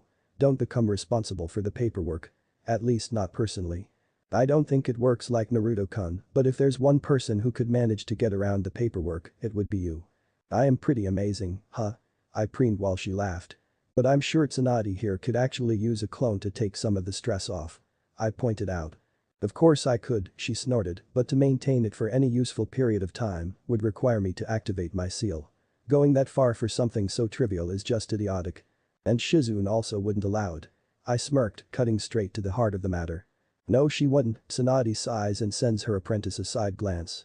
Personally, I think this is her revenge for all the years she had to put up with my antics. With the drinking and whatnot. Lady Tsunade. I would never do such a thing. Using that stockpiled chakra on a little paperwork is just a bad idea. You never know when you might need it, so better safe than sorry. Is it me, or does that bright smile feel a little too bright? Guess playing nanny to a grown woman can get to even the nicest of people. To treat your poor sensei this way, after all I did for you. I'm heartbroken, Shizune, absolutely devastated. A hand was placed onto her oversized chest while she shed crocodile tears. Good thing Sakura would never betray me like that. I'm only looking out for your best interest, my lady. Shizune doubled down. Obviously not, otherwise you wouldn't have denied me my sake. It's the only thing that keeps me going when faced with these physical constructs of misery. What I wouldn't give to learn how sensei managed for so long with this hat. It was probably whatever he was smoking in that pipe of his. I offered their amusement. That had been a theory of mine while watching the anime, here is in resorting to reading smut and getting high as self-care. Hilarious. He always did like that pipe. Tsunade remembered with fondness in her voice, he first picked up the habit after grandfather and granduncle died. After that, I don't think a day went by where the damn thing wasn't on him. Used to drive me insane. Yeah, it was present till the very end. I agreed. Did that thing survive the fight against Orochimaru? Seems like the oddest things last the longest. So, Naruto-kun, are any of those documents going straight to Tsunade-sama? Silently thanking Shizune for breaking the atmosphere before it could set, I reached for one of the piles to hand to her. Yeah, luckily for her there are only 6 of them. The rest can either be sent to different departments or placed at the bottom of her stack. Taking them and running an eye over the forms, she hummed in thought as one caught her attention. Iruka-sensei is certainly living up to his promise. She noted. The academy sent in another request. Let me see that. While she read through the 22-page proposal, I sent an inquisitive look at Shizune. Tsunade had said another, hadn't she? Shortly after you left, Iruka-sensei came to us and voiced his desire to revamp the academy and what it taught its students. Getting his fellow sensei along with the headmaster together, the first request was sent in about 2 years ago. It was designed to be the foundation that later changes would be built upon. Shizune explained. What did that one do? Created mandatory psychological evaluations for students before joining the academy and then at the end of each year. She smiled at my expression. I know. Those evaluations were normally reserved for or those in positions of leadership, so to ask children to take them was quite the maneuver on their part. Yeah, I can't imagine it was easy to pass. What is that information used for? I had a few ideas myself. On the surface level. To instill the right mindset. I'm sure you can see it for yourself looking back at Naruto-kun, but very few genin graduate from the academy, both knowing and understanding what the leaf headband represents. Rather than expect the instructors or negative experiences to show them how dangerous the ninja career is, the academy will now work to ensure that each student has the correct mentality going forward. Those who feel that path is not for them can decide that early and quit before coming to that realization after something that happens in the field. You seem passionate about this topic, Shizune. It wasn't too obvious, but the signs were there. The narrowed eyes, slightly higher volume and cadence, and even her posture. I just prefer to not receive more patients who were crippled or disfigured before getting over their misconceptions. She defended herself. Watching her force the tension out of her body, I couldn't prevent the small smile on my lips. Tsunade did well to keep this kind soul close to her. Nothing wrong with a little passion. She coughed and broke eye contact. It might lead to lower retention rates, but I agree with you. Doing evaluations could certainly be useful. Those kids deserve to know what they are signing up for. How would events have transpired if Naruto had known what it would take to become the to really understand what a shinobi was and what they did and then to realize that the cage was expected to be capable in all those fields? Even his hero, the fourth Hokage, only got the position after slaughtering a whole platoon of Iwa troops and winning a war for Konoha. Naruto had been able to gloss over that fact, but what if he had been required to acknowledge it? Would his desire to be acknowledged and loved himself be enough motivation to continue on the shinobi route? And if it hadn't, would his status have allowed him to choose a different path? That right there would have made for an interesting story. Stepping past the threshold, I shut the door behind me. My footwear was quickly removed and placed beside the pair of Jetta sandals. Next to come off was the cloak, which went onto a hook like the others. With those social niceties observed, I walked into the kitchen and came out a minute later with a bottle and 2 platters. Filling them up to different levels, I placed the heavier platter along with the bottle on one end of the table and then took my place at the other. I took a few small sips while my guest slowly drained his. Drinking had never been and still wasn't my thing, but I could put up with small quantities every now and then. It also wouldn't be proper to offer him a drink while not touching mine. Someone who didn't know me might suspect poison or something. For a moment the only sound in the room was that of sake being consumed and the clacking of objects being moved around. He wasn't always that way. Jiraiya finally sighed. There was a time when I was proud to call him my teammate. I sat up straight and pushed my platter away. Of course. The legendary. One of Konoha's greatest 3-man cells. After the cages, you 3 had the biggest sections in our history books. It was that same greatness that tore us apart. He replied bitterly. We were the most capable. Whenever something important needed to be done they would send us. Always in the very thick of things. So much violence. Death. Despair. One couldn't go through it all and come out the same. It changed each of us. And Orochimaru was changed the most. My head tilted. Many would think that, but in all honesty, I believe it only intensified his inner fears. You need only go on so many missions, kill so many people, see so many comrades die, before you start becoming numb to it and wonder when your time will run out. And hence, his quest to become immortal and learn every possible thing. Almost the same concept as that other snake-themed nose less villain. Unfortunately, he became the monster people will always remember him as. He reached out for the bottle and upended the rest into his container. That thing ran out faster than I was anticipating. HN. You know. In a way, I'm happy that you were the one to put a stop to his crimes. He took a long pull. Fond memories. Long past and outweighed by the horrors I've seen caused by him, but yes. We had the others back so often, Tsunades as well, that I would have found myself conflicted over doing it. Would have done it, as was my duty, but afterwards. I can only imagine. Bringing up the platter a final time, the 1 bottle of sake I kept in the apartment was done away with. For a long time he was out in the world, doing evil deeds for the sake of curiosity.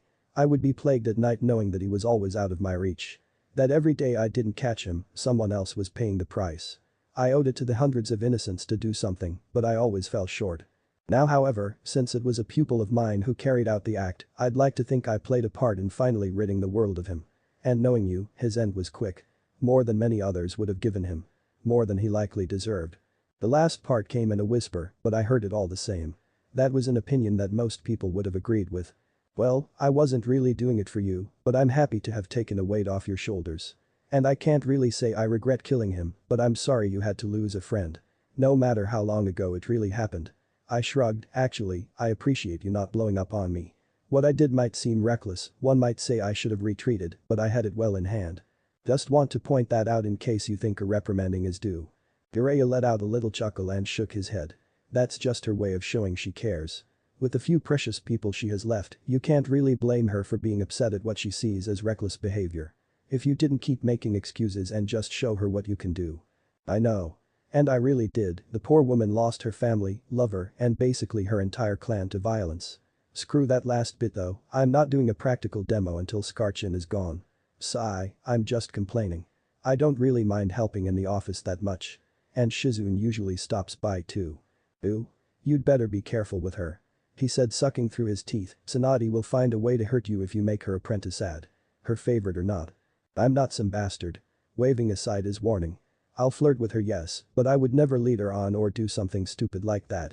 This world already treats genuinely kind people poorly, I'd rather not add to it. That didn't mean something happening between us was impossible though. Unlike the other really kind females I knew, Shizune was an adult and therefore not off limits. She only needed to show interest. And how dare he jump straight to that conclusion. I find the lack of faith disturbing. Good. You do not want to be on that side of her. I've said it before and I'll say it again. The closest I've come to death was under that woman's fists. Whoa, slow down there. I'm not going to let you compare what you did and what you think I'm doing. There's a huge difference. What you did was stupid to the max. How the hell do you fall into the bath with her? What kind of ninja does that? I ask incredulously. That's a question I will forever ask myself. Perhaps some cruel god snapped that branch beneath me for a quick laugh. A lecherous smile crept over his face, punishment aside, the sight is permanently etched into my memory. It was worth it. I couldn't help but shake my head. That was the very definition of the high-risk low-reward. An idea hit me, maybe we could get a Yamanaka too. Never. The rejection was swift to come. Heh. I wouldn't have shared either. A heavy sigh tore through my fantasy of 106. I always figured I would be the first to die. Compared to those two I may as well have been a normal ninja. To think, the one who fought it the most was the first to fall, there really must be a cruel god out there. What else would explain this life we live? I couldn't fight back a sigh myself. Jiraiya and I were close, maybe it was a different dynamic than what Naruto and he had in canon, but that relationship was there all the same. We were bros. So it wasn't a surprise that we discussed philosophy at times, his goal in life was striving towards peace after all. I didn't mind since I appreciated intellectual conversation like anyone else, but it never failed to give me an odd feeling to my stomach. All the talk about violence and suffering and wanting to put an end to it made me uncomfortable because I was a lot less optimistic about a happily ever after than Jiraiya was. Not to say he wasn't somewhat jaded himself, but he didn't know what I knew. In short, there was a sequel to this story. The less said about the possible origin of this story the better. Even if we get through this next year or so and all my plans work out perfectly, there are still threats lurking about. And I suspect that there always would be. That was the nature of this setting. One conflict after another leading to generation after generation either dealing with it or passing down the burden. I think it's safe to say very few people received happy endings. Speaking of tragedies, it did bring to mind a subject that I'm sure was already circulating in Jiraiya's head. I hadn't wanted to mention it just yet, but better now than creating another somber mood later. There were several documents he had lying around, did Tsunade tell you about them? I asked. Part of the reason she called me back. Very illuminating information. A muscle in his jaw flexed subtly. Okay, that was definitely a hot topic. I told Sensei not to trust him. A man like that could never keep his hands clean. He'll get his. But that's not what I was talking about. This letter Orochimaru feared. Possessing the same eyes as the sage. That trait isn't very common, is it? Oh. That. Jiraiya seemed to age before my eyes. No. There's only one person who fits that description. He was a redeed, however. Unlike the Spain figure. Red or orange. Doesn't really matter. It's the eyes that are important here. Your old student could potentially be alive out there. Alive and captured for some reason. I know, Naruto. Trust me, I know. One headache is removed and another comes up almost immediately. Yeah, may you have interesting times is what the Chinese used to curse people with. All the more reason to find out what is happening in AIM. I knew he would say that. He's not an ordinary shinobi, Jiraiya. Leader of a group of S ranks. Rogue S ranks. Well, neither am I. Might not be leading notorious rogue ninja, but like you said, legendary. And that's without the aid of Senjutsu. There might be more than one Akatsuki member hanging around there. Okay, enough of this. You don't have to prod me, Naruto. He laughed, I would have suggested you come with me anyways. There is no one else I would want at my back for this. But you realize that we can't just bull our way in for this. Game has been sealed tight to outsiders for a long time now, so we'll need a plan. And permission naturally. One international escapade might be forgiven, two are asking for repercussions. If only they knew the Orochimaru encounter was premeditated. Cool, I would have just followed you anyways. I already put some thought into how we can infiltrate. Of course you have. There was tension in the room. She didn't allow it to affect her outside appearance. Sitting behind her large desk, her shoulders were relaxed, elbows on the flat surface, and fingers steepled in front of her mouth. Her customary resting position. It wouldn't do to appear anything less than calm in front of her soldiers. Another lesson imparted upon her by her late sensei. Her eyes quickly panned the occupants in the office, analyzing their posture and facial expressions for minute tells. Her last teammate and his apprentice stood at ease before her while closer to the door, waited for Ibiki Marino and Inoichi Yamanaka. The last two were in the dark as to why she had summoned them, which added to the current atmosphere. They would understand soon enough. He's approaching the red zone. Two signatures branched off. Stationed at the front entrance. Jiraiya reported, yellow eyes narrowed. The Yamanaka clan head twitched faintly as his own sensor abilities picked up on who the subject was. The only sign that Marino noticed was a quick look from the corner of his eyes. Count is 3. Other persons of interest make 5. The room was silent as her gaze moved onto the youngest blonde. A moment later he nodded. Even before that Jiraiya had already started moving, flickering out the window and heading west. The two squads that had been waiting on the roof followed. Moving calmly, Tsunade Senju, 5th Hokage of the Hidden Leaf, stood and made for the door. Her cousin of sorts fell into step behind her in the position her first apprentice would have occupied were she a part of this assignment. A head gesture had the two interrogation department members following as well. In that loose formation she led the way to the designated red zone. The small room reserved for meetings between her and her esteemed advisors, pushy old fools that they were. Actual purpose aside, it served well for a detainment having all of the protections that her office did, except for the constant guard detail. As such, when the door was pushed open and then shut behind the party of four, she was certain no one outside would be any wiser as to what had transpired in the room. Of the justice that was to be rendered. It was as if a wind release technique had gone off in the room. The furniture consisting of a low table and 4 seats were lying in disarray. In the 2 furthest corners stood clones of the young blonde, with each restraining an elder with a kunai pinned against their throats. As expected, Kaharu and Homura were not happy, but they could hardly resist.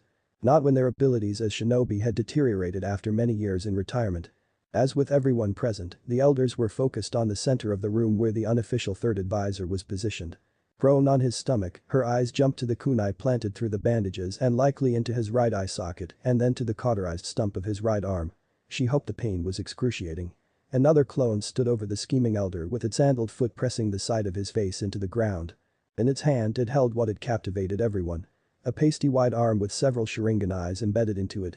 It was partially covered with bandages and metal clasps, but enough had been undone to suggest what was beneath. Ignoring the reactions of the rest, her eyes narrowed minutely upon seeing a contorted face on the shoulder of the arm. As expected, Hashirama's cells are quite potent.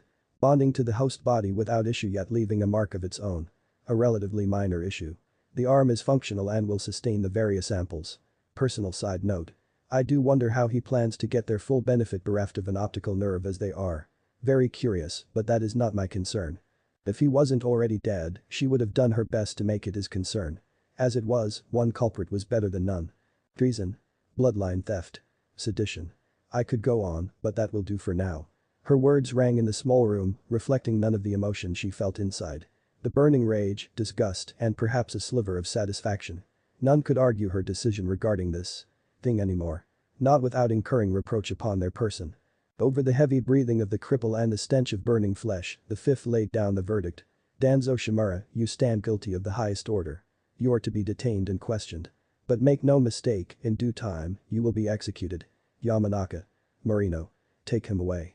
At once, Lady Hokage. Inoichi saluted. The look in Ibiki's eyes gave credence to why many feared being placed in his care. Stepping aside, she watched as the two men went to move the old warhawk. He truly made for a sorry sight with his blood-stained bandages and clothes. Another look at the artificial limb and all feelings of sympathy were washed away. Tsunade, we deserved. She silenced Kaharu with a spike of intent. Don't think you two are above suspicion. Your fate will be decided in part from what I get out of Danzo. For now, go to your homes and stay there. They wisely didn't protest further.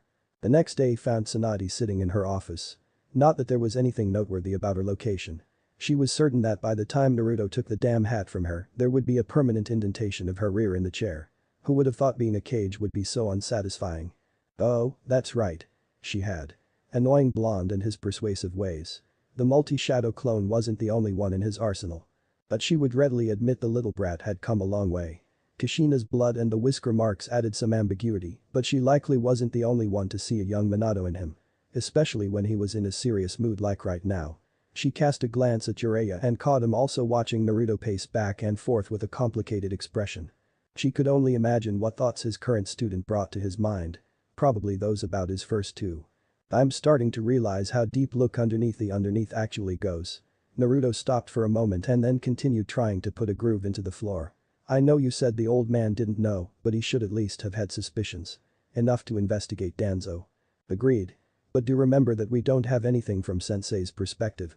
Unless he left notes behind, all he knew or didn't know about his old friend went to the grave with him. Personally, she didn't think Sarutobi would have found anything. He'd had a habit of seeing the best in those dear to him to an unnatural degree, even she had gotten away with a number of things due to their closeness. As if thinking along the same line, Jiraiya snorted. We all know what Sensei placed above all. His king. Between wiping out a clan or letting the village fall into turmoil, he would prioritize the village above the clan. Perhaps he wouldn't have a kid do the deed like Danzo arranged, but the Uchiha would have been subdued in the end. But that only happened because Danzo interfered. It still sounds crazy to me, but Shisui could have ended everything peacefully. Naruto shot back. The village would have been safe and the Uchiha pacified. For a man who thinks shinobi shouldn't be led by their emotions, he's a really petty person. He's a hypocrite for sure. However, I think greed is what really drove him. Why let someone else possess such a powerful technique when it could be taken and used in his claim to the title? Before that temptation, a few hundred lives were of no consequence. He likely saw it as a bonus since it was the Uchiha. The powerful technique seemed like an understatement regarding Shisui's Sharingan ability. Able to manipulate the mind and suggest commands with a single look or completely subvert one's personality with prolonged exposure. That was what Danzo had been capable of with the eye in his head, but she believed the technique could likely do more. Shisui would not have been able to prevent the revolt the Uchiha were committed to if he had to maintain prolonged eye contact with each person of influence. No, either having the complete set made it more powerful or Shisui had better compatibility with the technique, seeing as it was his. It hadn't been easy getting the information out of the cripple. His paranoia had led to the accumulation of several methods to make a walk through his mind difficult. Not impossible, just difficult. With some helpful seals and Ibiki's aid on the physical front, Inoichi had shed some light onto the shinobi of darkness and his exploits. Truly despicable deeds that made her grateful he had never unlocked the full potential of Shisui's eye. She sighed as she listened to the sensei-pupil pair converse. Danzo was locked away and would soon be executed, but that was not the end of this chapter. Far from it. When she had first combed through the documents Naruto recovered during his illicit trip, it hadn't taken long to put together the crumbs scattered across numerous texts to realize Orochimaru had a backer inside the village. One in a high position. Subtle investigations and queries later and the suspect had been narrowed down to Danzo. Naruto, when he'd heard, had advocated for a discreet assassination. She'd vetoed that option and instead worked up a plan where the blonde would capture him and Jiraiya would take a team and capture his root forces. The two sages carried out their tasks flawlessly and now she had to deal with the fallout from the secrets uncovered and those whom Danzo used that technique on. It would be for the best to also find out what he programmed them to do. Something that would undoubtedly require time and effort on top of her current duties. She really needed a drink right about now. She could postpone further talk on this subject and drag Naruto and Jiraiya to a bar. Her teammate would cover the tab of course. An urgent knocking at the door grabbed the attention of those in the office. A quick second and the extra privacy seals were taken down while a Kunoichi was permitted entrance. Her attire labeled her as an agent from the new messenger division. Urgent news, lady, she saluted. Tsunade gave her a sign to continue.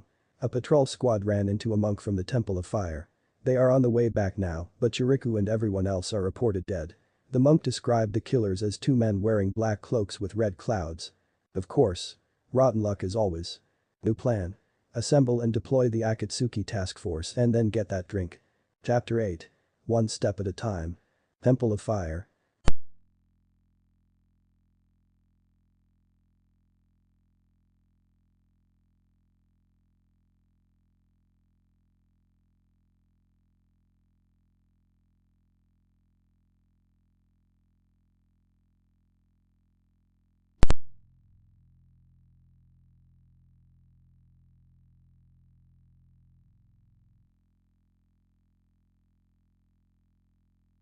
The Kuzu and Haiden certainly hadn't held back when they attacked this place. Not that I expected restraint from those two when it involved bounties or killing. Excuse me, but where is Shiriku? Asuma questions the head monk as we stand surrounded by the dead. The bearded elder only lowers his head, so his younger companion confirms what we came expecting. Well, actually, we've been unable to find Chiriku's remains. Hearing this, I quickly create and disperse a clone. So they took it then. Asuma too bows his head, letting out a slow exhale. When he straightens up and faces us a moment later, his expression is set in stone. Determined. It's as we thought then. Our enemy is most likely Bikuzu. The bounty hunter from Taki. Shikamaru finishes. No trace of the usual laziness to be spotted. Experienced. Brutally efficient. Avaricious. The first two are bad enough, the last part just ensures that he won't let go of a 30 million Ryo bounty without a fuss. He has a personal stake in this. Then conflicted is. Assuming we pick the right location, then there will be two squads plus Naruto against the two of them. Kotetsu looks around at us. Those are good odds. I say we pick the bounty station closest to us and double time.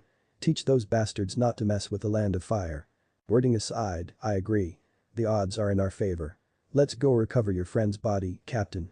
Izumo backed his friend. They did a good job of it, but I still knew they were only trying to hide their nerves. Orochimaru hadn't spoken lightly of Kakuzu in his countermeasures against the man. And with Haiden being a mystery to them, an encounter could go either way, even if the Akatsuki were outnumbered 8-2. Right. We're doing this then. We should send word to the other squads about Chiriku's body being taken. Have the ones assigned to the stations be on lookout. Shikamaru reasons. And once a team finds any sign of them, the others can converge.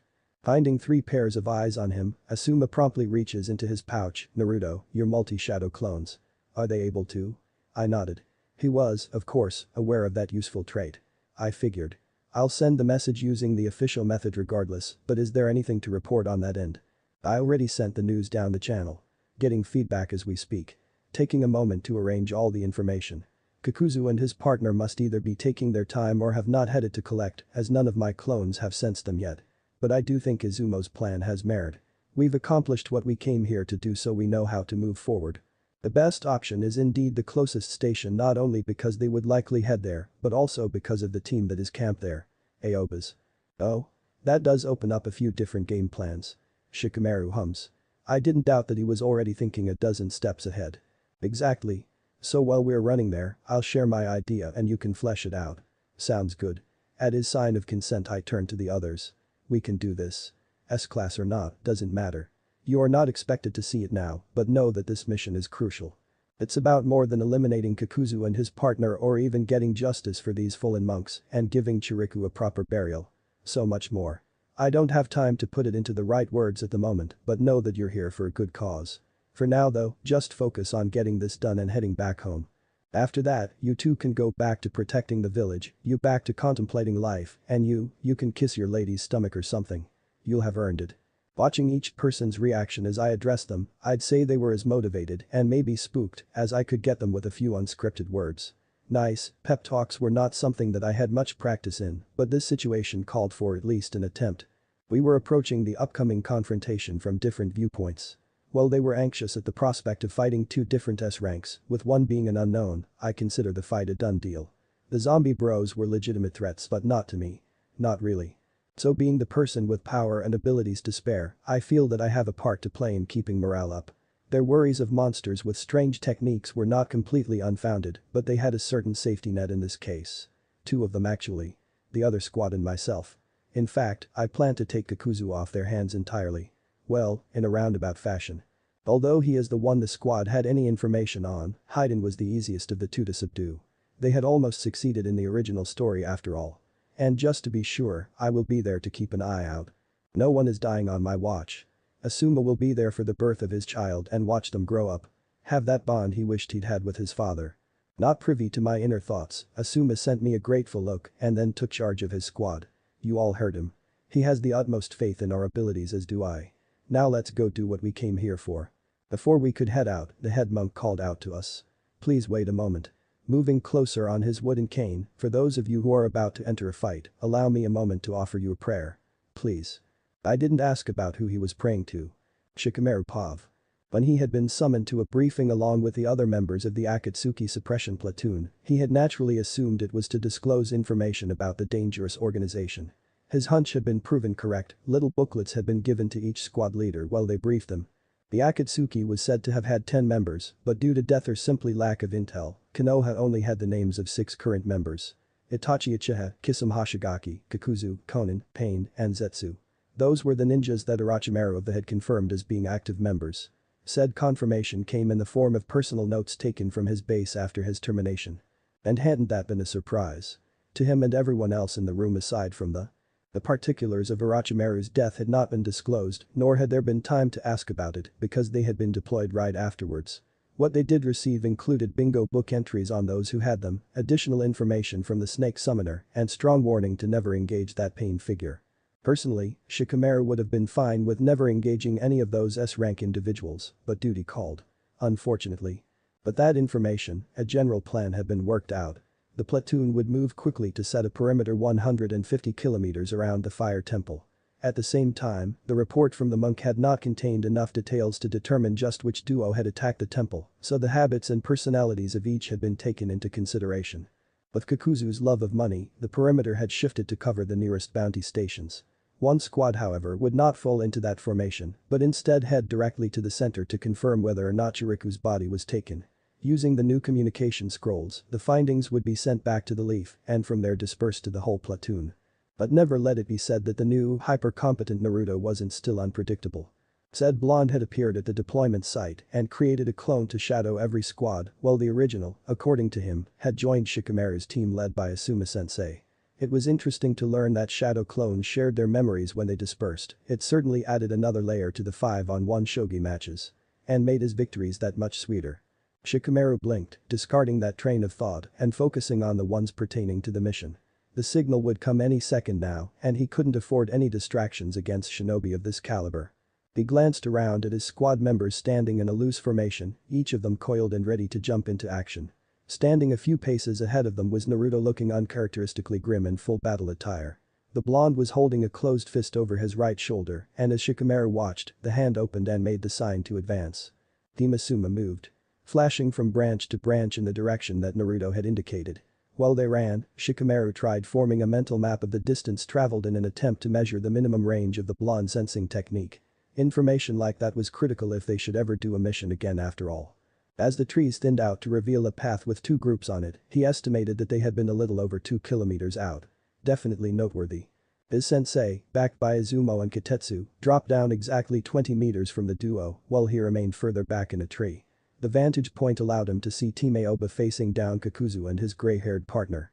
Despite a silent landing, the rogue ninja still sensed the arrival of Team Asuma as the shorter of the two turned around, completely leaving his back open to attack. What's this say? Looks like they aren't alone, Kakuzu. He started with a leer. Shikamaru took in his appearance, odd purple eyes, headband around his neck and chest left bare under his open cloak. In his hand was an oversized scythe with 3 blades that he moved around with apparent ease. But that symbol. It's another guardian, something or whatever. His lazy voice belied the anticipation shining in his eyes. Another one for Jashin. At his words Kakuzu, who was holding what had to be Chiriku's body behind him, positioned his body to take in both groups at once. His green and red eyes moved over Team Asuma, dismissing them one after the other to focus on the squad leader. Asuma Sarutobi. 35 million. So he's worth more than that one? The smile that crossed his face unsettled something in Shikamaru. Let me take him, Kakuzu. I'll have him feel the same beautiful pain that his friend experienced. Oh, look at this, he seems pretty angry already. Aside from running chakra through his trenched knives, Asuma-sensei didn't act out on his emotions. Something that had him sighing in relief as his eyes scanned the environment looking for any natural sources of shade. At the moment, the tree beneath him would serve as the best launching pad. No. There is likely a reason why his bounty is higher. Kakuzu responded while looking between the squads. I'll take him and his team while you can have the other. I'll assist you after I'm done. I won't need your help you fucker. The still unnamed ninja bit out. Despite that he turned to face Ino and Chaoji's team. The build of the big one, the hair and eyes of the girl, and the Shikaku look alike. They are another reiteration of one of the Leaf's most successful teams. The large one can expand the size of any body part, be ready for that. As for the Yamanaka, I doubt she will have much impact against one like you. Shikamaru held back a twitch at this revelation. It wasn't often that an opponent was this well-informed and therefore ready to deal with the Ino-Shikacho matching. It was becoming more and more apparent that Kakuzu was dangerous. But what exactly was his partner capable of to warrant such a belief? Useless trash I'm guessing. HMPH, whatever. I'll take care of it. He was certainly capable of great arrogance. Kakuzu seemingly ignored him to focus on the largest threat present. There was a tense moment as everyone waited for the other to make the first move. When it came, Shikamaru questioned his vision. Kakuzu blew up. Black thread seemingly erupted forth from tears in his body, leaving behind a dark monstrosity in the ragged remains of the Akatsuki cloak. The Nara absent-mindedly took in the fact that the majority of the mass was positioned at the back of what used to be a man, and there were masks attached to it. 4 of them. As the alarmed Leaf Nin watched, one of the masks and a significant volume of living thread broke off to create an odd form before grabbing Chiriku's body and leaping into the open air. Shikamaru worked out his thought process right away. Kakuzu obviously noted Asuma's interest in the body and was using it to his advantage. Such a maneuver would have split Asuma's focus between the missing nin and his self-appointed task, while also requiring the Leaf Ninja to split up further in pursuit. Assuming that whatever Kakuzu just did wouldn't detract too much from his strength, then it would have been an effective psychological and tactical ploy. Good thing they had more than just 2 squads.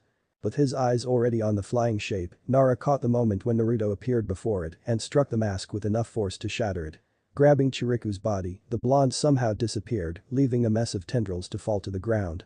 Was that an aerial body flicker? The sound of falling trees quickly captured his attention. In the center where the two Akatsuki members had stood, there only remained the unknown, while Naruto occupied the area where Kakuzu had been. A trail of devastation starting behind Team Aoba and leading further into the forest hinted at the bounty hunter's whereabouts. The plan, more a general guideline than the multi-layered plans he usually employed, had almost been foiled. The original intent had been for both squads to confront the Akatsuki in a staggered order. The first would grab their attention and stop them from moving forward.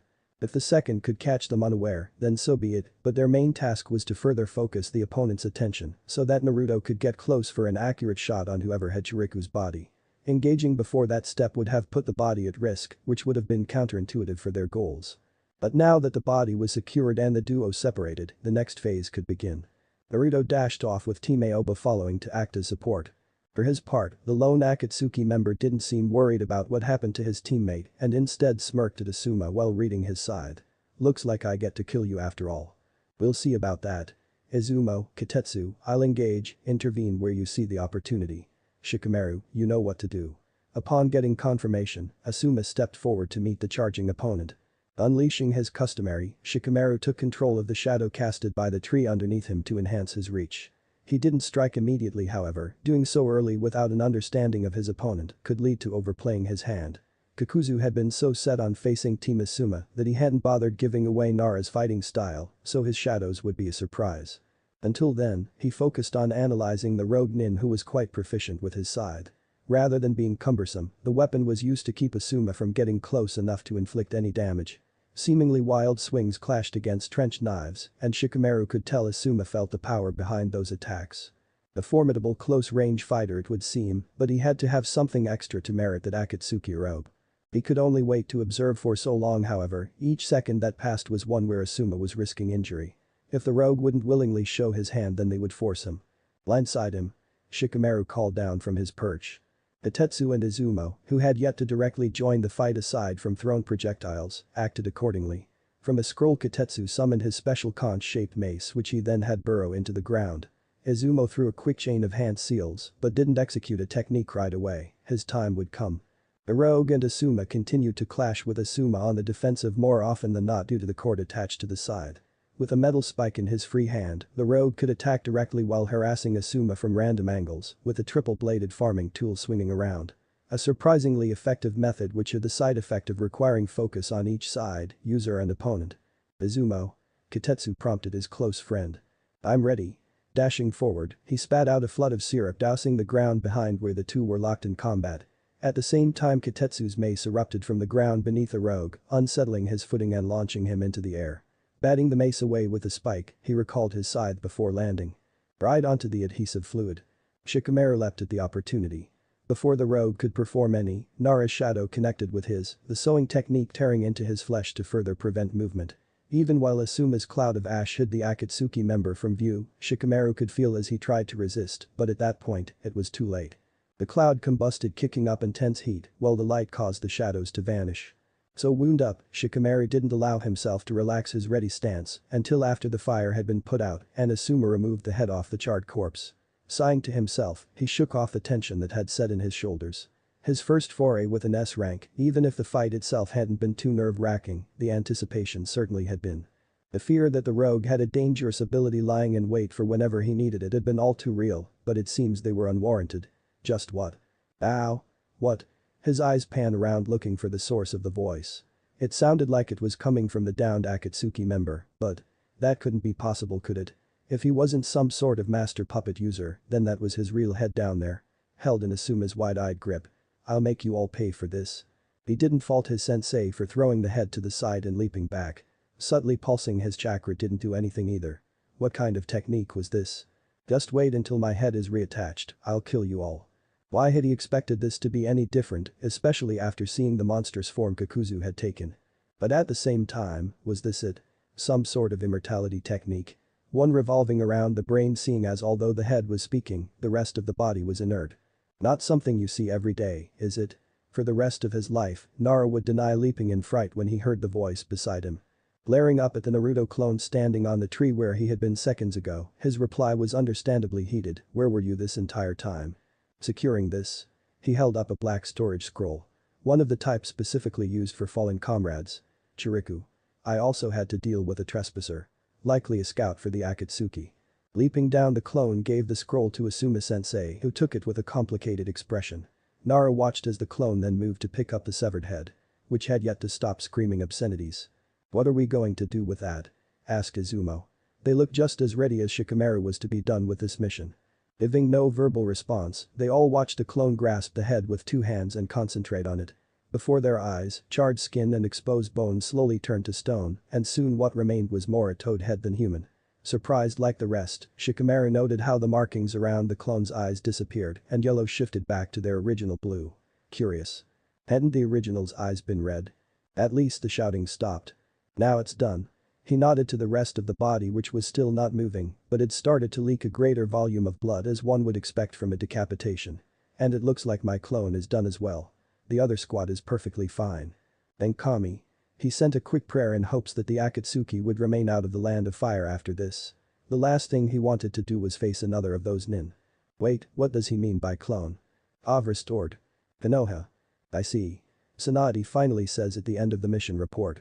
It was only the two squad leaders and I standing across from her as she hadn't wanted 9 people in her office. Good work you two, your teams handled themselves well. That's enough for now, so as usual after a mission like this, you get a week's worth of downtime. Don't forget the written reports. Yes, hi, Hokage-sama. The two responded. After a nod from Asuma, they exit the office leaving me alone with Tsunade. So that went well. I'm guessing the rest of the platoon has already returned. I ask while unsealing a scroll. They did. And it did. You worked with them, what are your thoughts on keeping the Akatsuki suppression platoon around? Not active but ready in case this happens again. They're certainly efficient enough to make a difference, and with 6 members unaccounted for, it wouldn't hurt to keep them around. I do think the next time the Akatsuki acts, however, they'll likely come directly for me. A direct attempt like what Itachi and his partner pulled. Yes, I see why you'd think that. The way things are heading, either they'll come to us or we'll go to them. Jiraiya. I guessed. Unfortunately. They were his students once, so he feels pressured. I fear he may very well ignore my words soon. I sighed. Can't say I'm surprised. I'll make sure to talk to him before he leaves. Calm him down if I can. You do that. Perhaps one knucklehead can get through to another. She snorted. I wasn't really sure on how the confrontation with Nagato should go, especially with Jiraiya beside me. He would likely go in with the intent to talk, and perhaps he'd get the chance after we beat them, but I don't know if he can convert the two. Without Mr. Charisma around, that task would fall on Jiraiya's shoulders. I have a potential solution, but it's still in the works. My second concern is where this fight would take place. I don't want it to be the Leaf nor the Rain Village, too many possible casualties. I should have some time to think about this further. If events don't change too much. What's this? Brown eyes flick between the scroll lying on her desk and me.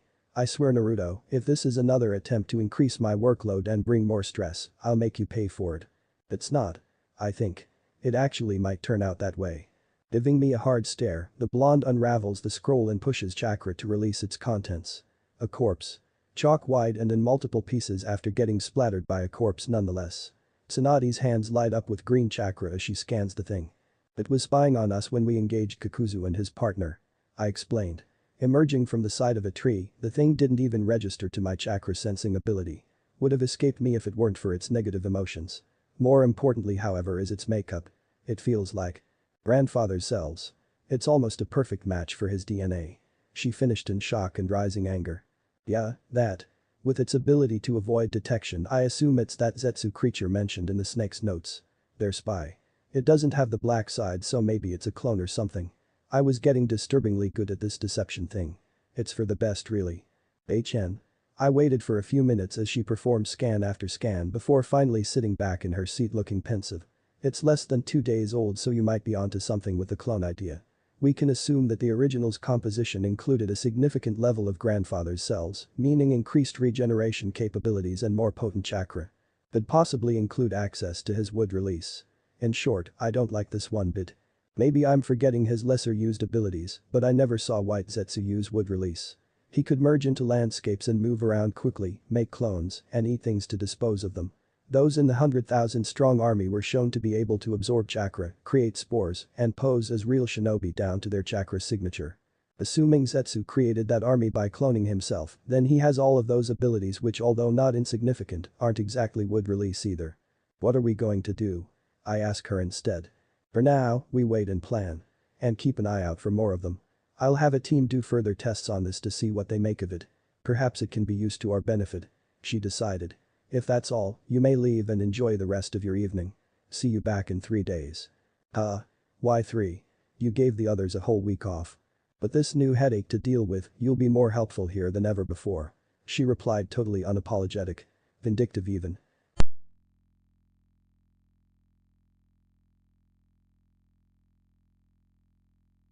By Naruto. Bobbing my head to a song from another world, I push my front door shut and lock it behind me. I then kick off the footwear and neatly place them to the side before reaching to the areas just under my armpits, where my armor fastenings are. Making quick work of it, I pull off the various pieces and seal it all into its assigned area on my right arm guard. Similar to the current Raikage and whatever those things on his arm are, my vambraces are either always equipped or on my dresser when I'm asleep. Thus, they are very convenient for storing my valuables. It's from that same pocket dimension of sorts that I unseal 2 different packages onto the coffee table. Which isn't really called that here. Whatever.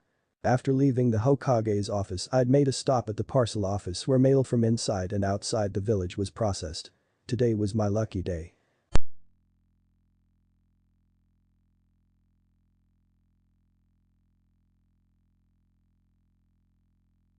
Naruto. I'm experimenting with a new fiber and discovered it feels amazing against bare skin. After making something for myself, the idea of a matching set for you came to me. Hope you like it. Yua. Holding the garment up in both hands, it looks like a pair of pants. She's right, the fabric is nice, but also too delicate for everyday usage. I suppose it's meant for sleeping with the wear realization hits me. Yua made us wear matching pajamas. Or that's what it sounds like, a matching set for me, right? Damn. Our last encounter had ended on a happy note, but to think she remembered where I was from and was willing to pay to send this to me. I really wish the reason I had given for being around Tenchi Bridge hadn't been a lie. Really should have gone to see her again. Missed opportunity there. Mental note. Send her a thank you letter. Also, design a dual-end scroll that's civilian friendly. I placed the pants and letter beside me on the sofa and turned to the large package. Before opening it though, I feel a prodding sensation causing me to chuckle. Knew I was missing something. Go on then. Kurama says after I summon the clone. Alright. He's not the only one excited for this actually. Been waiting on this for a good few weeks now.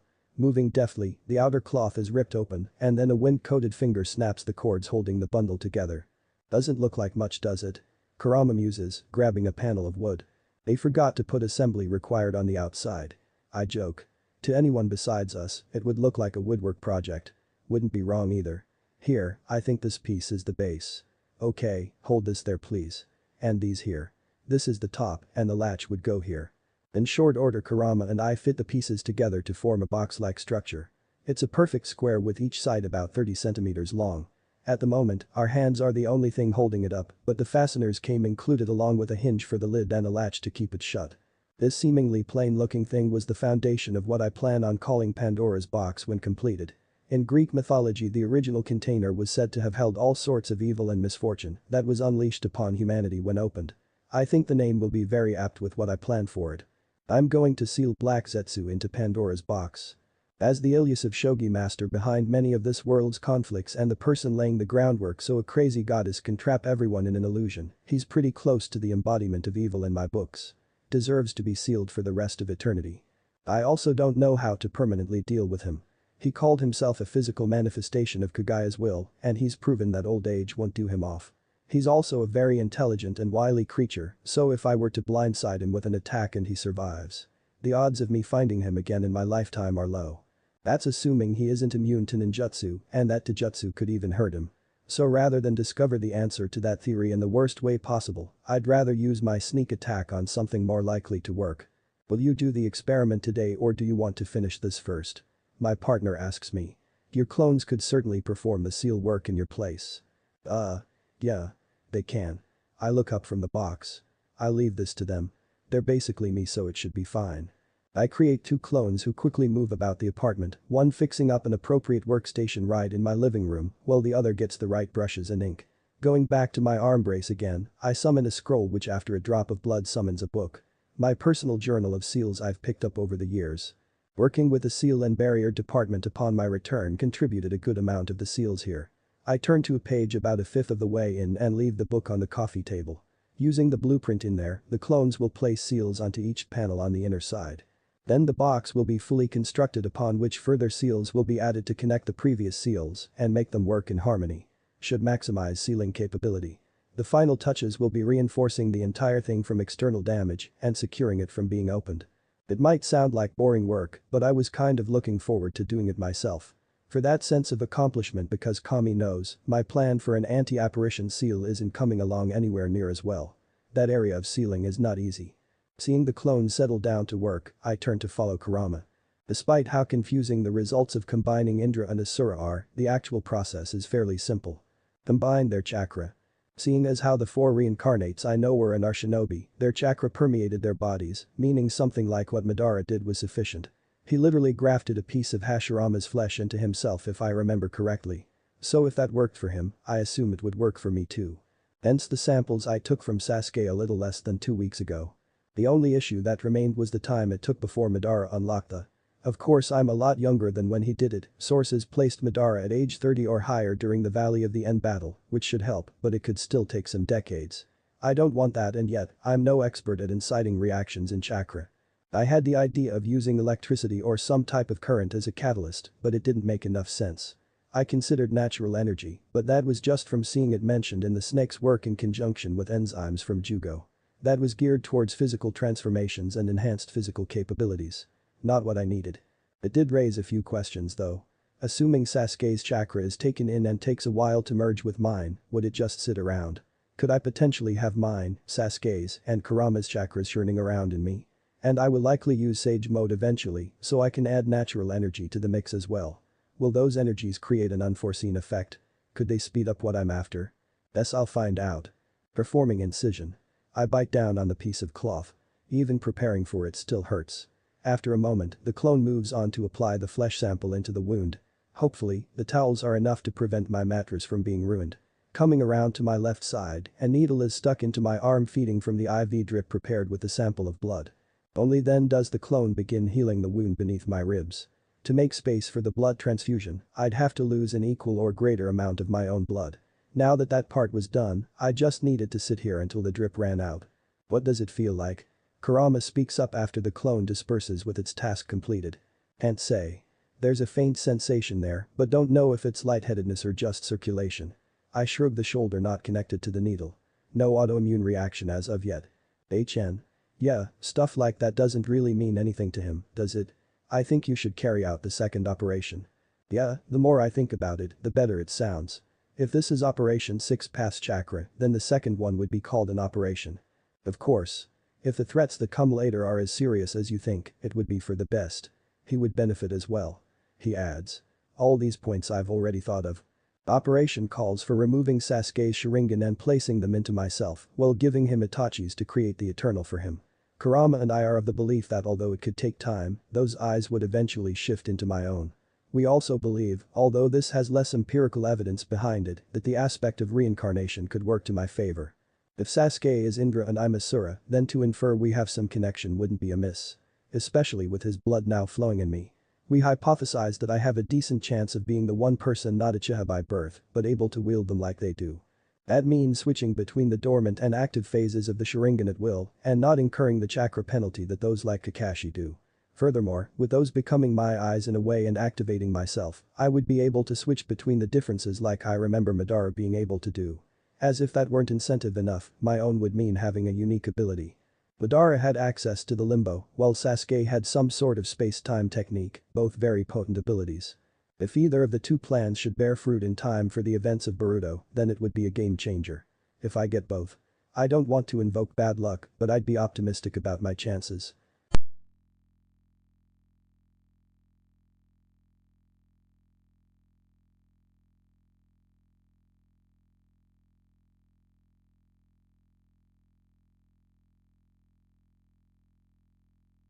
After the battle, we could repeat our actions from before. Incapacitate him and perform the switch. He will not be able to differentiate between the eyes if this is new to him. Kurama begins and I quickly fall onto the same wavelength. If we seal his chakra before bringing him back, Tsunade will probably leave it that way until she's sure he can be trusted again. It could be a good while before he even has the chance to use those new eyes.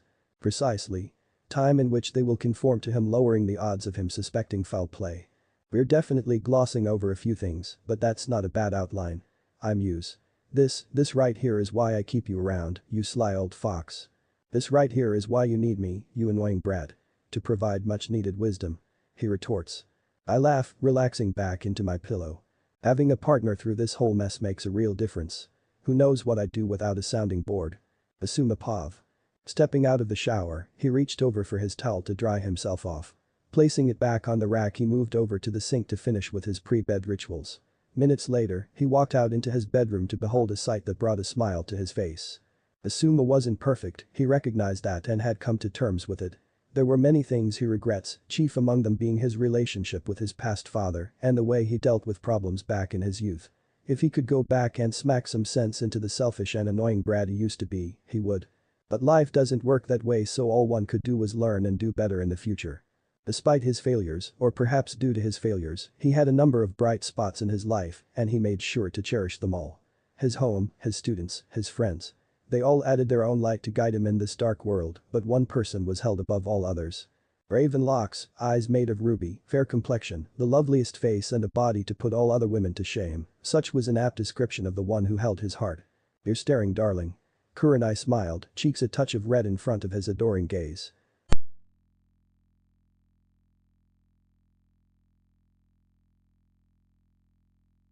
She sat reclining against a headpost of his, their bed, wearing only a loose kimono opened in the front. It exposed a mouthwatering amount of her generous breasts and even a hint of pink on one, but aside from an appreciative pan, he only had eyes for her stomach. Her slightly rounded stomach. He was going to be a father soon. Well, you can do more than just stare. Even her laugh had become a precious thing in his mind. Meant to be protected at all costs. You already have, in fact. A delicate hand moved down to caress her bump. I know. Smile growing, Asuma joined her on the bed to lay his head in her lap and a hand of his own on where their child was developing. When her fingers started brushing through his beard, he rested his eyes, content in the moment of comfortable silence. It was moments like these that Leaf Nin fought and laid down their lives for. So, he started looking up to meet her eyes. I've been thinking about what you asked me. Oh? I'm assuming you've changed your mind then. The mission. Yes, Asuma sighed, it really put things into perspective. Nothing went wrong per se, in fact, the mission went as well as it could have. Both the primary and secondary objectives had been fulfilled and no one sustained any injury. A perfect outcome if there were ever any. But at the same time. My mind can't help but consider how things could have turned out differently. If either of our squads would have encountered the Akatsuki alone. He breathed out and took solace in her warmth and scent around him. I think it's time I spoke to Hokage-sama and got a new placement. If that's the case, know that I'll support whatever you choose to do. An administrative post wouldn't be a bad fit, however. Kurenai suggested. Standard hours, meaning you'll be with me every night. And you know how. Itchy, I get by then. That is a good point. Wouldn't want you to deal with that itch yourself. Asuma laughed before turning contemplative. I could do that. Taking another group of genins could also work, no. It would be a while before they take missions outside our walls. An eyebrow rose, didn't know you enjoyed being a sensei that much. What was there not to like? Maybe at first it was challenging, but after that, it was smooth sailing. I can attest to developing 3 great ninja for my village. It would be different. I doubt you will be assigned another group as calm as your first one. You lucked out with Shika and Chaoji there. True. But your team wasn't too rowdy either. He pointed out. One was an Aburam and the other was Hinata. Only Kiba was a handful and he got better after his first exam. She smiled fondly. Perhaps she will take another team in the future.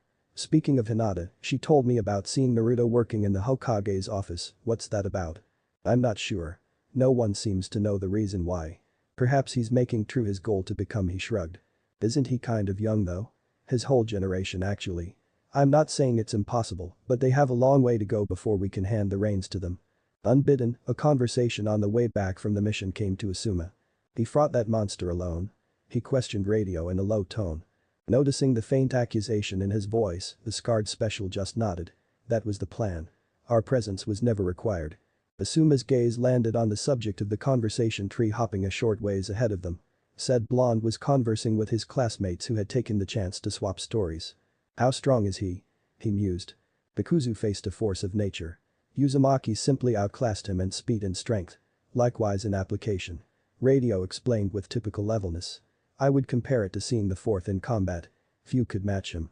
And in the end, it was just a clone. The clone using the Kyuubi's power, but yes. A clone. Putting aside the memory, Asuma replied to Kurenai. It's expected that each coming generation will be stronger than the one before it. I, for one, am not too worried about them, they will do just fine. It was good to see his son live up to the expectations placed on him. Chapter 9. Meanwhile in the leaf. Kakashi Pav. As he flew through a tree and narrowly avoided doing the same with another one by using a well-timed wind, Kakashi had to admit that hadn't been the most well-thought-out plan he'd ever had. Perhaps the earlier blow to the head was to blame. If head-on Taijutsu wouldn't work, then it's time he attempted something different. Landing on a tree branch, his keen senses easily detected the sounds of water slowly moving within a river, so he leapt in that direction. After creating a mud clone to deceive the opponent, of course. Such a tactic would have worked perfectly a few years ago. Too bad his cute little genin had turned into a right terror behind his back.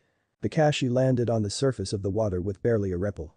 Not too long afterwards a special Naruto appeared a few meters from the riverbank, but by then, half the needed hand seals were complete. Feeding his chakra into a dragon materialized from the river and started growing at a rapid rate.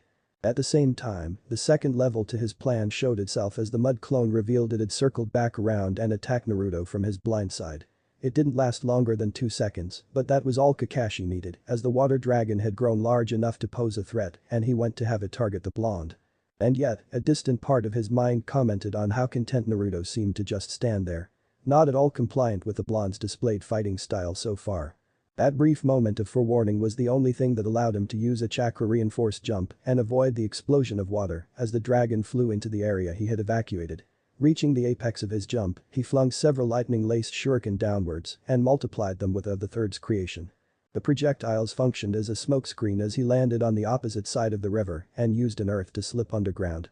Jiraiya-sama's analysis of the blonde had included primary affinities of wind and water, but he had left out just how far along his pupil was. It took an extraordinary level of control and a not substantial amount of chakra to commandeer another's like Naruto just did. Traits that not many obtain so early in life, not during these times of relative peace.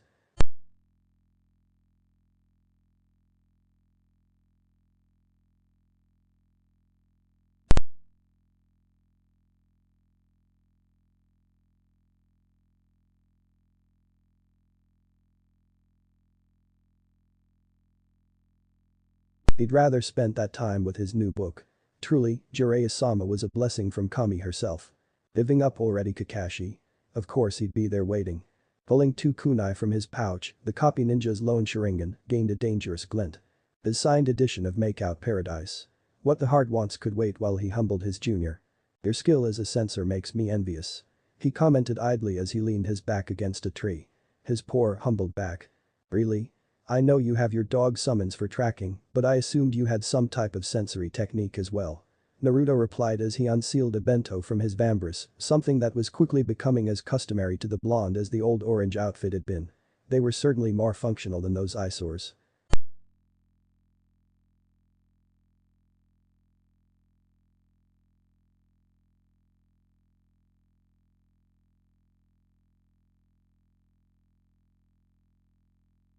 Shame. I for one can attest to how useful it is. It's like how I can observe people outside my range of sight. He took a bite out of his snack. To be honest however, my technique is different from others you might run across. How so? Kakashi took another piece without shame. Maybe he and Naruto should spar more often if he'd get fed like this. Did you create it yourself? Like the variant used on the mission to retrieve the… In a way. Over the years I was gone, I made a lot of progress in using the power inside me. Naruto started. Kakashi sat up somewhat, not expecting Naruto's tenant to be part of this story. Don't worry, it went well. So long story short, I got a few abilities from that training, and one of them is the ability to sense negative emotions. That's it. New. A great tool to have, especially when dealing with Shinobi, but it could also alienate certain people. Shinobi pride themselves on both keeping a tight rein on their visible emotions and also being able to read others. Those traits helped one survive longer in a treacherous world after all. So it stood to reason that abilities that could negate or enhance those traits were taken note of. Sensing emotions might not be as invasive as Yamanaka mind techniques, but it could certainly prove more alarming if its usage couldn't be detected. Kakashi suddenly became more self-conscious about what he was feeling at the moment. Were they negative enough to be felt? What about moments where he was stuck in the past? Was melancholy a negative emotion? He blinked and pushed those thoughts away. They wouldn't lead to a good place. For the Nine Tails power you say? He asked instead. The source of the most malevolent chakra he'd ever felt in his life had an ability to sense negative emotions. Made sense in a twisted way. Not what one would assume, right? Anyway, I created a method where I could use that ability without having to enter the full chakra shroud it came with. For the price of lesser physical boosts, I can sense emotions like fear, anger, or rage within my range. Interesting. I would assume clones don't feel emotions like a normal person due to being temporary constructs. Am I correct? Yup. I've only sensed anything resembling emotions from shadow clones, and even then, it's a muted thing. Naruto explained. Unlike normal sensory techniques which skilled nin can hide from, my empathy sense is fail-proof for the time being. So as long as your target is feeling the appropriate emotion, they can never hide within your range. Like I said, your skill as a sensor makes me envious. Says the guy who knows over 1,000. Although I have yet to see you use 30 different techniques.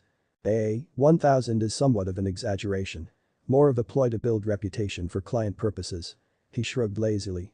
And to be honest, I can't use a number of the ones I've copied over the years for one reason or another.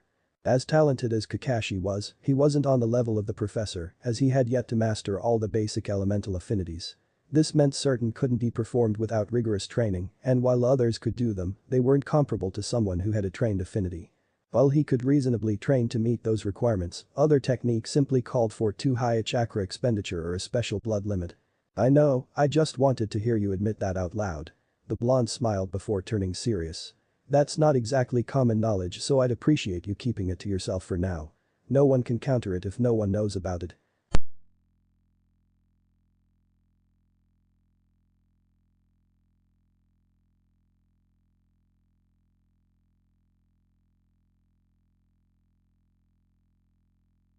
Really? Naruto sat up. His blue eyes scanning for something. Did you finally add shape transformation to your Chidori? Ah. No. He answered, some of the wind leaving his sails. A good guess, but his continued failure to succeed at that particular endeavor rankled him. Not that. Something better. And before the blonde could attack his pride again, he uncovered his left eye and applied chakra to it. To be honest, he still wasn't quite comfortable with the sensation as the eye transformed. Since when have you had that? Years ago. But I didn't know about it and thus couldn't activate it until recently. Well, it seems he was coming off as a real idiot today. I remember you saying Itachi's advanced eyes really strained his body. With that being an implant, can you actually use it? Naruto asked him with a hard look. Even though I'm not the same person who faced Tsubusa and collapsed right afterward, I'll admit this new form does come with high demands. It requires a staggering amount of chakra, and Tsunade-sama warns me the eye could deteriorate with overuse. I've only used it while training, and sparsely at that. One never knows when a technique could be useful, so he'd rather develop it to an adequate level instead of regretting not having it should a danger present itself.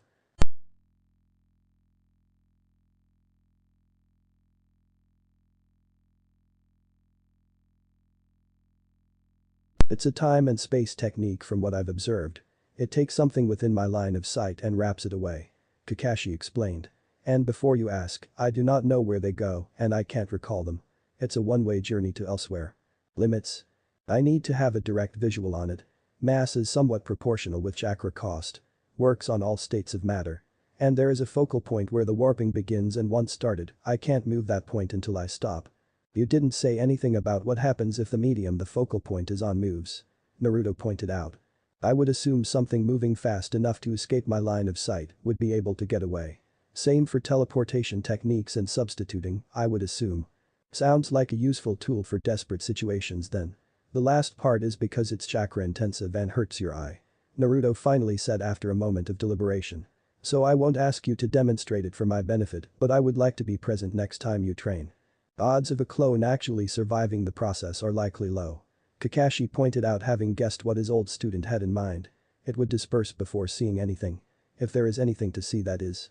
Remember the chakra shroud I mentioned? Well, I'm pretty sure it should make the clone durable enough. Especially if you're careful when casting them. Naruto argued. The silver-haired saw no reason to oppose such an experiment. No one would get hurt, the Sharingan was debatable, and he certainly wanted to know where he was sending all those test dummies. If Naruto wanted to help, then he would accept. Sure. I'll invite you to the next training session. As he said that he took the final piece of Pocky. As payment of course. Sakura Pav. It's more than just that, Ino complains as she moves about tidying the flowers on display. I feel like there's something they're not telling us. Something only those at the top know. From her position leaning against the counter, Sakura rolls her eyes in amusement. Well, if it's that high up, why make such a big deal out of it? Maybe it doesn't concern us. But that's just it. I've been working with my dad in the analysis department and he's usually open about things or at least lets me know what it's about. But lately they've been doing something and won't let the junior analysts be around. Still don't see why you of all people should be involved. Even if your father is in charge of that division. She laughs. Because there's only one entrance to the branch and I've seen Naruto walk in with no issue.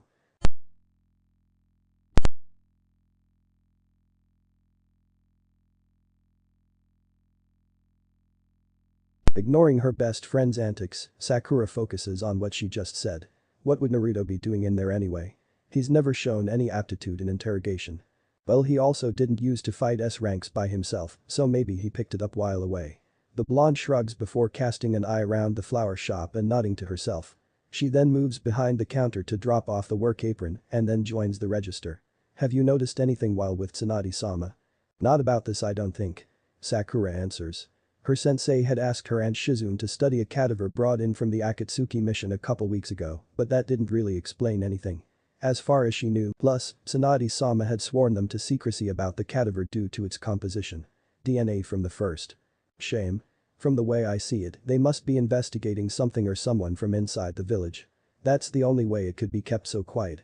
At that comment, realization came to Sakura. From up here, the village might present a unified front, but don't let that fool you. Not every leaf nin is on our side. It's the rogue aspects within our command structure. Naruto had said that. To her. Did that mean Tsunade-sama was in the process of eliminating the traitors within the leaf? Yeah, that could explain it. One or more of them must have been apprehended and was now being interrogated for intel on the rest perhaps. Maybe they were just being quiet about it so any conspirators wouldn't realize the war was on to them. Hey, I know that look. Do you know something about this? Ino asked her, pupil-less eyes, or just eyes with one covered by her hair, drilling into her. What is Sakura? I just remembered something Naruto said to me a little after he got back. She responded hesitantly. Would it hurt to tell Ino? Well, I'm all ears here. Her friend prompted her to sigh. Look, Ino, Naruto told me about something because he felt I should know about it. That it could have something to do with our old team and therefore involve me. He didn't want me going in blind. She tried to explain to her inquisitive friend without going into too much detail. No, I don't think that's the case. In fact, I think this is a good thing if I'm reading it correctly. We should probably just leave it alone. No need to tip off the enemy. Or risk it. If you say so. Ino reluctantly backs off, but are you sure you can't tell me? Sorry. It's probably best if I don't. And besides, Naruto has been tight-lipped about most things regarding his abilities and his plans. If he found out I told you when he warned me in secret, he might never confide in me again. Sakura shrugged helplessly. She would say her old teammate was being overly paranoid, but this conversation was making it clear that there were indeed threats close to home. Ugh. I guess. But it's not like he would have found out from me that you shared. Sure, it's not like you've been trying to get his attention recently. She remarked dryly. No, I haven't. But if we did somehow randomly and purely on coincidence bump into each other, I'm sure we'd have other things to talk about. Ino denied, to which Sakura scoffed. Don't believe you. And he's a lot more perceptive now, so even then, it wouldn't be too surprising if he saw through you. In more ways than one. I've been meaning to ask about that actually. What's up with Naruto these days? Like, he went off with Jiraiya-sama for a couple years and came back a completely different person. There has to be a story behind it all. You know, looking back, I would say the changes started even before the trip. Right after Sasuke left. Sakura felt the familiar pang in her chest as she mentioned the desertion of her crush. To this day, she still had feelings for him. To her credit, Ino noticed, and her tone became softer. I hadn't realized. You think? Yeah. That changed him, I think. She made an effort to brush away the uncomfortable atmosphere. He became more distant after he got out of the hospital. Starting to train more is what Tsunade-sensei tells me. I can't really blame him. If Shik or Chaoji had left the village, I don't know what I would do with myself. Probably wouldn't handle it as well as you two did. Ino confessed. Yeah. She blinked. When you factor in the Akatsuki and how they're after him, it's no surprise that he became so focused. It could be the difference between life and death. He's done well so far is all I can say. Ino said in an upbeat manner. It wasn't necessarily faked either. Almost half their number has been eliminated, and even though some people are thinking Jiraiya-sama did it, I think Naruto was also involved in taking out Orochimaru. Most likely. An increasing number of people knew about the death, but almost no one knew how it happened, so they attributed it to another, since it made the most sense. Jiraiya-sama was both in the public eye and yet also worked covertly enough that he fit the perfect mold for such a surprise operation. With Naruto's newfound strength, it wasn't improbable that Jiraiya would take his student along when he faced his rogue teammate. Beyond that, the timing of when Naruto started working in the Hokage's office was somewhat fishy. Ino was actually on the right track then, something was going on, and Naruto had a role in it. That's it. Just most likely. What more can I say? You made a good point and I happen to agree with it. She defended. I expected to hear more details, something that no one else would know since you two hang out sometimes. Don't tell me all you do is train. Her tone made it obvious she wouldn't take that for an answer, but Sakura really had nothing else to add. Naruto certainly hadn't fessed up to anything. Are you asking me to lie to you? She wondered. PCH, come on Sakura. You're the only one of us besides Shika who actually knows anything, and he won't share. Sakura turned away from the pouting blonde. Maybe there's a reason for that. Actually, why don't you just ask Naruto himself? Better than asking someone who doesn't have concrete answers. I don't know where he lives. Ino shrugged. You know where to find him when he's not at home. It was common knowledge that Naruto could be found in the Hokage's office during the day. And risk making Tsunade-sama angry. There's only one blonde she has a soft spot for, and we both know it's not me.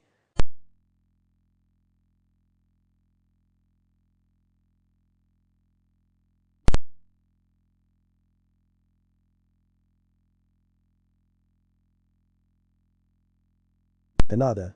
Give the location of her crush's residence to another girl. As if. Maybe Ino really does want to be put through a wall. Enko Pav. The Kunoichi behind the desk eyed her ninja registration information for a quick second before handing the card back. Giving her a nod, Anko briskly walked by her. Entering the intelligence division building was always a tedious process regardless of identity. Perhaps the reigning was permitted some leeway, but for everyone else, verification was required for every visit. The main hub was where most of the security was focused, but each individual branch had their own lesser measures, meant to verify purpose and clearance level. She worked with the torture and interrogation branch, but right now she was making her way down the corridors of the analysis team branch. Her path soon led her to a large circular room where a strange structure was the sole decoration. It was made in two parts, the one in front being a semicircle with a notch and an opening near the flat side, while the second part was a crescent of sorts, hugging the round portion of the semicircle.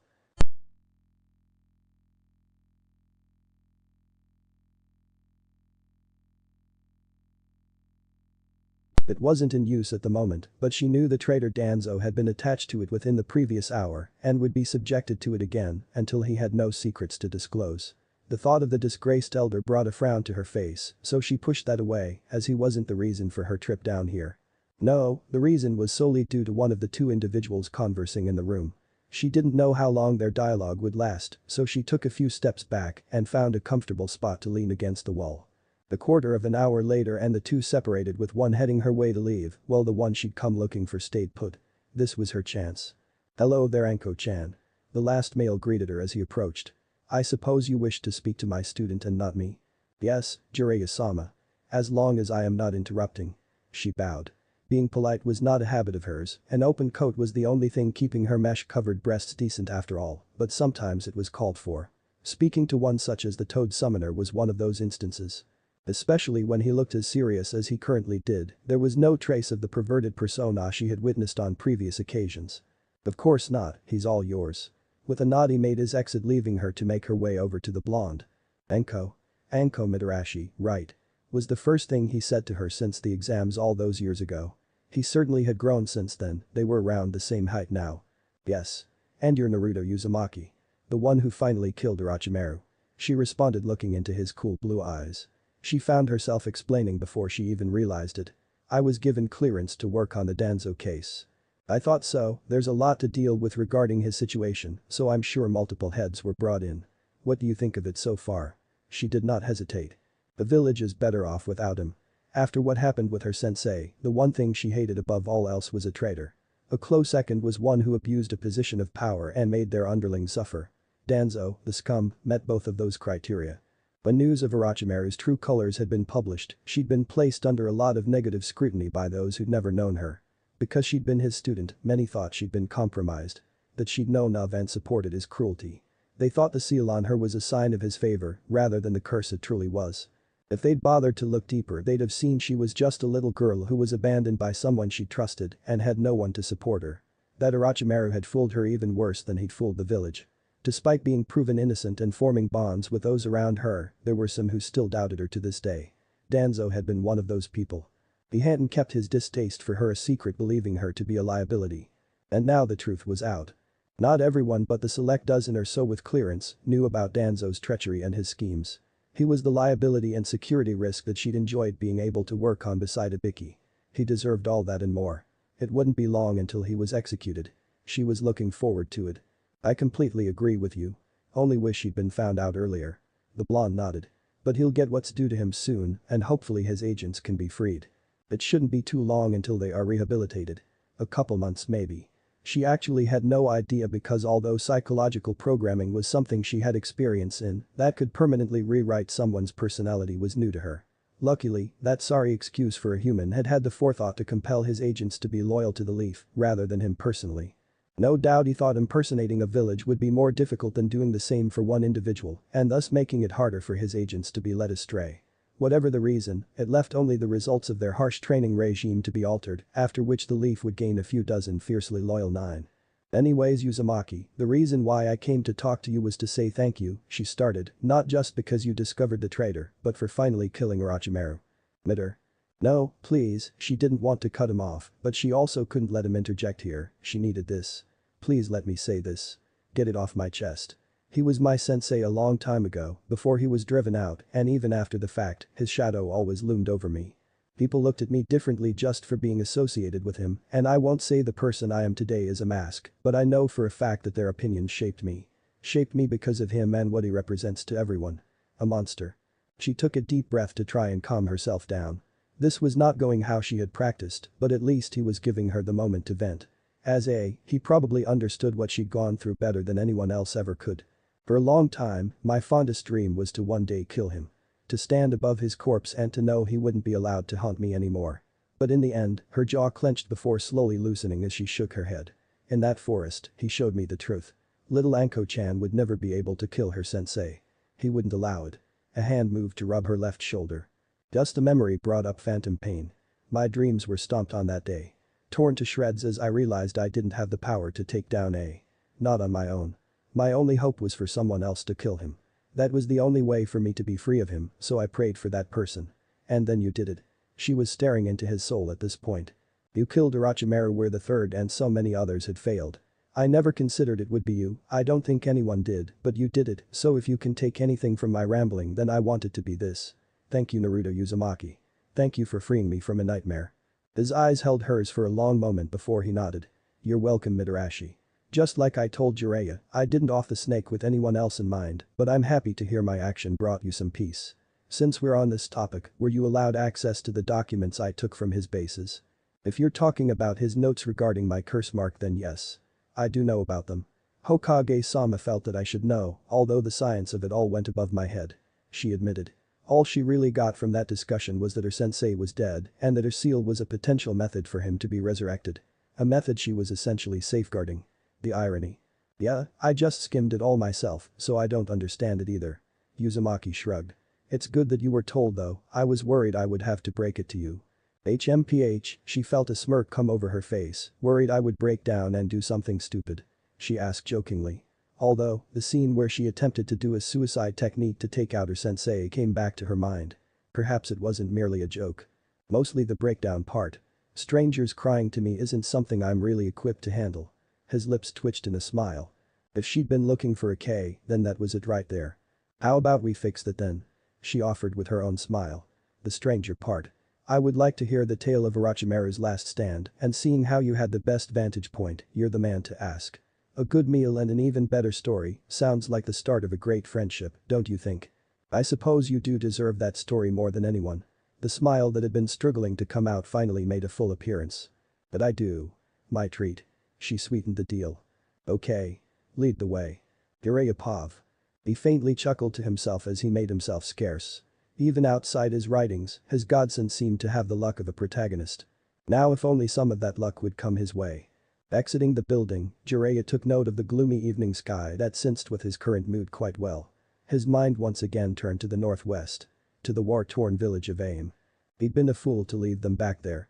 Really, why hadn't he just brought them to the Leaf? They were orphans with no connection to the village besides unpleasant memories, so ultimately, the decision would have fallen to them if he'd made the offer. Even if he did have a war to continue fighting in, he should have gone back for them afterwards. It would have been the smart thing to do, the humane thing. But as of now, it might be too late. No. He shouldn't entertain that thought. It could very well be that they needed him now more than ever. Conan. Nagato. Yahiko. Innocent children turned into S-category criminals.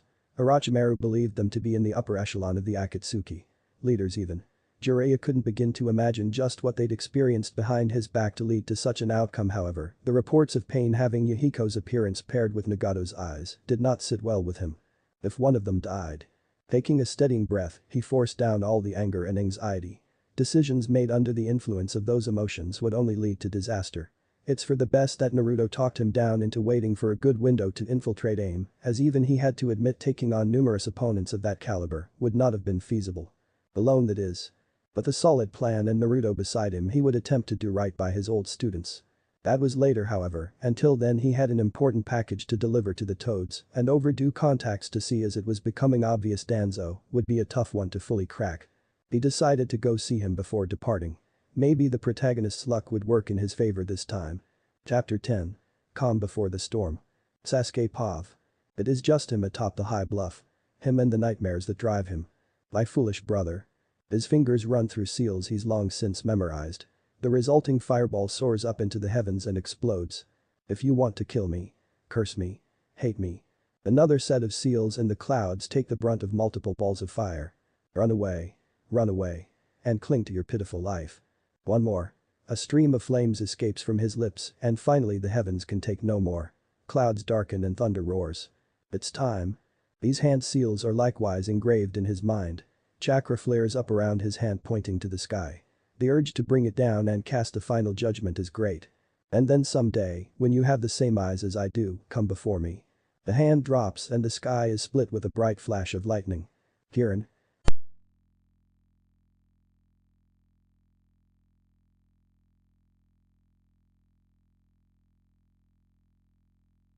Bird and wildlife within the impact zone had been vaporized, leaving behind a burning crater several meters across. He could only nod to himself as a light rain falls and begins putting out some of the wildfires. It might require clever planning and situational awareness, but his first original technique would certainly live up to expectations. It had to. Ugh, I'm really starting to get tired of this place. The purple-eyed Sujetsu complains loudly as they amble down a path in the Sky District. This is only the second time you've been here, you idiot. Karen snaps back from beside Sasuke. Yeah? Well, that's one time too many. The nerve. She shakes her head and turns her nose up at him. You should be grateful they provide the supplies we need. Kami knows you're all but useless to us, seeing as how you've failed to find any of the swords. Sasuke grimaces internally, knowing what Karen knowingly just instigated. Screw you. At least I'm not a waste of space in a fight like you. Sujetsu explodes. HMPH. There's a reason Sasuke-kun came to me first. If Orochimaru would have had other shinobi who were as capable as these two yet quieter, Sasuke would have formed a team with them rather than Karen and Sujetsu. Unfortunately, they were the best help he could find. At least Yugo was different. Sasuke pushes aside those thoughts as he takes a turn from the main road and heads down a tunnel with visible pipes running through the ceiling. Back so soon? Inquires a small voice near the ground. Could it be that you've accomplished what you set out to do? Some of us have while others not so much. Karen responds to the question while aiming another barb at Sujetsu, which gets the result one would expect. Enough, you two. They fall silent. Denka, we're here to see her before we set out. No problem, she's been expecting you for a good while. The clothed cat turns to lead the way. The four shinobi follow and soon find themselves in a little room where an old lady, a teenage girl, and a multitude of cats are sitting in wait. With a passive scan of the room, Sasuke walks over to the carpet and kneels before the elder. Granny. Sasuke-chan. He looks up to her wrinkled face. She has a dark cat-like nose and wears a band in her gray hair with ears on them. His younger self hadn't been wrong in addressing her as Granny Cat. A pipe in her right hand creates a faint aroma in the room. I suppose the time has come? Are you ready to fight your brother? Yes. The displeasure is evident in her tone, but he pays that no mind. She doesn't understand. It has to be done. We will need more supplies before we leave. Please.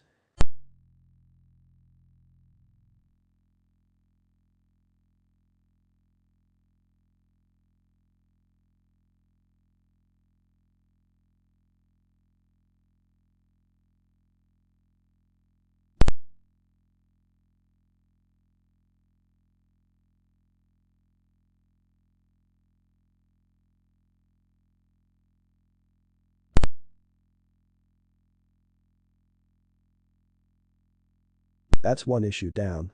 When he'd recruited Suigetsu, the Hazuki had expressed an interest in finding the 7 legendary swords from the mist and making them his own. It worked well for Sasuke's intentions, seeing as how Itachi's partner Kisame had one of those swords, and by joining the Uchiha, Suigetsu would get the opportunity to challenge the tailless beast. Unfortunately, when Sasuke had led the team of 3 to take possession of the blade that had featured in his first C-turned-A rank mission, they'd run into a setback. Someone had taken the blade from Zabuza's resting site and then someone else had taken it from the grave robbers. There were no clues as to who has it now, but Sasuke would not be surprised to find it with a leaf. Or Naruto in particular. His old teammate certainly knew how to complicate matters.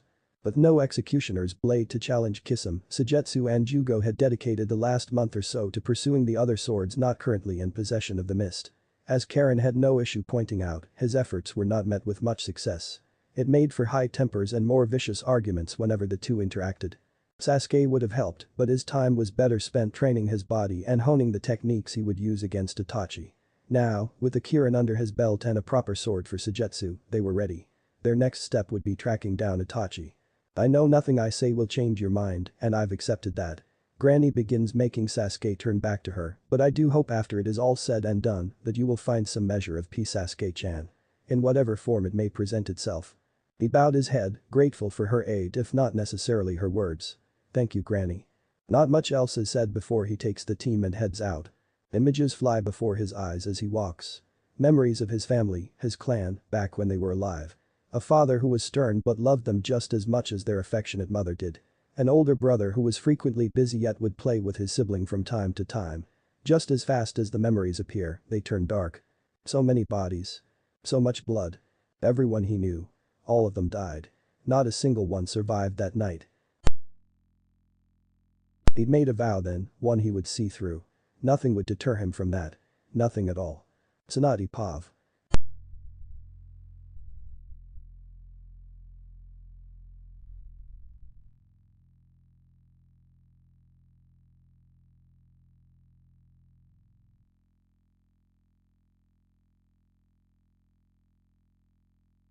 Tsunade did consider sending out the suppression platoon once more before deciding otherwise. The presence of Fugaku's boy complicated matters, given the nature of his last assignment from the Leaf.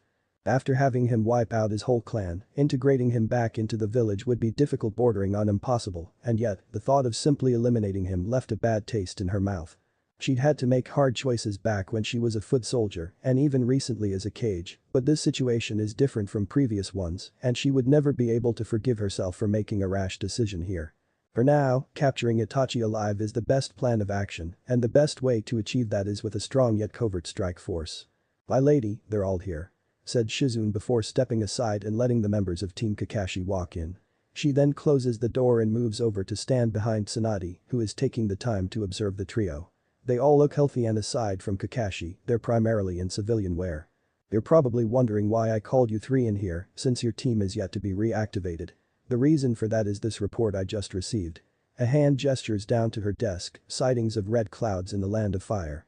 More specifically, sightings of Itachi. Amusingly enough, it is her apprentice who shows the most outward reaction. She doesn't doubt the other two's ability to connect the dots, but neither of them display the same anticipation that Sakura does after doing so. You're all aware of this, Itachi is currently the one identified member of the Akatsuki who defected from the Leaf and is no weakling. Between him and his partner, the tailless beast, Itachi is without doubt more dangerous. She meets the eyes of Team Kakashi one by one before cutting to the chase. I want him captured and brought in alive. Aside from a nod, the second blonde in the room takes the news quite well. As he should, being part of the task force to incapacitate the elder Danzo and his subsequent interrogations, Naruto knew exactly why she would want Itachi brought in. That's part of why she wanted this team for the upcoming mission. Kakashi's lone eye narrows. Tsunade imagines the shinobi are expressing multiple emotions with that reaction. From confidential mission reports she knows the two had history together having served in the same squad, yet Itachi was also the one who'd left Kakashi bedridden, using a powerful illusion technique. That experience fighting with and against the Uchiha should be beneficial. As for Sakura, her reservations about such a task are plain to her sensei's eyes. Capturing powerful shinobi alive is always harder than simply killing them, but it is a must. Her ability as a medic nin and fine chakra control would be a boon. This team is being selected for this mission for two reasons. First, I have faith in the ability of this team to perform. Secondly, it is possible that by pursuing Itachi, you may very well come across your wayward team member, Sasuke Uchiha. It is not guaranteed, but the chance of it happening means this team has a vested interest in this mission succeeding. That being said, if either of you would prefer not to be part of this mission then speak up. Like she was expecting, no one objects. Now that we are on the same page, we can discuss the mission outline. The reports came through Jiraiya's network and established their location to be south of the Leaf as of 2 days ago. It's not very precise, meaning the first part of the mission will be to find them. Naruto and Kakashi, both of you possess abilities that lend themselves to tracking. For the sake of keeping the assembled squad to a manageable size, do you believe you need further assistance in finding the Akatsuki? Kakashi and Naruto share a look before the first nods and turns back to her, no Hokage-sama. You can rely on us to track them down. Not surprising. Kakashi and his dog summons already made for a formidable tracking unit, so when combined with Naruto's ninjutsu provided sensing ability along with his emotion sensing, the two had everything they needed regarding that aspect. Very well. That leaves only one subject to be accounted for, which is Itachi's partner Kisame. Due to his special chakra-consuming sword and a previous encounter, I am assigning Team Guy to this mission. They will provide the needed firepower to engage with shinobi of this caliber, while also keeping the assembled squad from being cumbersome. Aside from you Naruto, Team Kakashi should be familiar with working alongside Team Guy, which is another point in their favor. Are there any objections to this? As the team voices their assent with the chosen personnel, Tsunade nods to herself. An 8-man team is the largest she would have considered for the mission, so it's a good thing Team Kakashi has the required skill set to carry out the first part of the mission.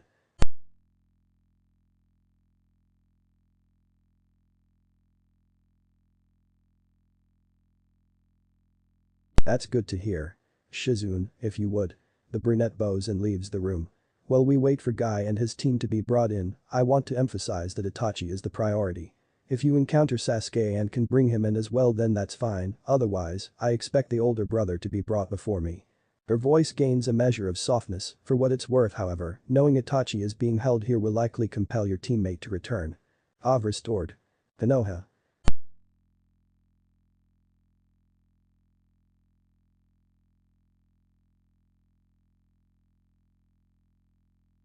It seems we've gotten another mission together with Naruto-san. Neji comments as we exit the building. Yes. Let's make sure it doesn't end the same way as our last one. I respond and catch an expression flit across his face. Probably remembering being used as a living pincushion.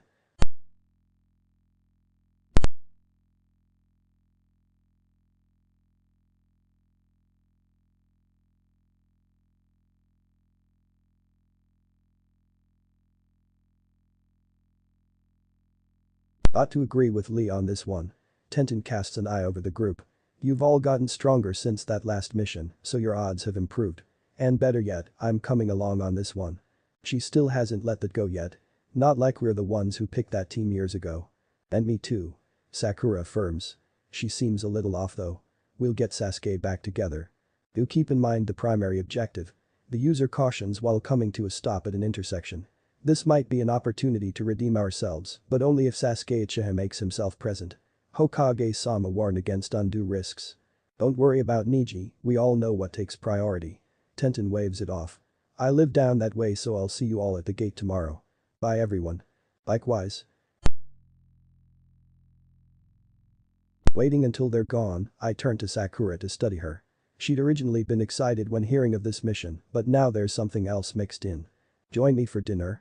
I offer her, to which she nods and joins me as I walk towards my place. Huh? You're not heading to Ichiraku's? Sakura asks with a finger pointing in their direction. Guess the unexpected turn I took drew her out of the autopilot mode she'd been on. No, I had lunch with them earlier and I'm in the mood for something different. Even though it is delicious and prepared by people who have always been nice to Naruto and Naomi, eating ramen twice a day is a stretch. I'm going to make something myself back at home. You still want to come? Yeah, why not? I haven't seen your new apartment yet. It's near the Shinobi district, isn't it? I gave her a look before she explained her question. I asked sensei once and that's what she told me. Well, it is. Come on. She's unusually quiet for the handful of minutes it takes to get there, and soon, I'm unlocking the door and beckoning her inside. This is it. Welcome Sakura Haruno to Uzumaki Palace. Sakura took her shoes off near the door as was custom before looking around the living room and the connected kitchen. It's definitely new and clean. Fits with the current you, I think. I know. Could use some more decorations, but I haven't gotten around to doing that yet. I smile faintly at her expert breakdown of my pad. Don't get me wrong, you have a good start here, but some personal touches would really enhance everything. Show that someone lives here. She offers.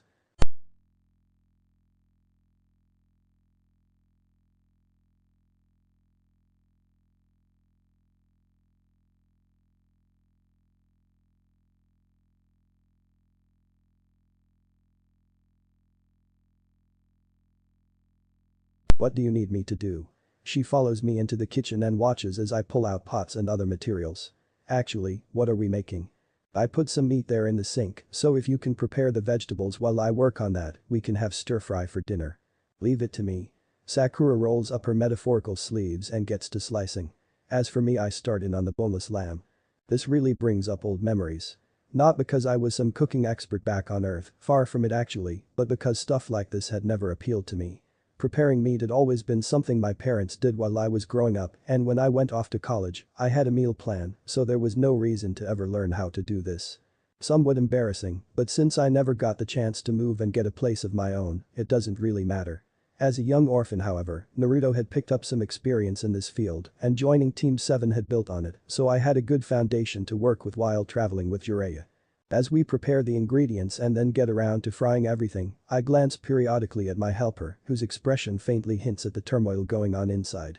With what we were talking about earlier, I have an idea as to what's bothering her, but I ask anyway while opening a cupboard where the plates are kept. Ryo, for your thoughts. Ryo? For my thoughts. She pauses, facing a picture of confusion. What's worrying you? I will explain. Thought that one would be easy to translate.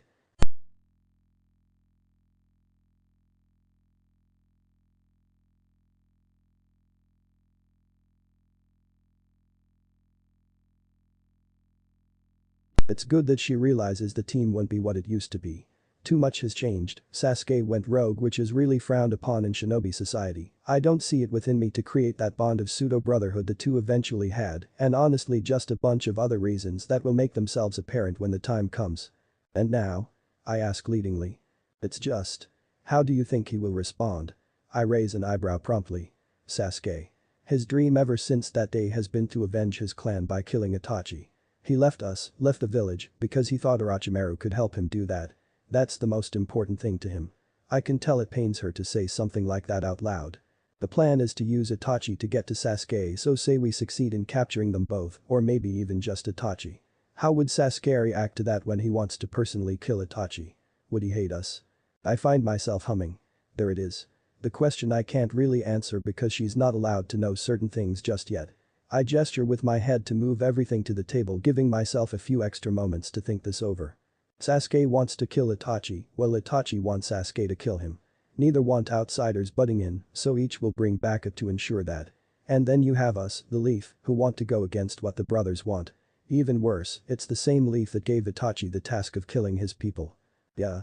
Either way you look at it, Sasuke will eventually have plenty of reasons to be angry with us. But I don't want to depress her further.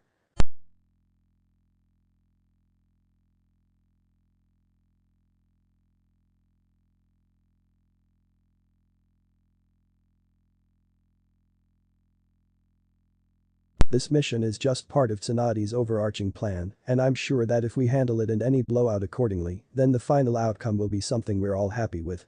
So it's a good thing that we are the ones assigned to it rather than a team with no connection to Sasuke. I won't tell you not to worry, I can't predict the future after all, but I'm certain that we'll be able to overcome whatever happens. She's silent for a while and once again I acknowledge that comforting people isn't my strongest point. Maybe you're right, she nods hesitantly. Of course Tsunade-sensei would have considered that issue. Instead of the negative, I should be looking at the positives. We'll deal with any problems as a team. Exactly. That's the attitude we need heading into this mission. Now, try the food and tell me if we did a good job. Smiling, she does just that. It's good. Taste it. I will. Just going to wait a few minutes in case you start feeling sick or some. I'm joking. I catch a piece of veggie that had suddenly decided to become a missile and pop it into my mouth. It is pretty good. Well done. Turns out letting Sakura help in the kitchen isn't a bad idea. Her specially crafted medicine pills are still disgusting, however. The time has come. We head out today. I calmly raise my hands over my head so the two clones can lower the connected chest and back plates. When the shoulder straps find their place, I lower my arms to be parallel to the floor while the side straps are adjusted for a snug fit. The high-collared shoulder piece comes next and they make quick work fastening it. I go about testing my range of movement and after finding it satisfactory move onto the various seals on my armor. Privacy seals protecting against users are intact. Trio of storage seals on my chest, 2 are in standby while the last holds the blade. Forearm protector seals are all occupied, took the time last night to create an inventory suited for this mission. As I go through the rest and my clones continue with their preparations, my mind wanders. This mission is looking to be an interesting one. Than others before this, I had a good idea of what to expect and that functioned as a crutch of sorts. Due to changes caused almost completely by me, certain factors differ from what I saw years ago. Sasuke has been out of the snake's grasp for much longer than the original had. I assume he's gathered his team by now and should be closing in on Itachi much like we are. The Avenger also lost out on fighting the snake and the suicide bomber, 2 experiences which might have shaped how the confrontation with Itachi went down. In fact, if he still needed the snake to help complete his lightning technique, then he might have lost his strongest attack.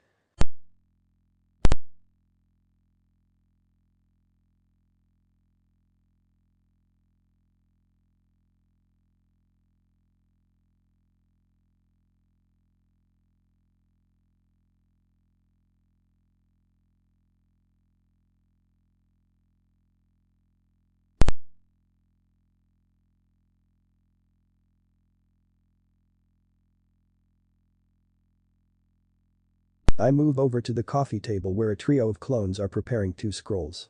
Near one scroll is a familiar set of medical equipment and miscellaneous items, while near the other is a black cube. Roughly 30cm long sides and covered in intricate seals that are invisible in its inactive state, the thing looks both odd and also not odd enough for its intended purpose. It doesn't really matter since no one is to interact with it after I hide it. Testing. Prompts a clone and I nod. The box is lifted and placed onto the seal array and quickly vanishes with a small application of chakra. I feel the expected pulse on my chest and channel chakra into the second storage seal there and out comes the box. I put it back into storage and seconds later the clone has it sitting on the scroll in front of him. Next, we do the same test with the other scroll and its contents before packing up. Everything seems to be in order. No one can know about my secondary objectives, it doesn't matter if they come about or not, so once again my clones are performing missions on their own while I stay with my squad members. Both to protect them if need be and because between the Sharingan and leaving a clone in my spot might be discovered. I would have liked to send Kurama, but he has unfinished business with a certain Uchiha. My clones should be capable anyhow.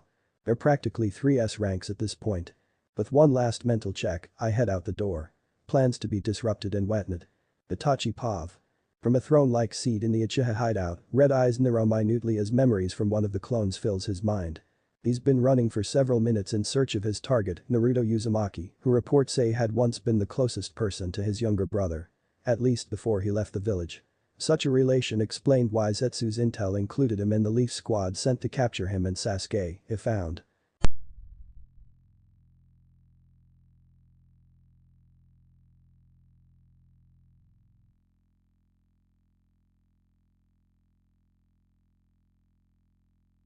From up ahead, a presence catches his attention and as he gets closer he notes that it is the person he's looking for.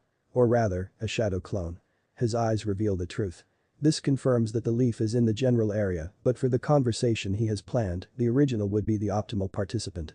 Gazing down at the approaching clone from a high branch, he makes note of which direction he came from and then recalls the typical patterns leaf pursuit teams employed in the past.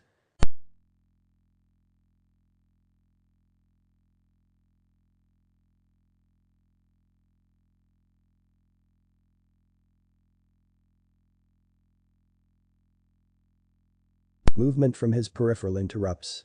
Leaving so soon? The seemingly unaware clone now stands in a tree just meters from him.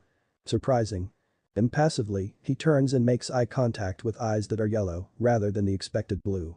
The pupils are off as well, and the serious expression is leagues different from that encounter years previous. Even further, the attempted fails almost from the onset. Another surprise. Hello, Naruto-kun. He doesn't try for another illusion. That would likely only be a waste of chakra he currently couldn't afford. Itachi Uchiha. The clone responds. I wish to speak with you directly, but I suppose a shadow clone will work for now. How long can you maintain this? It would seem seeking the original is no longer feasible. Although, this is not how he foresaw such a discussion to begin. His mind runs through the reasons why the Leaf Shinobi would claim to want to talk rather than capture him. To delay perhaps. Regarding the question however, long enough I would suppose. Good. The blonde looks off to the side momentarily as if in thought. Before he can speak, the clone continues, I'm sure you've heard the news about the snake being killed. Well afterwards, several of his bases were found and searched. In one of them, evidence of dealings between said snake and the elder Danzo was found. Of course had him questioned. He was brought in on multiple charges, the clone gazes at him, one of which being bloodline theft. Thus those short lines provide him with an idea of where this conversation might head. Danzo was always a wily character. Unscrupulous if it would benefit his village. Hearing this did not surprise him, rather it is the question of why the clone feels the need to tell him this that sets his mind pondering. Could the elder have done what he is starting to think he did? Danzo possessed a Sharingan eye in his right eye socket and a right arm composed of tissue cultivated from the first Hokage's corpse and 10 Sharingan orbs embedded in it. The snake's notes to tail helping create the limb. I see. The manner in which he says those words do nothing to convey the emotion he feels inside. The sheer anger, frustration, sense of betrayal. Above all, when he finally masters himself again, is the feeling of tiredness. How much more would this world take from him?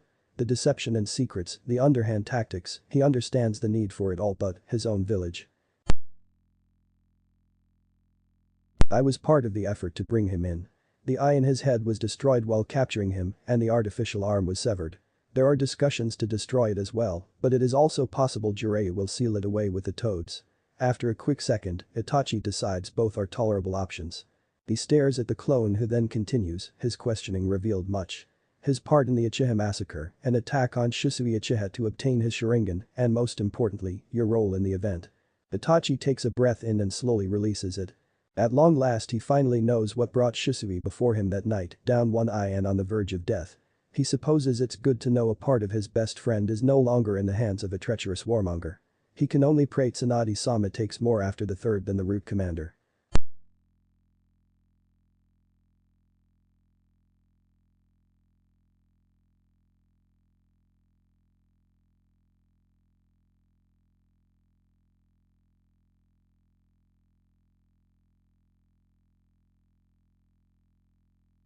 Is this why you came seeking me? To bring me back to the village and serve again? Such would explain why only now the Leaf is making a move against him. Assuming the priority is not Sasuke. Either way, he would have to resist capture. He did not have much longer to do what was required. That is the mission, yes. They want you captured alive. Something told him there was more. Do you have alternate plans? That depends. For so long, you were the villain in this story. You killed your clan and traumatized your little brother. But as life frequently shows us, things are not always what they appear. The clone nods then, you Itachi Uchiha did what you believed you had to. Backed into a corner, manipulated by one you should have been able to trust, you still took the burden onto your shoulders because you loved your brother and such was the only path to protect him. Knowing what I do of your sacrifice, the only thing that remains is to hear of your intentions for Sasuke. What will you do when you face him? With all pretenses done away with, Itachi finds himself in a situation where he can tell the truth. Has to tell the truth as he can see nothing less would suffice. And to be honest, he wants to. The disease doesn't affect the clone like it does the original, but he remembers the feeling well. The knowledge that his body is shutting down on him and that each mission is a step closer to being his last.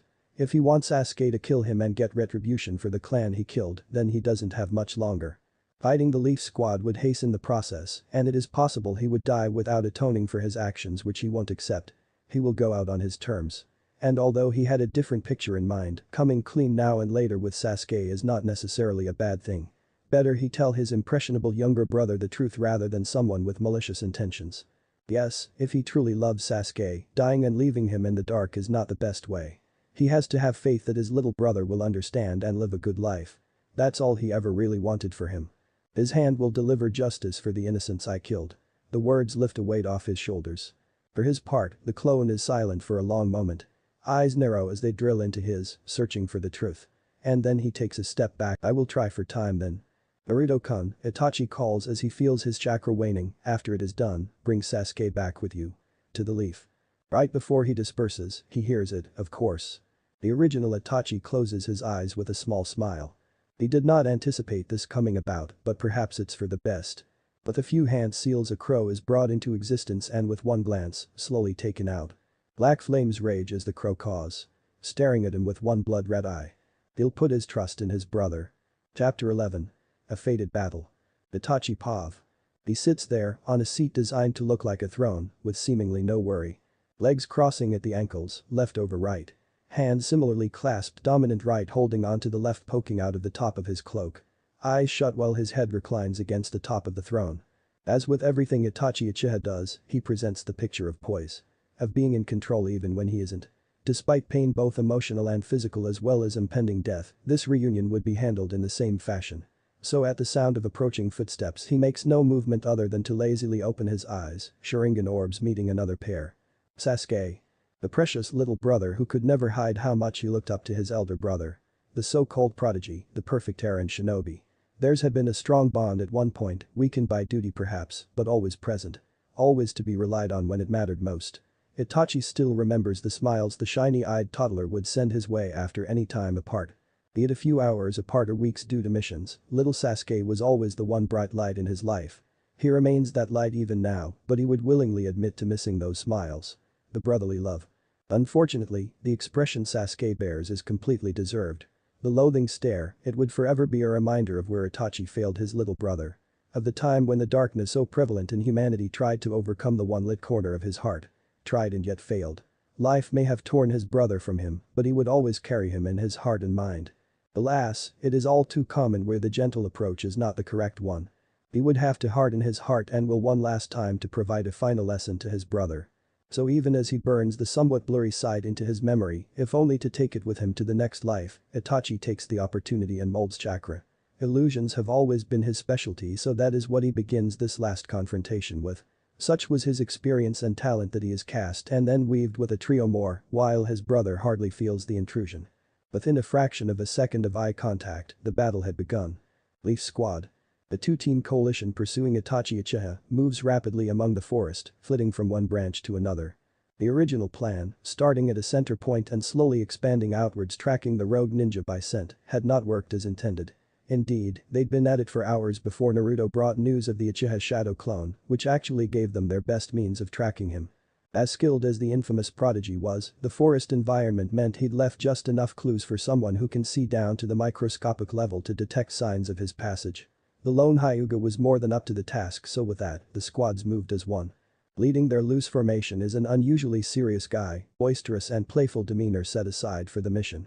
Near the center are their two current trackers, Neji and Naruto. The Hyuga with his blazing as he visually scouts almost a kilometer around them with minute shifts of his head. In his thoughts he once again praises his cousin who's trained her eyes to be able to see several kilometers, such might have been of use for the mission. Beside him the soul blonde casts his awareness beyond his body to sense foreign chakra and negative emotions. Normally blue eyes are yellow with cross-shaped pupils denoting his partial use of the Kurama cloak in what he calls the hover state mixed with sage mode. The two abilities combine to enhance the Jinchuriki's tracking capabilities to beyond the vision of his dark-haired counterpart. As such, he is first to sound the alarm. I've picked up something. Naruto's eyes narrow as he turns his head, 7 degrees left of our current direction. A single chakra signature. Doesn't match Itachi's. Approximate distance? Asks Kakashi from where he is acting as the rear guard. Seeing as how scent was no longer an option to catch their target, he'd sent away all of the ninja dogs aside from Pakken and set himself at the back of the formation. He trusts his physically superior friend to handle any attacks head-on while he covers their rear alongside his summon. 6.5 kilometers. The Uzumaki informed the squad with a frown. But something isn't right here. He didn't get to that position from outside my range, he just appeared there. Some sort of sealed barrier that blocked your senses. Offers Tenten. She possesses a minor knowledge about seals due to her reliance upon storage scrolls. An encapsulated area that he either left or works best at long distance. Perhaps. Could also be a form of summoning or teleportation technique. Sakura suggests in turn. All are possible methods, but with a variety of skill sets and techniques available to the Akatsuki, we can't assume anything as of yet. Kakashi advises. The after report on Kakuzu and his partner had been an eye-opener as to how esoteric the members of the organization could be. When we get in range but before we engage, I want you to relay a visual on them, Niji. Of course, Kakashi-sensei. He nods. From the front, guy silently adjusts their trajectory while they prepare themselves in case of combat. Heading close, 2 kilometers away. And now 1. Naruto reports as they close in. How much closer is Niji? This is close enough, the Hyuga finally speaks out and they slow to a stop. One person, an Akatsuki cloak. They are wearing a mask with seals that prevent me from seeing through it. Would say that they appear to be male in shape. In summary, an unknown.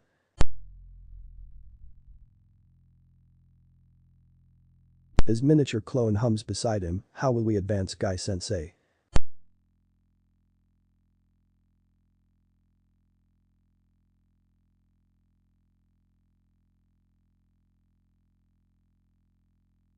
The silver-haired voice is what everyone is thinking, we have to engage as going around may leave our backs open to attack. Keep in mind that he could be expecting us and all that entails.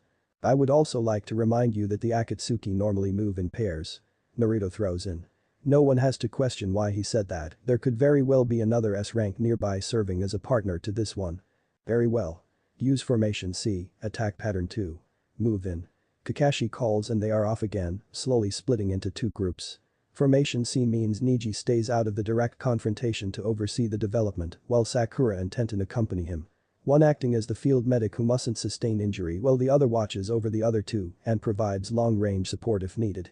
Resting on Niji's shoulder, Pakin serves as another scout.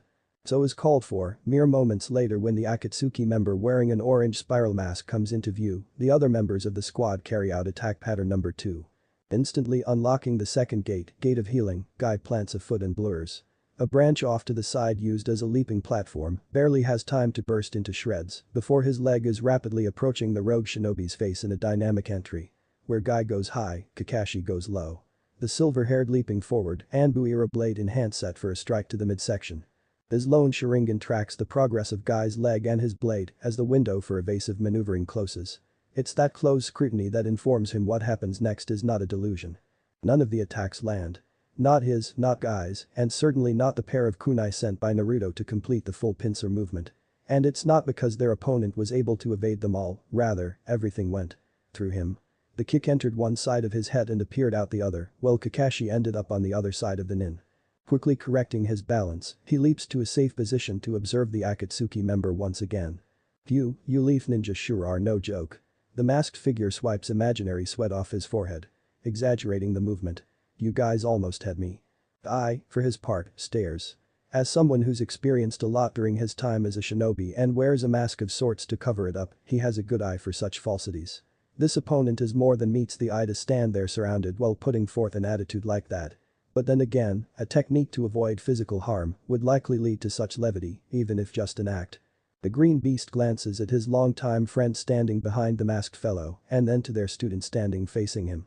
He didn't expect otherwise, but none seemed to have an understanding of what occurred earlier, meaning they could retreat or engage further for opportunities to observe.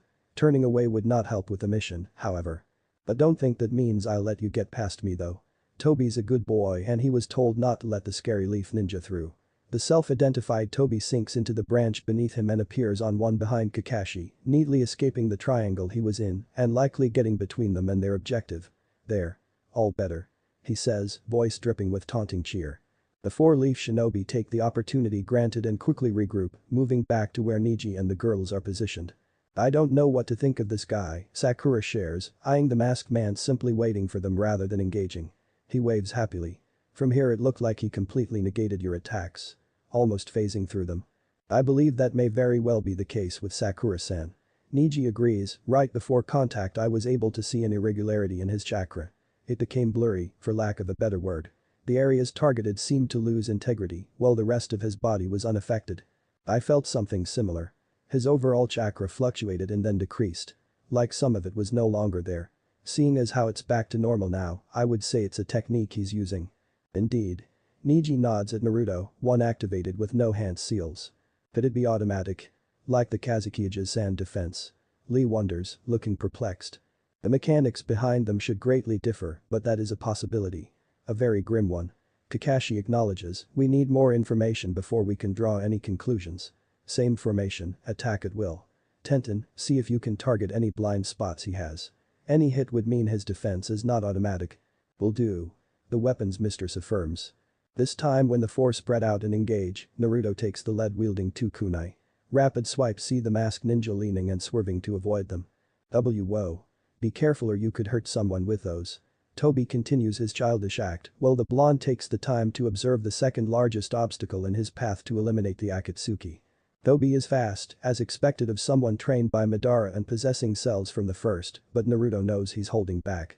Both of them are really, each for their own reasons.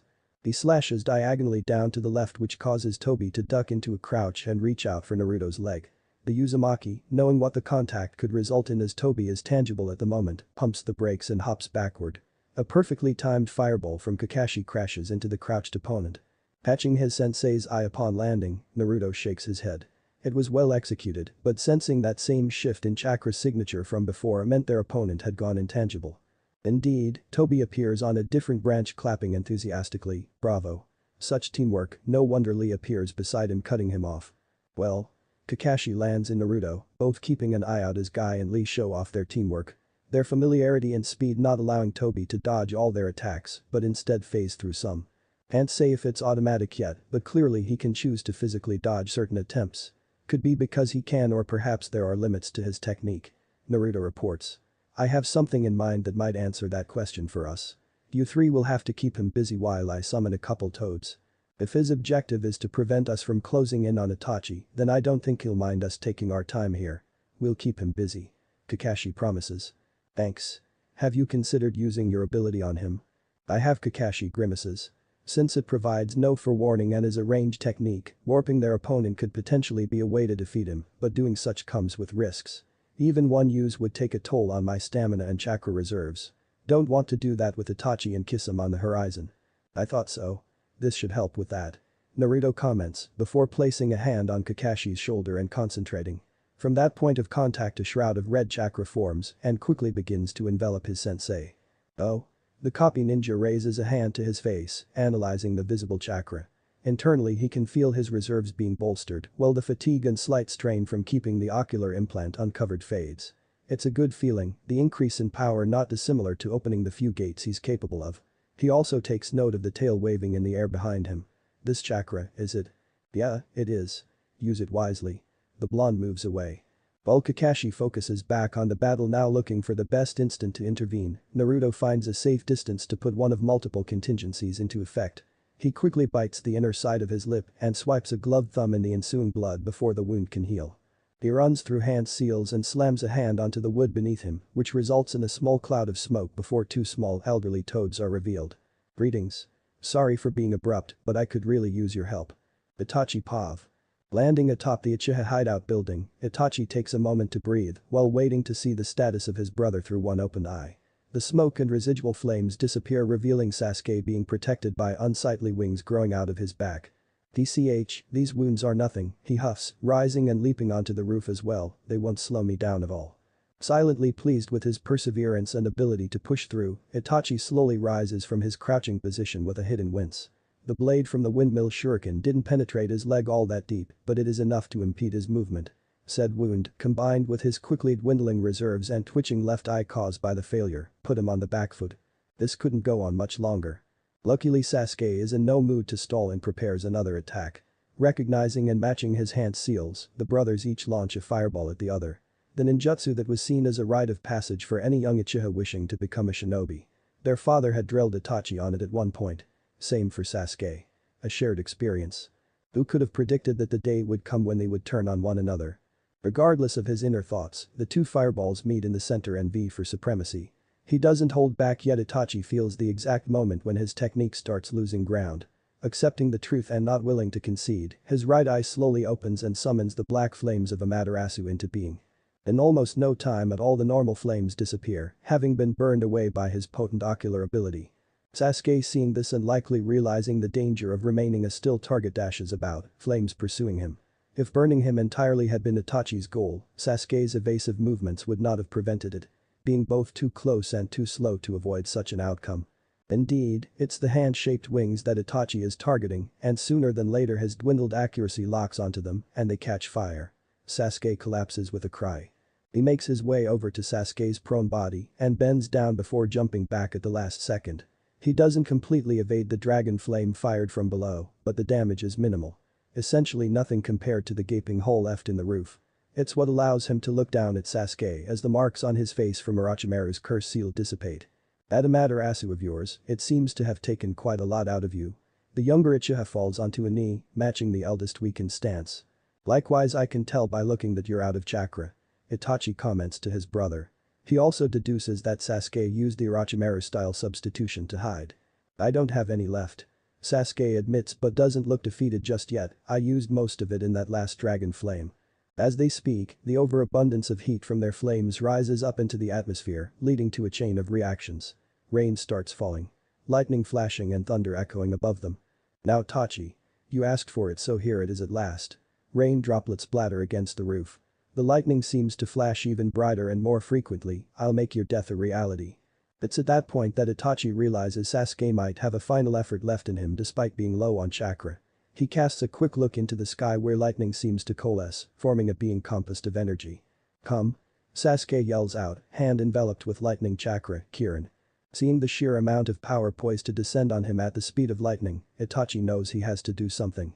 Despite the urgency, his lips twitch the slightest bit. Leave it to his little brother to command the heavens like this. The smile doesn't fade even as he prepares his defense, and the lightning avatar strikes down with all the force of an angry god. Clone Pav. The clone holds up a closed fist to his fellows, waiting for the best moment to strike. The other hand holds a readied Pandora's box. Out of the three created and tasked with taking out the trash, this particular clone came into existence first and therefore obtained the self-given designation of Alpha. Bravo and Charlie are currently waiting behind him for the signal. They didn't necessarily need it with the light show being put on by Sasuke, but a chain of command made things more orderly. They were also bored, and pretending to be a squad of Black Ops made it more interesting. Not that they were just pretending at this point. Being completely off the books and off the radar, they basically were covert operatives. Their clandestine mission having started with sneaking out of Konoha some time after the official squad left and then looping around Naruto Prime and Co. to reach Itachi's final destination. They'd taken special care to avoid detection by using arrow step and hiding among the clouds. As such, they were already in position to watch as Sasuke arrived at the hideout and felt more than saw the presence of Black Zetsu. The parasite really needed to be eliminated, never before had they felt something so poignant through their negative emotion sensing.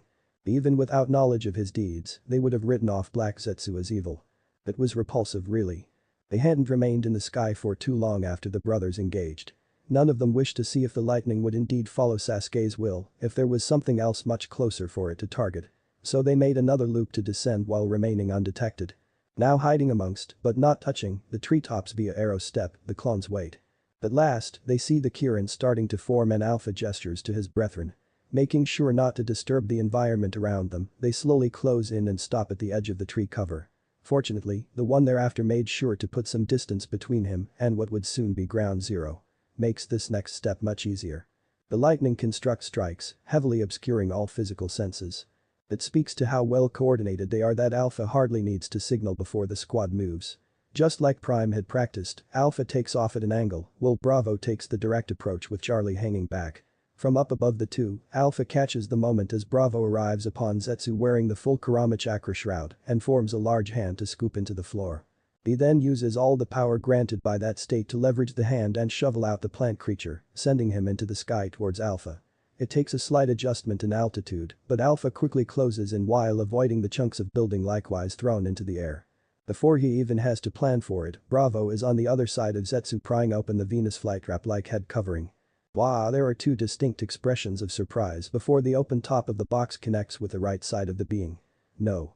Too bad for the millennia-old chess master, that one touch is enough. Like being vacuumed, he's ripped off his favorite carrier and sucked into the contraption. Prime had expected both black and white Zetsu to be sealed away, but the clones were nothing if not adaptable. Alpha shuts and locks the box with all haste, while Bravo punches a fist through white Zetsu's head, which turns it into a sapling. Not wasting a second longer, they both body flicker in mid-air to another predetermined area around the hideout. Charlie joins them a second later. All clear. He announces that he'd seen no sign of Black Zetsu escaping and that the Uchiha brothers also hadn't noticed anything. Good. Alpha replies while not taking his eyes off the box. The array of seals covering its exterior were still lit up, and although he didn't have a heart like an actual person, his mind is kind enough to provide the phantom sensation of it beating erratically. If this thing failed. Thoughts of a wild race to throw some litter into orbit slowly die down as the seals go dormant again, signifying a successful capture. Oh, thank Kami, he sighs in relief. Beside him, Bravo lets the shroud fade away as the danger passes. Charlie provides the special scroll and the box is sealed away. It's Prime's responsibility now. And that's Operation Pandora's box done with. He doesn't have to say much more than that, not when they're all clones of the same person and have almost identical thought patterns. Each of them recognize the importance of what just occurred and each knows what comes next. They're professionals like that. Are you going to keep lugging that tree around with you? Charlie asks Bravo, who still has the accessory hanging off his arm. Mostly professionals. I've restored. I maintain my position as Fukasaku and Shima begin the song that heralds their demonic illusion. Toad's confrontation chant. It will take a short moment before they're fully harmonized, so we just have to keep Obito occupied while protecting the two elders. I momentarily cast my attention outwards, catching the anxiousness and anticipation rolling off our sentry and support squad. Seems Obito's is getting the respect it deserves from them, which is to be expected. It's quite frustrating watching Guy and Lee weave in and out attempting to land a hit and failing while Obito pretends to be some airhead. I personally wouldn't be so collected if I didn't have the means to combat him. 3 clones appear beside me before they each transform into kunai, which I palm. With my other hand I unseal a few regular kunai and get ready for what I'm expecting. Obito spins around a punch from Lee, ducks under his roundhouse kick and then phases through all of Guy's significantly faster and more powerful attacks before managing to clear some space. He hardly lands on an adjacent branch when Kakashi makes his move. It's the first time I'm seeing his version in action and it's somewhat interesting, the dark focal point centered on Obito's chest that quickly starts pulling in its immediate surroundings. It's what I picture a black hole to look like, although much weaker. The sight doesn't rob me of my composure, however, acting fast and launching all the kunai in my hands towards Obito while flexing my chakra to turn 6 into 100. The hail of real metal and chakra tools fly across the clearing and blanket the area where Obito used to stand. There's a pregnant silence as everyone takes in what just happened. No one drops their guard just yet, which is good because seconds later, Obito drops back down among us. A little worse for wear but still intact. I'm back. He yells while ignoring the tears and scratches in his cloak. Try as he might, there's no deceiving my emotion sensing. The simmering anger and hatred that had previously been aimed at our group had only magnified. I wouldn't be surprised to learn it's his old teammate he's really upset with now. Speaking of Kakashi, I pick up the surprise and frustration he feels towards what he probably sees as a faulty usage of his. With what I know and remember, I don't think he messed up there. No, his work as Obito wasn't expecting it and the rogue was sent back into their shared dimension. Same with the many projectiles, and being on the same plane, they were able to do some actual damage to him. Shame that it all looked superficial, but my real objective with the kunai was to camouflage my transformed clones with a shadow kunai technique and position those clones in the dimension. 2 of the 3 are now in there. Did you me? He stops mid-sentence, body ceasing all movement, and I blitz him. Manjikyu Sharingan, years of combat experience, implanted cells, none of them make up for the fact that his timing couldn't have been any worse, seeing as how he is now trapped in the Toad's unique, sound-based. One which traps the victim's mind and renders their body inert until the technique ends or their body is killed. I was fully prepared to lend the elders chakra cloaks to prolong their song and outlast Obito's intangibility timer, but that wasn't needed. I decapitate Obito with a simple wind-coated kunai. The cut so fine, the body stands there for a moment before the separated pieces fall from the tree and towards the ground. A beat. Then another. He's still alive. The horror movie warning comes from Niji, our eye in the sky. Very much appreciated but not necessary when Obito announces his resurrection himself. Arghh. A sound of pure rage and loss. Chakra surging wildly, refusing to be contained. Uzumaki. I immediately body flicker from my position, just in time as something smashes through the branch and leaves the limb to be taken by gravity. My eyes narrow, focusing on the sight before me. It's definitely Obito despite the change. Sticking out from his back and tearing into his robes are tendrils of wooden spikes. As I watch, he grows a long thorn from his wrist which falls into his hand, a weapon obviously. It's easy to tell that the once mockingly playful Uchiha is enraged. Too obvious. What isn't so obvious is the reason why. His mask. Instead of the one eye hole it now has 2. The original hole and a new one that looks like someone made it hastily. Or with hands shaking from anger. Oh. Could it be? I once hypothesized that Obito had another Sharingan under his mask. It made sense as he contributed to the Uchiha massacre and no doubt stole a few eyes as just compensation. Knowing what I do about the clan's secret techniques, having fresh eyes on hand for emergency usage of Izanagi would be a logical plan. So Obito would have one in the socket he later used for the perfect method to avoid death. That wasn't the case, however. If he uncovered that Ida now see after performing the Uchiha brand of rewriting reality, it stands to reason that I is not what was used. Meaning the other one was. They possess the ability of something Obito depended on dearly. I don't quite break into laughter, but that's only because of how serious the situation is. Giving credit where due, I did not expect this. The Toad's demonic disconnects the target from their body, so I wasn't sure Obito would be able to activate Izanagi in that state at all, and yet, he did. Somehow. Even despite essentially dying separated from his body and therefore his Sharingan. More Uchiha favoritism. Too bad for him and luckily for us, it seems he defaulted to what he was most accustomed to and sacrificed his right eye. Heh, is this what plot armor looks like? All that runs through my mind as I stare down an enraged Obito who likely blames me for his loss. I was going to save you for last, he growls, already moving to attack. Not anymore. Most definitely blame me. I swing around a tree trunk and then descend to the forest floor before leaping between a series of branches.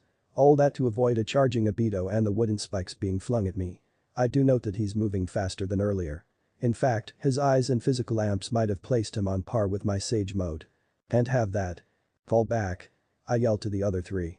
For the first time against a real enemy, my Kurama cloak comes into play. Chakra bright and flickering like flames erupts and molds to my body, various black markings breaking up the orange aura around me. It feels great to finally use this, but I have an important task to see to.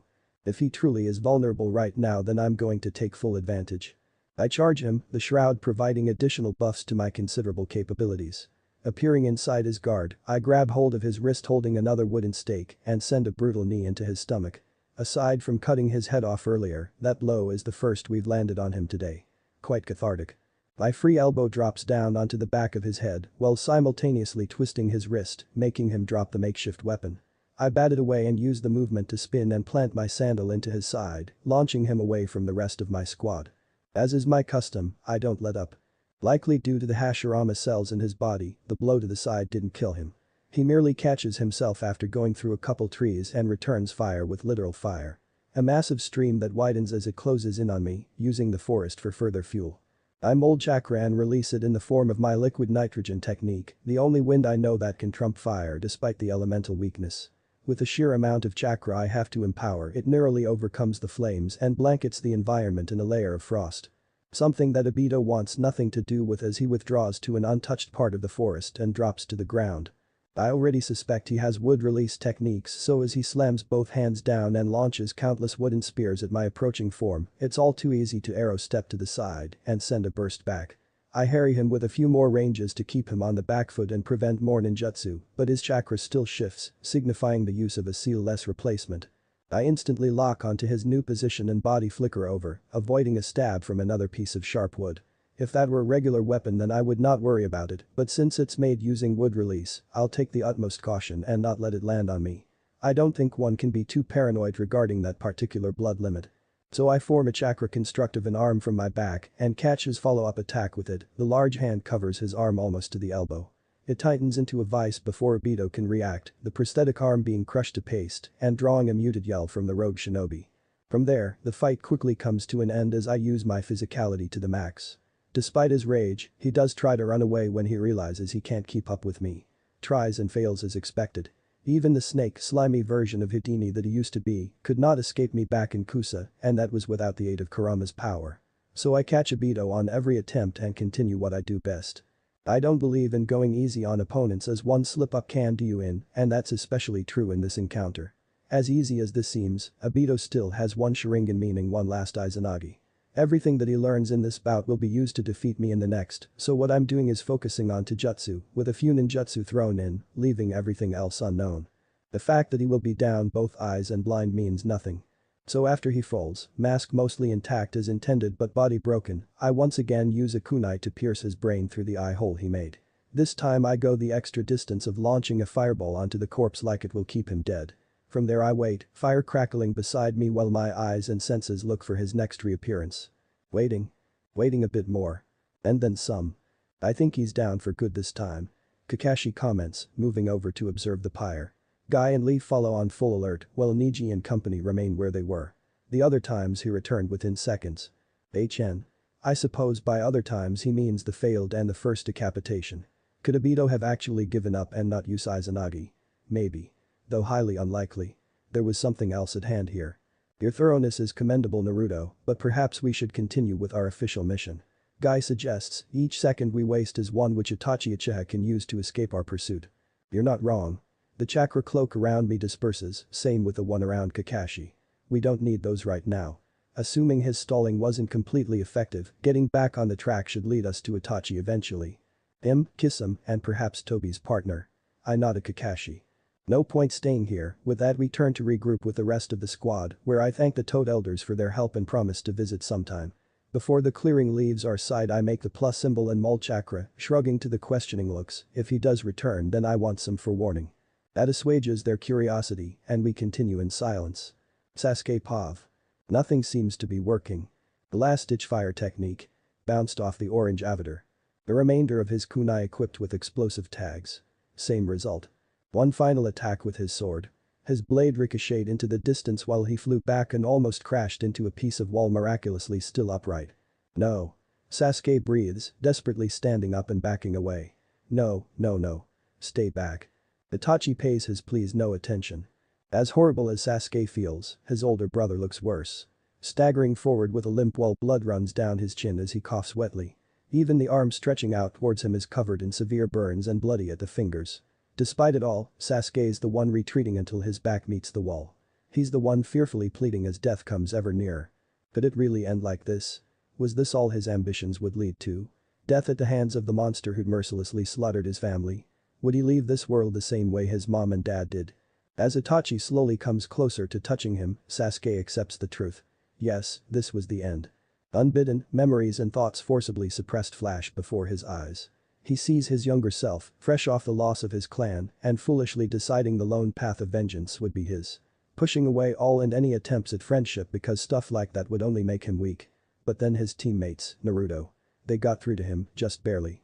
It didn't stop him from betraying them for a better chance to kill Itachi.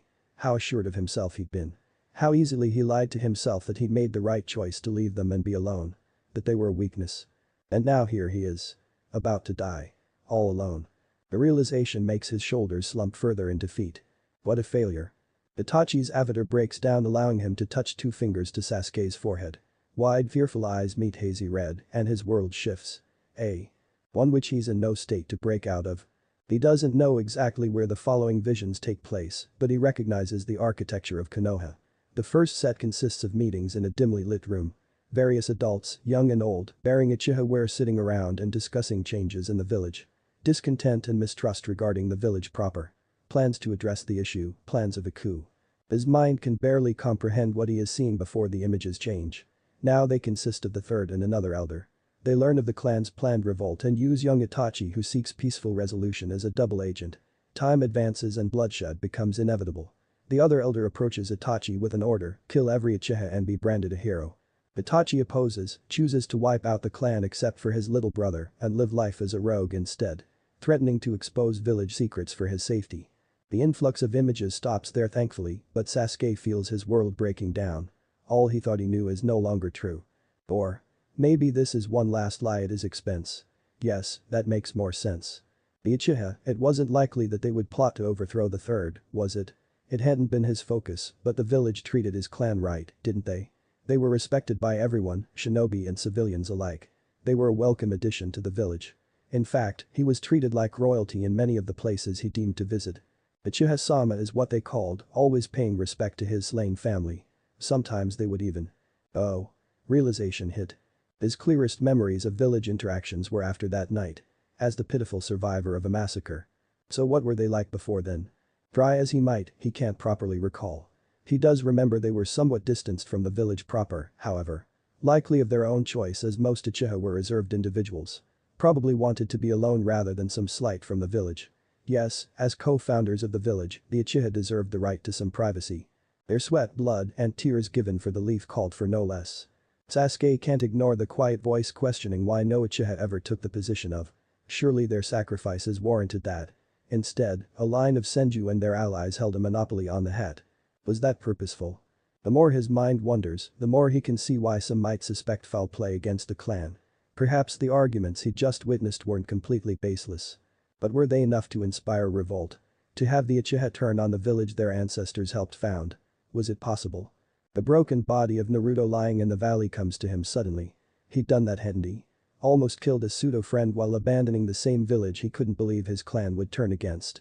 In that light, was it really so impossible? No. No, it wasn't. He could see it now. As if waiting for that cue, the setting changes and Itachi appears before him. Together they stand in a world under a red sky. Neither show the toll their battle had taken on them, but that's not to say both are unscathed. Sasuke didn't know just how to feel at the moment, while Itachi looked unbelievably saddened. Is it true? He did not appreciate how weak and imploring his voice sounds, but he had to know. Had to hear Itachi's take on what was currently turning his world upside down. It's the truth, little brother. Itachi sighs. Our clan wanted a revolution. It wasn't meant to be. Something had to be done and there were no other options before me to maintain the peace. A battle between the village and the clan would have destabilized everything. Put us at risk of extermination should the other hidden villages take advantage. It was the only way. Looking into his eyes, Sasuke could find no hints of deception. Only tiredness and an expression that he only used to see back when they were young. It'd hurt, honestly. Why? He asks, why did it have to be you? Why didn't you take the first option? What he really wants to ask is why didn't Itachi kill him and live a hero, but he can't quite put it in words. His brother smiles sadly. Because I was their best option. Rather than risk the news behind our clan's treachery reaching the village or beyond, I could operate in silence. Limit the number of people aware. And it had to be me because that was the only way to keep you safe. Itachi blinks as the illusionary world shudders, cracks starting to form. My time is not much longer, so let me just say this please. I did what I did because you were my precious little brother. I could not kill you if I tried, and I couldn't let whoever they chose in my stead kill you either. How is he supposed to react to such news? My intention was always to protect you, but in the end, I went too far. I didn't want to darken your perception of our clan, of our father, so I became the villain. One you could hold responsible and slay for retribution. In an attempt to push you to become strong and to one day free me from the burden I placed upon myself, I tortured you, Sasuke. There is no other way to describe the horrors I made you witness. The memories of that night flit across his mind, yet at the same time, it did push me and motivated me to become stronger. Sasuke doesn't know why, or maybe he does, but the sudden revelation makes it hard to watch his brother place even more blame on himself. Not when he went through something even worse. Perhaps it did, Itachi exhales, yet it also forced you to walk a path that I hadn't wished for you. All I wanted was for you to be safe and to have the strength to defend what was yours. Happiness, love, and acceptance, I wanted all that for you. And I hope you'll find it someday. You deserve it. He closes the distance then and Sasuke allows it, too numb to do anything as Itachi leans his forehead against his in a brotherly embrace. My time is up, Sasuke. Know that although you won't see me, I'll always be with you. Right here. He taps the spot over Sasuke's heart, I'll always love you, no matter what. Don't you ever blame yourself for this. I wanted to end things on my terms, and I have, so don't burden yourself further. I want you to live on, little brother, live the life I was never able to give you. I love you. And with that, the illusion shatters. It comes to a seemingly abrupt end, leaving them on an overcast battlefield littered with debris and raging black flames. But Sasuke's attention is on the smiling face of his brother, expression locked even as life leaves his eyes. After the corpse lumps and falls to the side, Sasuke's body finally gives up and he likewise collapses. Mind and emotions in turmoil. Itachi lies at his feet dead, but he feels no satisfaction from the sight. How could he, knowing what he does now? His brother took on the burden of killing their entire clan for the sake of Konoha, and more specifically him. His brother loved him enough to leave the village and become a rogue ninja. In the face of such realizations, Sasuke feels nothing but remorse. The understanding that during their battle Itachi had never seriously injured him made it worse. Itachi? His voice is weak. If only he'd known earlier. Why hadn't anyone told him? Itachi, don't leave me too. Why did it have to end this way? Please. I'm sorry. Exhaustion creeps in then, and his mind succumbs like his body did moments earlier. Sasuke Uchiha, now the very last of his clan, passes out. Clone Pav. After sending Pandora's box to Prime, Alpha and the other clones sat around for a bit waiting. During that time they were able to see the snake's huge hydra-like body break out of the curse mark and do battle with Itachi Susanoo. Alpha knew he likely wasn't the only one who'd wondered where that form was when the real snake faced Prime just a couple months ago. Not that it would have saved him. In the end, Itachi won, so they got to watch the second to last be destroyed. That enjoyable scene essentially marked the conclusion of the battle between brothers, with Itachi's signature quickly disappearing and Sasuke's dimming after a surge in negative emotions. The clones move in as one, taking special care not to disturb anything as they navigate through Ground Zero and finally reach the two who'd caused so much damage. It's clear Itachi is very much dead, while Sasuke sits against a wall only an arm's length away out cold. It's what Alpha expected to see, but the sight is somewhat unpleasant all the same. For what it's worth, I'm sorry it had to happen this way. He sighs. Sasuke may have been a jerk to Naruto, on top of likely killing him, but the kid did just lose a brother who was also his sole living family member. Alpha couldn't miss the tears on the younger brother's face and combined that with the faint shift in chakra he'd felt earlier. Well, it's safe to say Sasuke was not having a good time before falling unconscious. During one of Prime's more melancholy moments, he'd entertained the idea that people in this world were more attuned with their feelings. That they felt emotions more vividly than he was accustomed to. He attributed that to a combination of having chakra, a physical and spiritual energy, and the way of life in the elemental nations. An example more so for shinobi than civilians, but one had to really cherish their loved ones while they lived because death was an ever-present factor. The difference in average life expectancy here and back where Prime first lived proved that point well. Of course love wasn't the only magnified emotion present in this world, but it was what Prime, and therefore Alpha and all the other clones, used to their advantage this day. They'd counted on the love Itachi held for Sasuke to make sure no real damage befell the younger Uchiha, while also relying on Sasuke's previous love for Itachi to make an appearance and then result in grief strong enough for an activation. It was honestly similar to something Black Zetsu would do. Sure, excuses could be given like pointing to this event happening in the original storyline or even saying that this is what Itachi wanted, but that doesn't change the fact that they're excuses. Getting Sasuke's Sharingan benefited them, so they pushed events to turn out the way they did. No need to sugarcoat anything. We'll make sure it was worth it in the end. And try to lend a hand in the aftermath. Alpha promises before gesturing Bravo and Charlie forward. You know what to do. The clones move forward, with Charlie opening the second scroll they'd prepared ahead of time. They lay the supplies between the patients and clean their hands before getting to work. It doesn't take long to prepare the two for an impromptu operation, simply having to flip Itachi onto his back and position Sasuke in the same fashion, and then applying antiseptic to the target sites and a local anesthetic to the younger brother. It's their first time doing this on a human, so they start with Itachi. The extraction process goes pretty well, in Alpha's amateur opinion. He steps up to the body once the eyes are out and the clones focus on Sasuke with their newfound expertise. His gaze roves up and down, weighing the possibilities. Should be something that's always near him. Hard for an opponent to separate. Maybe of certain importance. Lightning is faintly reflected off the scratched forehead protector. The old thing slips off with a tug, and ignoring how unhygienic it is, Alpha holds the metal slab between both hands and channels a small amount of chakra into it. Oh. Looking at the inner side of the plate, he sees it. A seal. A rather simple looking one for storage. Focusing chakra directly onto it this time results in a small puff of smoke and a nondescript scroll which he quickly unrolls to analyze. There's another more complicated seal there, but it can't stump someone who had to study the science behind storage seals in order to create a new one. Nope, he figures out how to open this one too. Just need to apply blood to two specific areas. Only after getting 2 drops from Itachi and applying them, nothing happens. He wordlessly looks between the scroll and Itachi until something hits him. Hey, I need one of you to bring me a drop of Sasuke's blood. Bravo ends up being the one to answer the odd summon. Okay, drop it onto that matrix there while I do the same on this one. On my count. 3, 2, 1. The smoke is thicker this time, but Alpha doesn't mind. Means they did something right. Very right. Before their eyes lay 2 objects. The first is a plain-looking gourd made of clay. Only about 45 centimeters from head to base, the gourd has no stopper, but looking down into it reveals a complete darkness. Even the light around them makes no difference in seeing what's inside it. Somewhat foreboding. The other object is even harder to explain, a flat piece of something gray with no discernible edges. It seems to blur, making it hard to tell just what shape it is. It's a good thing Alpha had names and functions to assign to these objects, or he would be completely lost at the moment. The first is the Sword of Totsuka. A jar filled with a liquid that gains the form of a blade when released and can seal whatever target is pierced by it. They just saw it used on the snake. The second is called the Yada Mirror and should be able to negate any attack.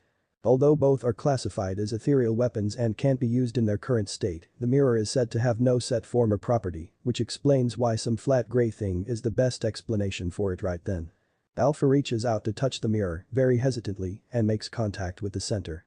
Immediately he feels a pull on his chakra before it stops. He gets the feeling of being weighed and found wanting for some reason. Okay. I'm going to assume these things bind to an owner after absorbing some of their chakra. After that the owner can summon them from wherever they leave them. He theories. And I'm guessing that chakra has to come from a living being. Not a clone. Bravo asks.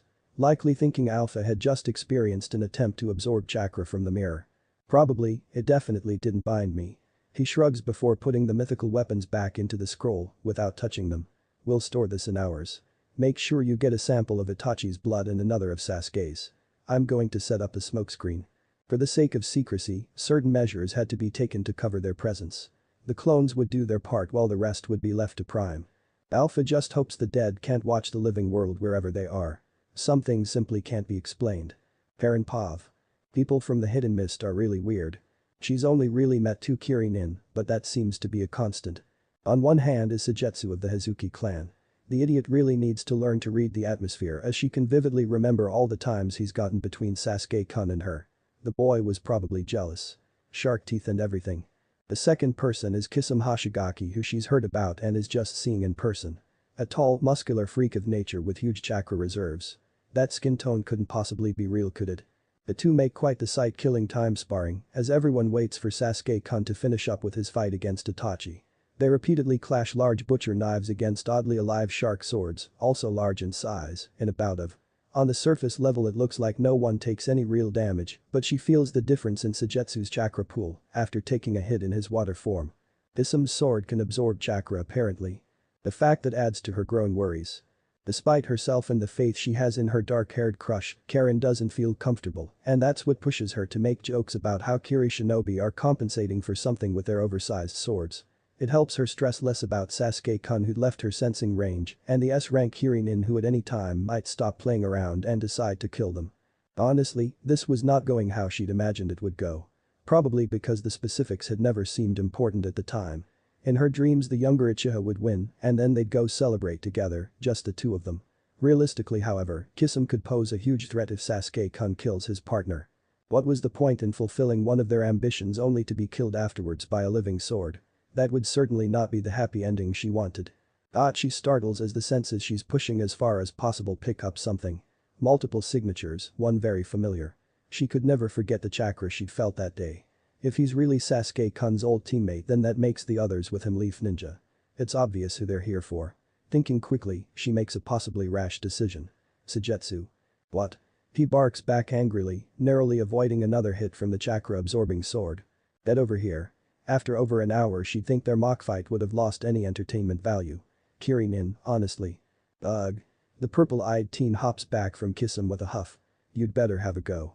What is Karen? Jugo interrupts him. Don't you have birds looking out?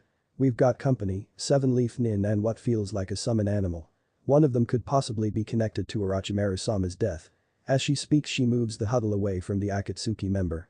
Differentiating themselves from that organization is the first part of her plan to not be killed by the Leaf Squadron. A huge overpowering chakra comes closer. She doesn't have much time. We should surrender to them. What? The expected person immediately blurts out. Why? If they're here for Sasuke then we should fight to hold them off. Prevent them from interfering with his battle. Don't use that as an excuse. She retorts knowing the idiot just doesn't like the idea of surrendering to anyone. I know for a fact you're not willing to die for Sasuke-kun's goal. Sujetsu opens his mouth and then closes it after some thought. Exactly. Odds are that their battle is over already and Fishface just hasn't gotten the message yet, so fighting the Leaf would be pointless. If we cooperate they might not kill us.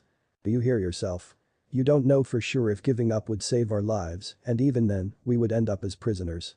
Do you know what their torture and interrogation division does to prisoners from other villagers? Do you? She admits that he is raising some good points. Ibiki Marino was quite infamous for his work and his underlings to Orochimaru-sama, they'd possibly be looking at an extended stay in his care. Yet at the same time, Sasuke-kun might not have outright said it, but this teammate of his had gotten one over him recently, so it wouldn't be impossible for it to happen again. Especially if they outnumber her crush who is likely exhausted by now. That means the soon-to-be last Uchiha could end up in Konoha again where he would be out of her reach indefinitely. Just her response dies off.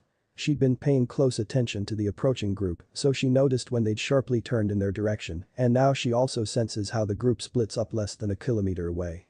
4 continue towards them, while 3 and the summon branch off in an angle that will likely take them towards Sasuke-kun. Notably, he isn't part of the 4 humans. Look, I was conscious when that guy raided the base I was kept in. I know he's powerful. Sujetsu relents in her silence, but I think you're forgetting something. He nods over to Kisame who's just standing there grinning. Kisame-senpai is currently their enemy too and crazy strong. We could join forces against the Leaf. We could retreat instead. Let Kisame fight them. Jugo starts to offer when a bird lands in his hair and chirps. He blinks and turns, or not. The 4 Leaf Nin emerge from the forest and stop, forming a triangle consisting of the 3 parties. The newcomers look like the typical 4-man group led by a man in a garish green outfit with 3 younger subordinates. It's the man who Kisame narrows his eyes at. I remember you, Kisame laughs, bandages falling off his sword revealing spiky scales and a mouth. The green beast. Looks like we can have a proper rematch. Ooh, do I know you? The man asks in confusion. Perrin doesn't get to comfortably observe them as the 3 teens turn to her and the others. A Hyuga, another green outfit, and a girl with her hair in twin buns. To her side Sujetsu raises his cleaver sword and attacks, likely seeing victory against these 3. Jugo transforms and likewise charges the boy in green. And that's how she found herself facing the Leaf Kunoichi unfurling a large scroll. "Thought I surrender?" Sakura Pav. The rain was the first sign. They ran into it a few minutes after Team Guy split off from them with Niji having identified Kisame Hashigaki. Itachi wasn't with him, a trio of strangers there instead, so the teams had separated after making the assumption that the Uchiha would be further down. They really couldn't afford another delay, so they backtracked and pushed on before running into something else. If the downpour hadn't been ominous enough, the black flames certainly were. They covered a great expanse of land, and the falling rain seemed to do nothing to it. She didn't have to be told this fire wasn't normal. So 2 things, first, we're on the right track. Only person I've seen create fire like this was Itachi. Naruto reports as they stand a safe distance from the conflagration. It will likely continue to burn for days. Jiraiya-sama recounted something along those lines when he first encountered the Akatsuki duo. Her sensei muses. The rain and fire doesn't help, but I can confirm that Itachi's scent is present here, along with another that feels kind of familiar. Pakin adds in. Familiar? Kakashi-sensei asks the dog to shrug. Yeah. Like I said, the environment isn't helping. What's the second thing? She asks, beating the others to the question. I sense someone in the center of all this. Without my sage mode all I can tell is that they're not moving. Oh. That's certainly an issue. Maybe Niji should have come with them, at least then they could have potentially gotten a visual of the unknown person and planned accordingly. Now they had to risk the flames to confirm who was among them. Do we have anything to deal with the fire? Your wind. I have something, it's not a, however. Jiraiya taught me the fire suppression seal a while back. The blonde nods. Out of his left armguard comes a scroll which reveals a complex seal when unfurled. Sakura knows he only has so many storage seals on those things, so odds are he prepared that scroll just for this mission. She could respect productivity like that. He creates a clone who takes the scroll and moves over to the flames. Her eyebrow rises when the flames nearest to the scroll warp and are slowly absorbed. It takes a while before a safe path is available, and after a round of glances, they venture forward. The only word to describe what she sees then is devastation. There had obviously been a structure of some sort, but all that remains is rubble. Debris, scattered pieces of metal, and bits of black flames litter the area. As she makes her way inwards following Naruto she ponders just what could have happened here. It's all too clear that a battle took place, but who did Itachi face? Did Itachi win or is the signature there closing in on the victor? The universe reveals the answer in a way she'd rather it hadn't. Sasuke indeed, lying near what had once been a wall is her old teammate. Even after almost 3 years, the distance between them and a change of outfits, she still recognizes him. Just like she recognizes that the shape a short distance from him is a human body with its upper body being consumed by black flames. Mere feet from his comatose form. She doesn't remember when her legs start moving. All she knows is that she's closing the distance when Naruto appears beside Sasuke and touches him. The same red shroud he'd covered Kakashi-sensei in while fighting Tobi lights up around the Uchiha, it envelops him fully when she finally lands beside them. I don't see any serious external damage, but this should help, he explains while glancing at the corpse to the side. A clone forms and disperses. Can we move him? She doesn't respond right away, too busy running a diagnostic technique on the thankfully living Sasuke. The chakra shroud creates a bit of interference, but she doesn't notice anything that would create any complications. In fact, she can feel the shroud healing their teammate and replenishing his chakra. We can now. She decides and they do so, not very far, but enough so the fire doesn't pose an immediate threat. His head is positioned lying in her lap. Does he need that for much longer? Naruto asks. She assumes he means the shroud. No. Either exhaustion was the worst of the damage or your chakra transfer works fast, either way he'll be fine. Good. The shroud gradually fades and the blonde lays a hand on Sasuke's chest through the open collar. When he moves his hand, a seal is visible for a second. To restrict his chakra. It would also be best if he regains consciousness back in the village. She heeds the politely worded command and taps an area on her patient's neck. Naruto nods and moves to join Kakashi-sensei and the fire-suppressing clone near the corpse. Leaving her alone with her childhood crush. That's Kakashi's other student, right? Mostly alone. MHMM. She mindlessly answers Pakin, it's Sasuke-kun. The whisper is barely audible, as if anything too loud might disturb his slumber. Lack of consciousness really seems to soften his features. Sakura looks up, noticing the other members of Team Kakashi approaching. Their grim expressions warn her of bad news incoming. Mission's over. Prepare to provide support to Team Guy. It takes her only a second to understand what her sensei means by that. Itachi was their priority, not Sasuke. Just because they have the younger Uchiha now doesn't mean they would stop pursuing the eldest. Not unless something drastic happened. Something like Itachi Uchiha being killed before they arrived would count as that something drastic. They'd failed the primary objective. Kurama Pav. When you said delayed Izanagi, I did not expect it to be so. Delayed. The millennia-old fox grumbles.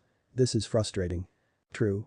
But you have to admit, the only way Madara could have fooled Hashirama is if he were truly dead for however long it took the first to walk away from his friend's corpse. HN. Absolutely bored, Kurama starts pacing on a branch overlooking the pile of ashes that was once an Uchiha. The physical movement is enough to take his mind off the impatience for a while. Even after months of experiencing it, this style of the shadow clone technique holds a unique fascination to him. To be in the form of a bipedal creature while also holding dominance over the body's actions, almost to the point of the body being his. It's not obvious, he can faintly feel his real form inside the real Naruto, yet by merging his consciousness with that of a compliant clone, he can come as close as possible to living like a human. Normally he would never desire such a thing, but this state comes with many benefits. The semblance of freedom after being passed through 3 generations of containers and the ability to lash out against those who sought to use him for their own purpose. To extract vengeance on those cursed Uchihas. The frailty of human flesh took the first wretch from him, but the pretender would be his soon enough. In a sense, this delay is a good thing because otherwise, Naruto would have slain the Uchiha once and for all. Kurama would have witnessed it close up, but it wouldn't have provided the same satisfaction doing the act himself might. So yes, he should be content. And he was. Half an hour ago. At this point the Uchiha was just being a plain nuisance. It's as he contemplates checking in on the original that he feels it. The sudden negative emotions along with the chakra signature that hadn't been there previously. Kurama ceases all movement, even tries to further suppress his presence in case the Uchiha is a capable sensor. From down below the sound of agitated breathing can be heard. The pretender doesn't scream or vent his burning anger in any way aside from ripping off his mask and throwing it to the ground. Kurama assumes the Uchiha is aware enough to realize the danger he's in and doesn't want to draw any attention. Smart of him really, the milky white orbs in place of red paint a picture of vulnerability. Any altercation would come with an added element of danger. The target makes his way over to a tree and touches it, a pulse of chakra originating from that point. Kurama doesn't know what the purpose behind that action is, but he makes up his mind. Naruto easily overwhelmed the Uchiha, so although he lacks the natural energy to enter Sage mode now, the blindness of his opponent should balance it out. He drops down to the forest floor, meters away from the second to last living descendant of Indra, who spins to face him. Far too late. The wet squelching sound echoes around the partially destroyed forest. Whack. Blood erupts from his mouth, the result of Kurama pulverizing his chest cavity on the way to his heart. The fox in human form withdraws and allows the Uchiha to slowly collapse. Leaking vital fluid into the grassy earth. For years, Kurama had been looking forward to this. A decade spent alone in the seal while the other half of his being languished in the stomach of the Shinigami, rage and hatred had been his only emotions regarding this specific human. Finding out he was not actually the first Uchiha who used him and left him to be sealed by the wood user's wife did not dampen the frustration. Indeed, having it happen a second time was altogether worse. But now, standing above the dying Sharingan wielder, the personal satisfaction is there and yet, it doesn't quite feel how he imagined it. Naruto's foreknowledge no doubt, adding another dimension to what would have been a moment of self-gratification. It doesn't invalidate his emotions on the matter, just makes this act deeper. Meaningful for more than just him and his reasons. I know you considered yourself right. That your actions were justified. A hero in your own retelling. He doesn't know if the Uchiha hears him and doesn't care either. He just has to get the words off his chest. But the truth is Uchiha, similar to how I was a tool for your goals, you were a tool for another. A means to a ruinous end. So this is for more than just me. His blood-covered hand clenched into a fist, I get retribution today. The many innocents you've killed get theirs. The ones you would go on to kill get theirs. I will not apologize, spawn of Indra. Nor can I genuinely offer condolences. Yet all the same, when you cross into the other, I hope you find what you were after. Obito Uchiha. Sometime later, his consciousness returns to his body. Kurama? Naruto asks, likely feeling the shift. It's done. Is his simple response. The memories from the shadow clone would have returned to his partner already, so no details are needed. The question is more to test his state of mind than anything. I see. That's good then. And for the moment, that's that. Chapter 12. A little empathy. Konoha. This is not how I should have learned about Naruto. Her voice is firm, neither loud nor soft, but carrying the weight of authority and a hint of frustration. I can feel her brown eyes narrowing at me, compelling me to explain myself before she really does get upset. I know. And I'm sorry, but at the time it made a lot of sense to me. I turn from the window overlooking the village and lean against the wall, meeting her gaze. A lot of people go through life with no real sense of purpose. They're just going through the movements basically. Sasuke though, he had a goal, something that guided his every action.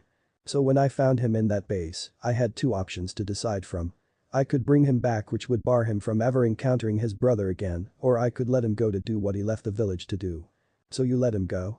Despite the fact that he could have reneged on your agreement and never returned. Tsunade asks, less questioning my decision as it clearly worked out in the end and more wanting to hear the why behind it. Why was I so confident Sasuke would return? Yes. He was being honest when he agreed to my terms, and despite what he'd done up to that point, Sasuke doesn't overtly lie. I explained before shrugging, and besides, assuming he was able to fight Itachi and get away, where would he have gone after that? Iwa. No, the Leaf was probably the safest he could go. So in the end, your decision was made because you didn't feel comfortable taking away your old teammate's ambition. You let him go with no means to track him, with the only guarantee being a promise to return. HN. Put like that, it doesn't sound very logical. In my defense however, she's missing a lot of context. She lets out a soft breath of air, well luckily for you and not so much for my plans, your decision worked out. Her glare slides off me, and I mentally pat myself on the back. I'd long since worked out an argument for not capturing Sasuke all those months ago, but I'd not been sure how Tsunade would take it. Nor Sakura for that matter, but hopefully no one feels the need to tell her, it's completely irrelevant now anyways. What matters is how we're moving forward now that the last Uchiha is within the village walls. So what now? The contemplative silence is broken and her eyes return to me, with Sasuke. I expect you've thought about this in case we did find him while looking for his brother, what do you think is a fitting punishment? Imprisonment for a period of time yet to be determined, followed by probational return to service, should he desire to. You saw to it that his chakra was sealed and it'll remain that way until his sentence is served. An eyebrow quirks up then, I think it sounds reasonable, but what do you have to say about that? Not much really. It's not cruel or unjust, so your word is final here. She nods. Good. Hopefully your teammates will share your belief. By that I assume she's mainly talking about Sakura. Technically, she has nothing to complain about when taking into consideration the treatment an ordinary rogue nin would receive, usually elimination. Makes me somewhat curious as to what happened in the original story. I know Sasuke was free later on, but did he face any charges? Especially after attacking the cage meeting? Or perhaps saving the world gave him some type of immunity? It doesn't matter anymore. Tsunade's voice gets my attention again. I suppose with the last Uchiha in our custody it's time we close this chapter of our lives. Tie off loose ends. I don't need to ask what she's talking about. This has been a long time coming after all. I want Sasuke to be present. He of all people deserves it. Request.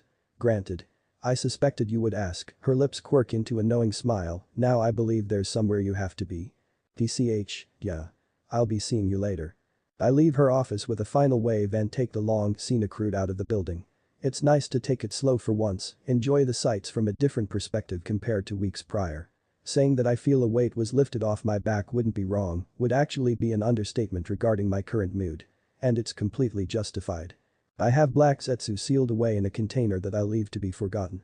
Obito is dead once and for all with his body turned to ash. Those are two important factors in a scenario where the fate of the world would have been placed at risk, and now they've been handled. I won't try tempting the universe, but I would say things are looking a lot brighter now. Another interesting outcome from the past mission is what happened with Kisum. I'd always assumed Guy took him down yet, although he did fight the tailless beast, Guy did not kill Kisum. Nor did he capture him. Instead, with an act that makes sense knowing how hardcore Kiri is, the swordsman took his own life rather than risk being interrogated. Using water sharks. So Kisum died and Guy managed to recover his sword, odds are the thing will end up in Tenten's hand somewhere in the future. I wish her luck with that. The other members of Team Guy captured Karen and her teammates with various levels of difficulty, ranging from heated battles to straight-up surrender from what I heard. That Redeed is something else entirely, Sasuke must either be the most charming guy alive or Karen is super clingy. Can't tell which. Out of the 10 members of the Akatsuki, the Leaf and I have whittled that down to 2. Nagato and Conan are the only ones remaining, and a smart decision would be to go after them as soon as possible. People tend to lash out when cornered, and that's the last thing I want the wielder doing. For now, I'm just waiting for Jiraiya to return, and then we'll plan out our next move. That trail of thought is put to the side when I finally arrive at my destination, although I can't help but sigh before walking in. Couldn't have avoided this forever. Sasuke Pav. Sitting on his cot with no one else for company, Sasuke had nothing but time to think. About his brother's sacrifice. About all the clues that in hindsight should have made him doubt what really happened that night. About his life decisions based on that deception. About his present. His future. Perhaps it's a good thing that he has this freedom, otherwise he might have never confronted this absolute truth. He, Sasuke Uchiha, was lost like never before. After his clan was wiped out, the next course of action had been obvious. Avenge them. From there, various decisions were made with that end goal in mind. Graduate the academy, enter the Chunin exams, go to Orochimaru for training, kill said sensei, all to get stronger and defeat Itachi. Which he did, in a fashion. And now here he is with no idea how to move forward. Itachi told him to live his life, but what does that really mean? Assuming he is let out eventually, should he continue on the path of a shinobi? Is that even possible anymore knowing what he does now and after having betrayed his village? Another possibly even more important question. Does he even want to be a shinobi? From a certain perspective, his path had been decided by factors outside of his control, and thus, the desire to be a ninja may very well not have originated from him. His father, his clan, his brother, and even his village. They'd all wanted him to be a shinobi, but after all this time, did he want the same? What would he do then, if being a shinobi were to no longer be an interest? What would he do with his life, with his time, to give it meaning? Questions, and even more questions with seemingly no answers. At least none within his reach. The sound of footsteps draws him out from his thoughts. Didn't think I was allowed visitors. Sasuke comments idly after throwing his old teammate a glance. To himself he notes how this is their second encounter since he left all those years ago, and once again, he's in a weaker position with his chakra sealed. You're not. Not unless they're authorized. HN. He'd been warned about that after the interrogation, told not to share the truth behind the Uchiha massacre. As if he'd even consider exposing something his brother had given his reputation and life to hide. No, everyone else would remain in the dark for all he cares. But it seems the Hokage doesn't understand his conviction and is restricting who he could potentially leak the news to. That came with the unintended bonus of not having to deal with his old classmates, who all likely have words for him. And you? I know the truth if that's what you're asking. Naruto responds simply, using the intel from you and Karen, I was able to find evidence that Danzo and the snake worked together to implant almost a dozen Sharingan. We found out about his order to Itachi after bringing him in. Sasuke lets out a slow exhale. Even the mere mention of that elder was enough to make him seethe, but to think Orochimaru might have had deeper insight into that night made it worse. His infuriating smirks had suddenly gained a new meaning.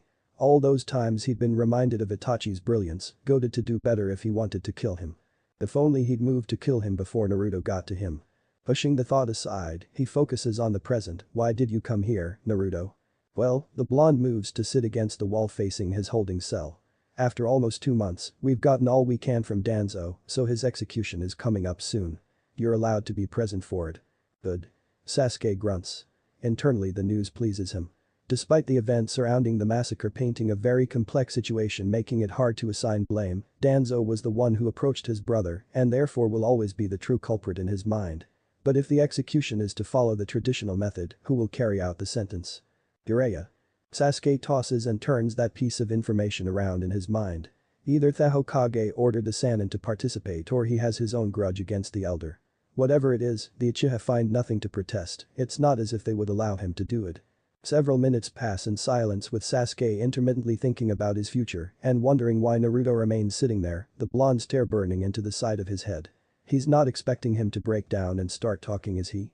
Sasuke has never been the type to discuss his feelings, and this setting is not conducive to starting now. Honestly, he just feels his ire growing. Something the once upon a time moron notices as he stands up and brushes off. I don't know why I expected anything different, these kinds of things were never my strong point. Sasuke gets the feeling the last part was not intended for him. Naruto stares at him for a second before nodding solemnly, Sasuke. This may sound like empty words, but I'm sorry things went down the way they did. I came down here to check up on you and maybe offer some support, yet it's obvious that I'm out of my depths here. So rather than say something harmful or pester you to talk, I'll give you some space. Perhaps that is the best way for me to help. I'll see you soon, Sasuke. Curious black eyes watch as the blonde walks out of sight. Some days later, a couple approaches Sasuke's cell. Knowing what is coming, he makes no effort to resist as they lock his hands behind his back and attach a tag to his neck. A quick test reveals it prevents him from forming audible words. Safety measures are seen to, they escort him to an unfamiliar room within the maze that is the interrogation department. He casts an eye over the room before mentally casting it aside, the people are more interesting than the plain walls. Presiding over the room on a dais are the two living Sannin along with Naruto. The Hokage stands a short distance in front of the other two in a triangle. From the entrance to the raised steps is a stretch of open space, and on each side of that are leaf personnel. Sasuke recognizes two who'd served as proctors for the exam and another duo who resemble old classmates of his, the rest are strangers. Itachi's secret assignment actually has a chance of remaining a secret if these dozen or so people are the only ones in the know. The guards lead him to the right of the aisle and he spends the next while ignoring the various eyes that try to analyze him, unwanted attention is something he knows well. And then he is finally brought in. Manacles restrain his single arm behind his back while another set covers his ankles and prevents them from reaching a full stride. Although bearing the signs of years past and various degrees of torture, Sasuke recognizes the man from Itachi's illusion. One Danzo Shimura. The catalyst behind the Uchiha massacre marched past him, only a meter or two at most. Sasuke's arms are behind his back, but unlike the elder, his feet aren't shackled. This close, he would need just a few seconds to charge at him and knock him down, from which point a well-placed kick would see his throat collapse beyond repair. As long as he acts before. The feeling of hands tightening around his arms brings him back to reality. He blinks and the dull roar of blood within his ears fades a bit. Seems he had underestimated just what seeing this man would do to him. But to think that this pathetic waste of space is the reason he no longer has a clan. That this filthy, conniving wretch is the reason every Uchiha, regardless of their age and role in the planned coup, was slaughtered. It's safe to say that the anger and hatred Sasuke had once held for Itachi as a campfire compared to the all-consuming inferno burning inside him now. Truly, with no previous bonds, this is someone Sasuke could detest with all his being. And he does. The prayer is sent up then, one begging for no further twists, because as the blade swings and the head rolls, there is nothing but dark satisfaction within his chest. Restored. You know, I have a whole new respect for those in the psychiatric field. To be able to analyze someone's psyche and then use that understanding to help them recover or predict their next move if they're a criminal is something that shouldn't be taken for granted. Of course, this mental musing comes about due to Sasuke. I was right in assuming talking to him wouldn't be easy. For obvious reasons the guy was a whirlwind of emotions, my senses easily picked up rage, confusion, betrayal, guilt, and a lot more. And the thing is, just because I could tell what emotions he was feeling did not mean I knew the why behind them. He could have very well been enraged at the village as a whole, rather than just Danzo. Could have been a combination of the two, maybe a large part of that rage was at the cripple and a small fraction at the leaf. Furthermore, just who or what exactly did he feel betrayed him? The village for obvious reasons. His clan for not being completely innocent and ruining the image he'd likely had of them. Itachi for deceiving him for so long. Himself for indirectly killing Itachi. I had no way of telling short of asking him, but the vibe I was getting from him was not one of let's talk about our feelings. So I left. The way I see it, he's not going anywhere so I'll bide my time until he's in a space where we can make some progress. I have no idea how long that will take and as I watch him be escorted away from the site of the execution, I get to wondering. I definitely sensed how he reacted to seeing Danzo from beginning to end and I'm curious as to the effect this will have on him. That burst of satisfaction, does it mean he feels retribution has been achieved? Will he move on to grieving for Itachi and then eventually overcoming the loss? Or does he still want vengeance? Does he expect recompense from the village? When Tsunade formally declares his punishment, will that spark something negative inside him? It's all quite stressing to think about, so as per usual, I calmly push it aside for future me. Nothing gained from thinking about it now. Naruto. I turn to Tsunade with a raised eyebrow. Jiraiya and I have some things to talk about, why don't you go spend time with your friends? I'm sure they have questions about their old classmates. That's not code for them doing other things, right? No, the serious look on Jiraiya's face seems legitimate. Okay. Thanks, Naruto. I'll call you soon. With a smile from the blonde and a pat on the shoulder from my sensei, they make their way out. As if on cue, someone else approaches me then. Blondie, you look like you could use some company. Looks can be deceiving. If you didn't know her and only had her typical attire and mannerisms to make assumptions, you wouldn't expect Anko to be some kind of tea connoisseur. But she doesn't care about the opinions of the common person and actually enjoys things like hosting tea ceremonies and sampling it from different shops. It's to a new one on her list that we head to. Alright, Naruto, she finally says as she gently puts down her teacup. Before this she'd spent a good 5 minutes evaluating all sorts of things that I hadn't even noticed when I tried it. You have 5 seconds to start talking before I show you my special. HMPH, do your worst, I'm joking. Her glare goes down a notch and she thankfully doesn't carry out her threat while I gather my thoughts. Look, it's not that I didn't take your warning seriously, cause I did. I accept the fact that people change and sometimes you just have to let them go, I really do. I sense a but coming. However, QI roll, you have to admit that this situation is far from simple. I won't go further since we're in public, but I do feel like I owe it to him to try and make sure he doesn't go into a downward spiral. And by owe him I mean mostly Itachi and somewhat Sasuke. Is that all it is? I shrug at the question, making her sigh. Could be worse, I guess. As long as you don't forget the past and let him cloud your judgment, I'll stay quiet. Don't think it means I like him though. Trust me, you've made your opinion on traitors loud and clear to me. And she has. Anko and I have hung out a few times by now, and although not all of our discussions are this serious, she's taken the time to share her experience with having someone close go rogue and how to deal with it. Or how to not deal with it actually. She's a supporter of holding people accountable regardless of previous connections, while also not letting them hold power over you. She'll be the first to admit to not living up to the second part, but she's gotten better since the events in the Forest of Death. Needless to say, she doesn't approve of Sasuke running from the village to knowingly join the same person who turned his back on her and the Leaf. Not one bit. She would advise me to forget about Sasuke and just live my life unburdened. Personally, I plan on living unburdened to the best of my ability, yet I also need to think about the future and the Uchiha's role in it. Rinnegan Sharingan hybrid or not, he could still be a useful person to have around if more of Kagaya's people come to visit. So my desire to see him mentally stable is more for safety's sake than some dumb mindset that he's a victim and should be pardoned. Although, I can't really tell her that, so it's best if she thinks it's as simple as him being an old teammate. It's not like I'm the only one, rogue nin can't be trusted. Why do you think we have a division specifically for hunting them down? I sincerely hope Hokage-sama doesn't go easy on him because he's the last of a dying breed. She catches my look. What, too far? Kind of, yeah. And as for his punishment, she's told me the gist of it and I think it's fair. Of course you would, he gets to keep breathing after all. Her demeanor changes then and gets softer as her caring side comes to the forefront. I know you're a smart and capable guy, Naruto, but I still worry. I don't want his presence within these walls to stress you out. Weigh over you and make you feel like you have to help him. After all you've done, helping bring this whole thing to the light and taking down that scum, you don't owe the Uchiha anything further. You could let the specialists deal with the fallout and be completely in the right. I gave her hand a squeeze, she'd moved hers to hold mine at some point, and smiled. It's clear she cares, and although I think I'm good in this case, it's nice to get that reminder. Trust me, Anko, no one will be allowed to control me. Least of all Sasuke. Good, a beat passes and then her lips curl faintly. Now make it into one of your promises. I should have seen this coming. Just ruin the moment, why don't you? I promise to not let this whole thing create an unnecessary burden for myself. Thought you forgot something. It's not complete without the believe it. The last 2 words are said with a high-pitched voice in mockery of what I used to sound like. It almost makes me cringe. Screw you, Anko. Tsunade Pav. The successful retrieval of Sasuke Uchiha was not kept a secret. There was no point seeing as how he would eventually be a free man, if heavily observed, in the not-so-distant future. So although not overtly stated, the news would trickle down, and soon even the civilians would be aware of it. Not the complete truth, of course, as some things were better left in the dark. Contrary to everyone else who had the Uchiha on their minds, however, the topic she and Jiraiya were discussing in the privacy of her home was notably different.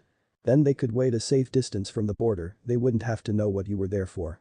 Tsunade suggests, leading Jiraiya to raise an eyebrow. That would defeat the purpose of them being there for added safety. He shakes his head, security we don't need, I'd like to emphasize. But you don't know that. She attempts to stare him down while he does the same from the other side of the dining room table. Neither speaks for a brief moment before she breaks the silence. Look Jiraiya, this is important to you and I understand. What I don't understand is why you feel the need to go about it in the most idiotic way possible. So being optimistic makes me an idiot. His tone is equally hot. No. But not being open to alternative solutions does. She responds. They'd barely started and already the bottle of sake on the counter behind her is looking so very tempting. It's true, men really do lead women to drink. Being safer and keeping things confidential don't have to be opposing objectives.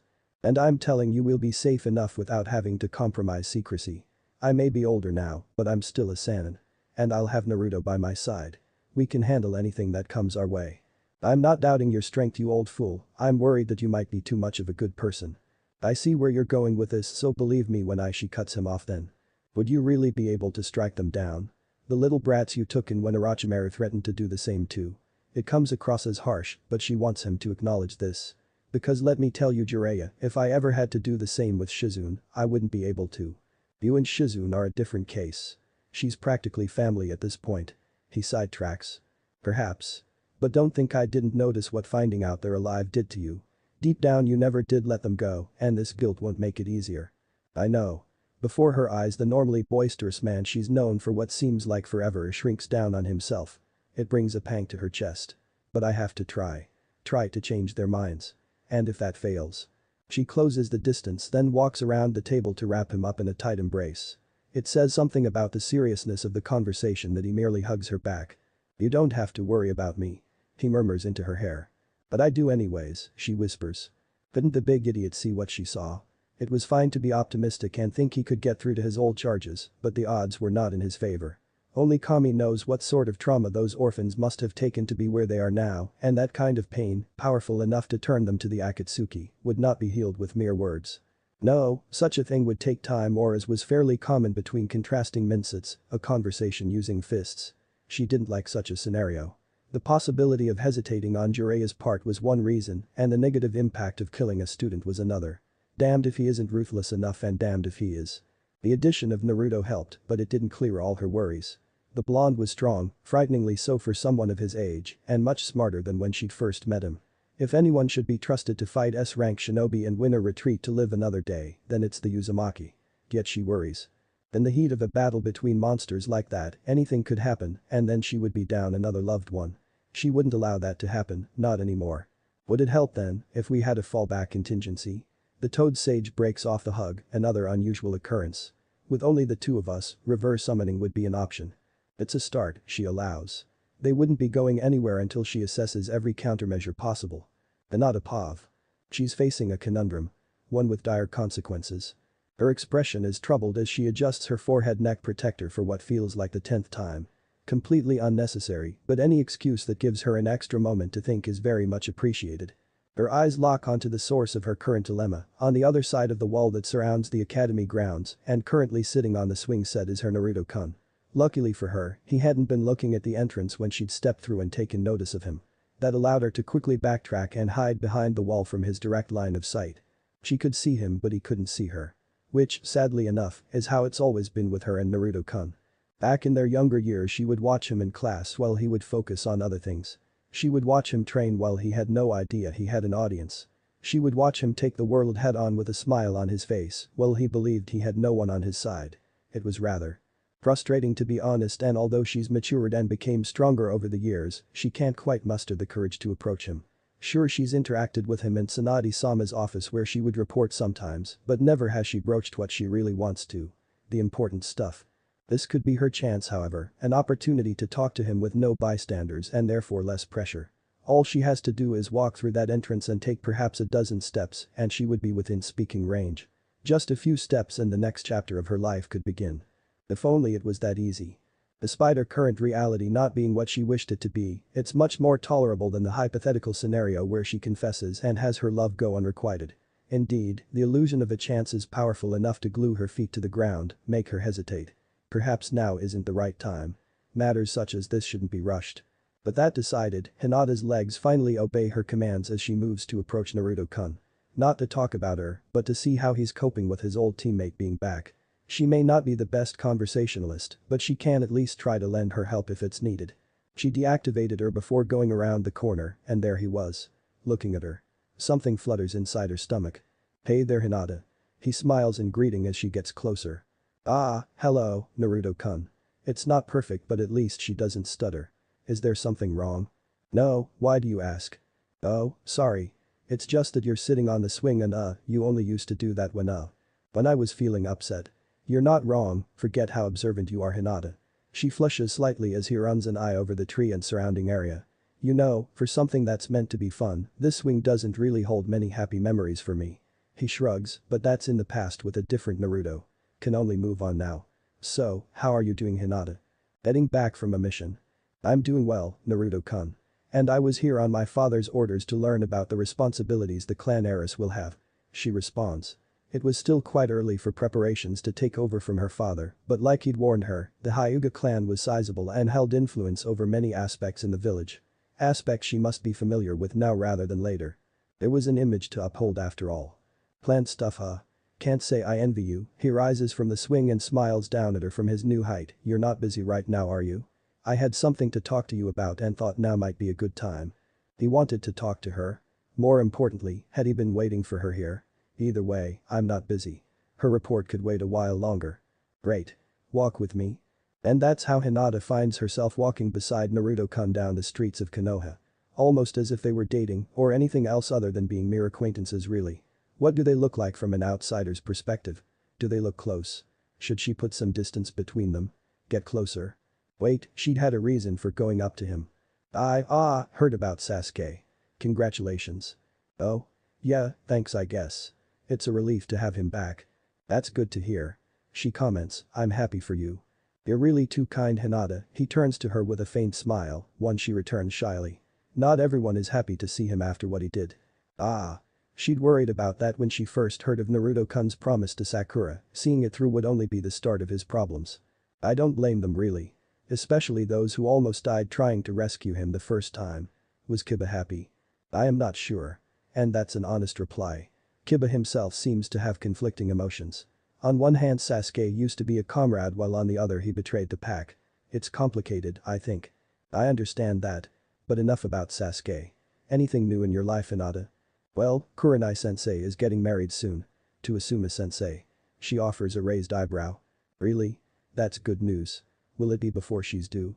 Yes. She wants little Mirai born in wedlock. Her sensei was fixated on that in particular, wanted her daughter to be raised in the type of household she'd never had. Mirai Sarutobi huh? You don't like it. No.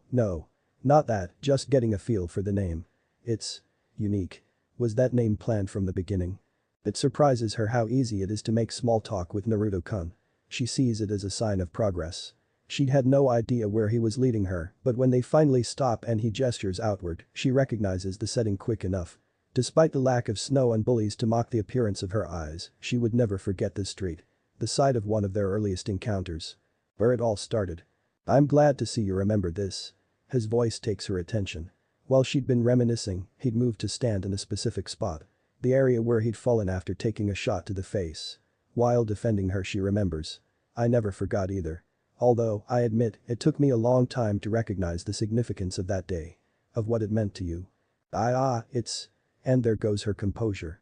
It's honestly what she'd been expecting from the start. Naruto-kun always did have a way of overwhelming her. The turn this talk was taking did not help. You ever think about that day and just wonder what could have been Hinata? Like if we'd actually become friends over the shared experience. His voice is so soft but she hears him all the same. Hearing one of her fondest dreams spoken out loud gives her the courage to speak clearly. I do, Naruto-kun. A lot doesn't even begin to explain it. So many times she's fantasized about growing up with him as a close friend and then later life partner. So much would have changed if she'd had him beside her. I do too. Especially recently. Her mind goes abuzz wondering what could have happened recently and pretty quickly comes to a conclusion. He knows. You're an amazing person Hinata. One of the kindest people I know. The compliments, which would have been quite pleasant in another context, take on a negative connotation here. She almost wanted to cover her ears to not hear the rest, but her arms wouldn't move from her side. So although I can't readily return your feelings, I'd like to try. If you're willing, I was thinking we could start off as friends. Before her heart can break into 1,000 pieces, she takes in what exactly Naruto-kun was saying. She didn't necessarily have prior experience, but that was not like any rejection she'd heard before. She was sure that's where he was heading when he first started, but the ending there. Was he saying? It's not the most romantic of ideas, but I don't know, it could work. Naruto-kun shrugs and for the first time she realizes that this isn't easy for him either. I'm aware enough to admit I don't know you all that well, Hinata, and I'd even go as far as to say you don't know me either. The Naruto that you developed feelings for is long gone, and I don't know if you'd like the new one the same. That was possible. She very much doubts it, but it could happen. But that's not what's important right now, she's much more interested in this idea and what it means. Friends who are trying to get to know each other, it sounds much like dating, but he didn't put it that way. She's happy he's not saying no, but she's confused all the same. Why not, why this way? You're not any random girl, Hinata. You were always kind to me and I want to return the favor. I want to do this the right way and I don't trust myself to not take advantage of your feelings for me if we started dating like this. That sends her reeling momentarily. He notices. Imagine we were dating, Hinata, imagine I wanted to change the dynamics of our relationship.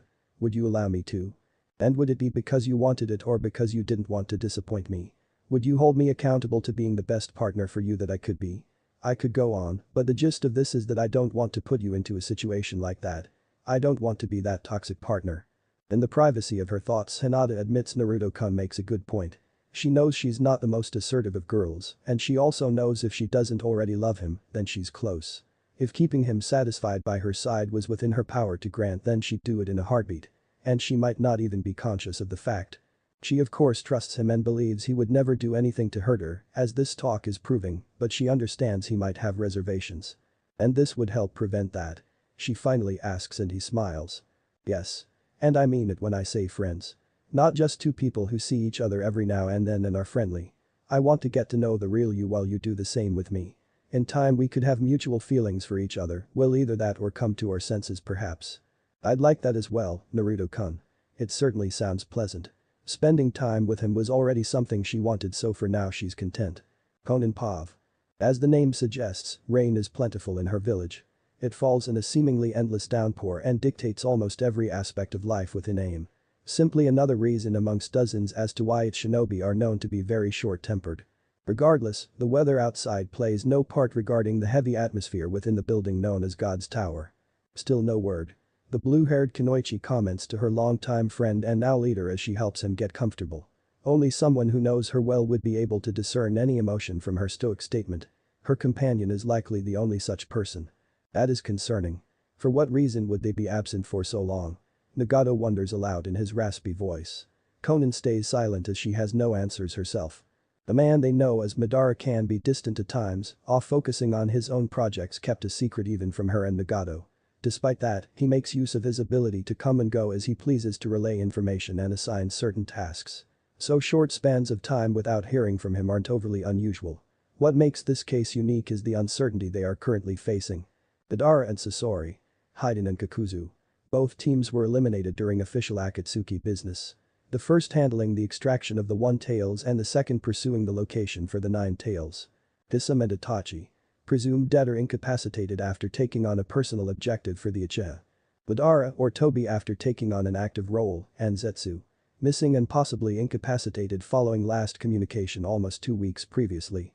It's possible Madara took interest in Itachi's objective, meaning they might have shared the same fate. From a group 10 strong, the only remaining members are her and Nagato, which places them at a disadvantage. Madara was a contributing member of their organization, loath as she is to admit it. He helped guide the Akatsuki to its current goal and often possessed intel that was hard to come by. The same went for Zetsu, who reported directly to the Uchiha and functioned as their eyes and ears around the elemental nations. Without those two, they found themselves suddenly in the dark regarding important information. Indeed, despite believing their lives would be better without the masked individual's presence, she admits that now is not an optimal time for said desire to have become reality. How will we proceed? She asks instead and watches as he ponders the question. Like her, Nagato isn't overly fond of Madara, so she is curious as to what he will decide on now, with the assumption that the man may very well be dead. Would he diligently continue on their current path or would he forge his own? Either way she would follow. Their friendship demanded no less. We've come this close. He finally speaks up. She quietly nods at the statement. After all we've lost and overcame to reach this point, to regress would be an absolute betrayal of everything we stand for. We give him and Zetsu another 2 weeks to resurface, and after that we continue with the 8 tails. The 9 tails will be left for last. But we look to gather more allies. Should they not return? No. You and I will suffice. He looks at her then, his legendary eyes blazing with power and confidence in stark distinction from his emaciated form lying on the bed. After all, we are accustomed to shouldering our burdens alone, aren't we? The sad truth of this world.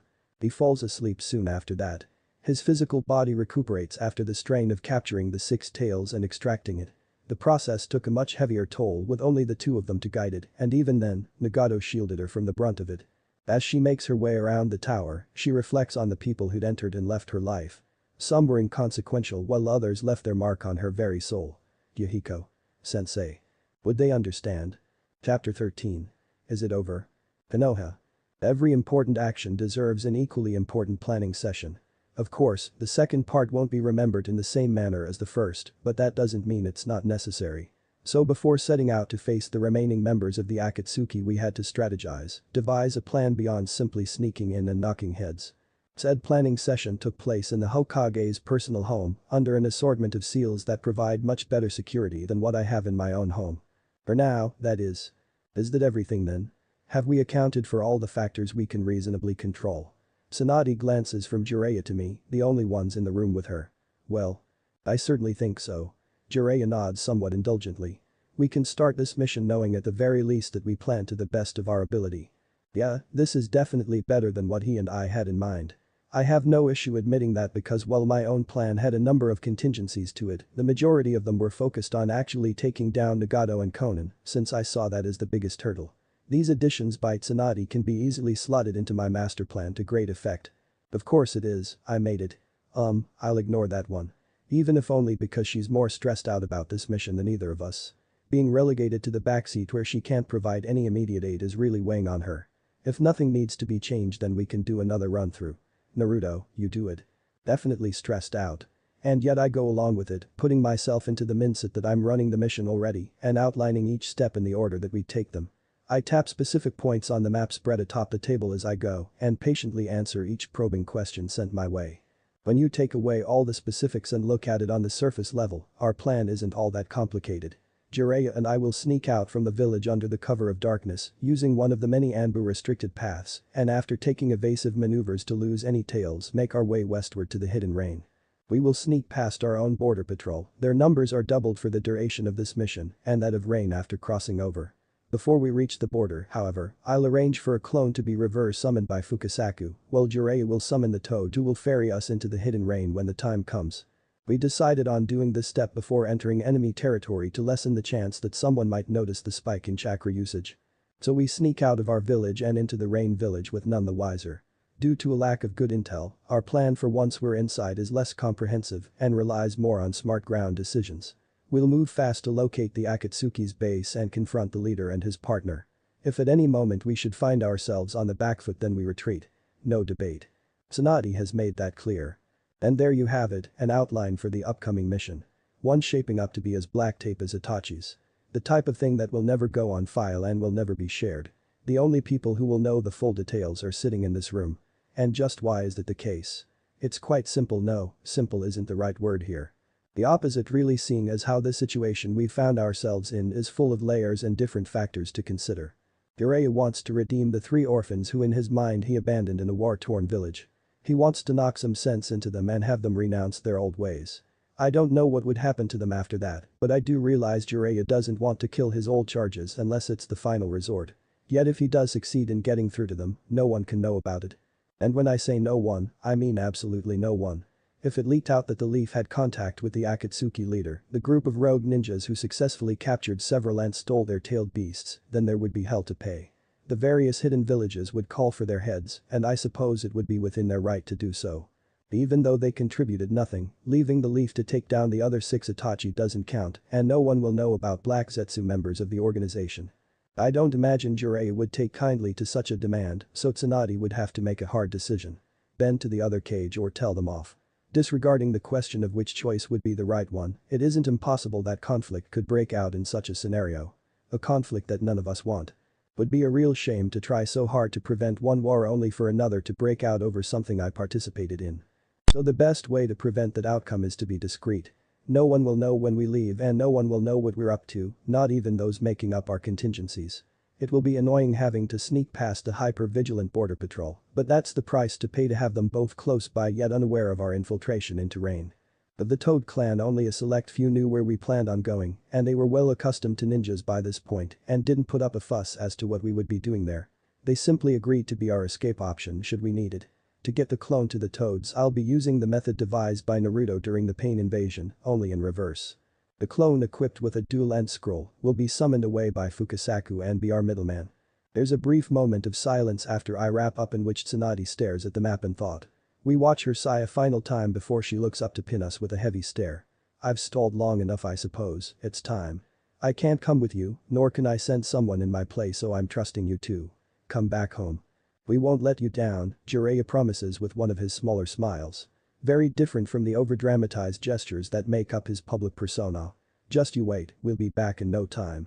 Listen to the old man for once, we got this. I throw in. Matter of fact, make a note somewhere that when I get back I want some downtime. All this Akatsuki business is giving me gray hairs. Her lips quirk, HMPH, I'll see what I can do. Take care of yourselves out there. Take care of each other.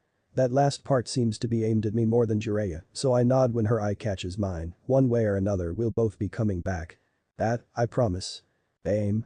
There's a reason the Toad summons are held with such high regard, and it's not because of their size. Well, their sheer bulk does play a role, but I personally like their versatility more. Take for example the hiding in a Toad technique, which does exactly what it says. It is utilized in conjunction with a Toad which can alter its size from that of a regular, non-summoned Toad to the proportions of a small house. Throughout that process, the Toad can carry passengers who seemingly shrink and grow along with it when in actuality their absolute size doesn't change. The Toad hides the chakra of its passengers, making the technique extremely useful for infiltration purposes. Makes sense that an infamous spymaster like Jiraiya would have a couple of techniques like that hidden in his toolkit. With it, breaching the heavily isolated village became a relatively simple process. I exit the Toad first, that odd squeezing sensation making its way down my body as I slowly creep out and balance on top of the water. My gaze falls onto the industrialized village off in the distance, and I can't help but wonder whether Nagato sensed us already or if we'll have to make landfall before that can happen. Neither option discounts how remarkable his ability to sense chakra through rain is. I wouldn't even know where to begin creating a technique like that. The movement to the side lets me know Jiraiya is fully out, meaning it's safe to look now. It's squeamish of me, yet something about a man his size popping out of a tiny Toad's mouth makes me feel sick. So this is the new hidden rain, huh? Different from when you last saw it. Times like these remind me just how old this guy is. Very. Let's take a closer look and see just how much has changed. I let him take the lead as we leave the water and slip into the crowd of pedestrians going about their day, as if the downpour doesn't affect them. I suppose when it rains more often than not one adapts quickly enough. We approach a stand of sorts, and in almost no time Jiraiya engages the elderly woman selling her baked goods and gets her to talk about the goings-on in the village. What we learn from her and others as we navigate the streets makes for a thought-provoking picture. Nagato, known as Pain to these people, and Conan are essentially seen as divine figures due to a combination of their power and the good they've done for the people since overthrowing Hanzo the Salamander. If the villagers were to discover our purpose here, they would turn on us, rightly seeing us as agents of the great nations here to kill their leaders and take away the stability and peace of mind they've established over the years. As if this village needs more reason to hate those who use their home as a battleground. The realization that I could very well be the villain gives me slight pause, but I harden myself and pray once more that everyone walks away from this encounter alive. The best case scenario for many. With Jiraiya focusing on gathering intel, it leaves me to monitor the response to our infiltration. I reach out with my sensing abilities in an attempt to anticipate any ambushes before they happen. As the minutes go by and we get more mentions of God's Tower, I start to realize that Nagato's rain technique might not give him an exact location for intruders, as otherwise he should spoke too soon. I almost didn't catch it, the barest hint of chakra sweeping around us. If they didn't contain part of her consciousness and therefore her emotions, Conan's little paper relays would have gone unnoticed. As it is, I pick up on the telling mix of surprise, regret, and then resolve. And having already grabbed my attention, I feel her chakra signature become stronger somewhere above and to the left of us. Likely as a result of her coalescing from her previous state of scattered sheets of paper. Mentally brushing aside how useful a technique that must be, I catch Jiraiya's eye and blink meaningfully. 3 seconds count and I blink again. The message thus conveyed and received, we continue on our way. She follows us, of course. Traces of paranoia are picked up by my senses as we approach an area devoid of other life. One sufficiently isolated, the signature that had been trailing her finally makes itself known by dropping down before us. The black and red cloak around his form is all too recognizable even if his face isn't. The designations of the various paths were never important to me, so I don't exactly recall which is which, but I'm certain this one is the animal. The name came from its ability to summon multiple kinds of animals, as well as summoning the other paths. Wherever this one shows up, the others can as well. In the air above the animal path floats God's angel on motionless wings. Her appearance is just about what I remember. Hair a unique shade of blue with a paper flower attached to it, skin fair and blemish-free, and a completely blank expression. The Akatsuki cloak is a given. Conan. Taking a step forward, Jiraiya addresses his old students for the first time in decades, and Nagato. Is that you? Your face has changed completely, but I could never forget those eyes. Hopefully Jiraiya wasn't expecting a happy reunion, because there is nothing fond about the look the path fixes on him. Total apathy actually. You shouldn't have come here, Jiraiya-sensei. There is nothing here for you. I don't need to look to know if Jiraiya didn't take that well. Don't give me that, Nagato. You were all my precious students, how could I not come here after getting news of your survival? Is his heated reply before softening his voice. Where is Yuhiko? Is he part of this too? He died long ago. The news is delivered in the same tone one would talk about the weather. Conan remains silent in her position in the air, a pulse of negative emotions being the only clue she cares for the subject at hand. Although very distantly, I can sense a bit of Nagato's feelings through the path. His own grief was overshadowed by anger. Definitely not as apathetic as the path's face would have you believe. I see. I had hoped you all survived, but it seems it wasn't meant to be, and for that I am sorry. I shouldn't have left you all behind, it was a foolish and heartless decision on my part. His head dips into a sad bow before rising after a moment, yet that does not justify what you're doing. Tell me, Nagato, what happened? How did Yuhiko die and how did you become like this? Nothing happened. There was just war. War and all that it brings. The path informs us, what you see before you is the result of that. Suffering so profound that it marked the death of that which you once knew. Yuhiko is no more, Nagato is no more, there is only pain now. Pain that I will share with the world. Pain, huh? That's your reasoning for what you've done over the years, Nagato. That's why you created the Akatsuki and raised tensions among the villages. To have everyone suffer the way you did. Jiraiya shakes his head in disappointment. And you, Conan, why go along with this? You were such a sweet girl, the calmest of you three, how could you condone this, let alone participate in it? Even then she doesn't speak, making my ability to read people a godsend at this moment. Instead, the moving corpse takes the opportunity to talk down to us some more. I would not expect you to comprehend, Jiraiya-sensei, encumbered as you are. The actions of a god are rarely understood by mortals. You think yourself to be a god. A hint of something creeps into Jiraiya's voice. Well, the path doesn't bother with a response, a god, and this is what you do. Kill those who haven't harmed you all in an attempt to spread pain. I don't know how you've been led astray like this, but those are not the actions of a god. It's wrong, and I hope you can see that. You have the power to do good, Nagato. Instead of leading rogue shinobi and creating strife, focus that power on helping others instead. Violence doesn't solve. Enough. The volume doesn't change, yet it's clear the path did not like where Jiraiya was heading. Let me enlighten you, sensei. You speak of helping others, yet the constraints of your mortality prevent you from seeing the truth. For all your efforts and time spent on solving the issue of world peace, you are no closer to a solution today than you were all those years ago. It is clear that such an endeavor is beyond you, beyond any one person. That is why I have taken up the burden of finding the answer. As a god, I can accomplish what you have failed to do. I will create the peace this world needs. I step forward to stand beside Jiraiya and facing down the path, and how do you plan on doing that? By showing the world pain. The path begins its reveal, through the assembled tailed beasts, I will create a new forbidden that with a single use, will wipe out an entire nation. Tens of thousands will die, leaving the people terrified. They will know pain, and only then will they learn the value of peace and seek it out. As the god of peace, it is my duty to guide the world along this path. The path to true peace. The path paved in blood and fear. I rebuttal. You'd be damning hundreds of innocents for this. The ends would justify the means. It responds without care, which sets off Jiraiya. No, they would not. True peace, a peace that would last, is not established on the graves of innocents. Your actions would only lead to fear and resentment, which would perpetuate this world of violence and hatred. No, Nagato. He slowly pulls out a scroll from his pocket and unravels it. This path will only lead to ruin. Of yourself and of those around you. I won't let you do that. As your sensei, it's my duty to stop you here before such horrors can come to pass. And as I informed you earlier, you shouldn't have come here, sensei. All you've done is forfeit your life and contribute another component to my plan for world peace. So it finally acknowledges who I am. I'm sorry, Nagato, but your plans end here. The two Akatsuki members don't have the right vantage point to see Jiraiya slip a piece of paper onto the seal matrix of the scroll and seemingly store it away.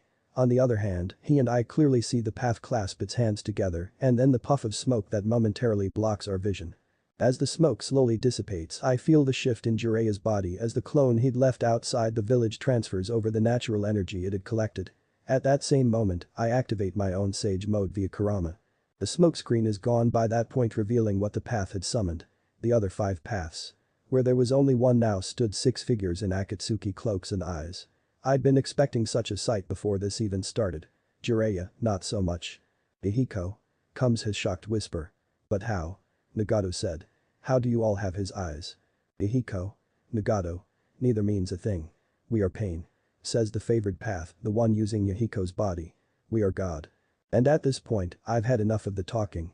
I know for a fact Nagato won't listen to a thing we say until we've proven ourselves. Proven through violence, amusingly enough.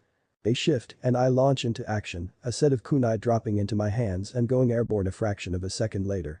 So ingrained is the combination that I barely think about it and my chakra responds, turning half a dozen projectiles into a dark cloud, seeking to impale their targets. The Yahiko Path Diva chooses the easiest method of handling the swarm of kunai and sends out a burst of gravitational force, dispelling the cloned weapons and sending the real ones flying. I had planned for this naturally, so even before the diva acted I was reaching out and infusing the air around me with chakra, which I then grasped and sent into a rotation, leaving Jiraiya and me in the eye of the sudden twister. I keep a tight grip on it, making the wind spin faster and faster as I count in my head. Once I reach 3 seconds I unleash all that force outwards in an omnidirectional blast. It might seem pointless to throw a technique like that at an opponent who can absorb chakra, but I have my reasons. It targets and covers a wide area, meaning the path can only absorb so much of the technique, while the others would need their own protection. The twister has a few kunai, random debris, and a considerable volume of water flying around at high speeds, which at the least impedes their vision and should serve to make them scatter further.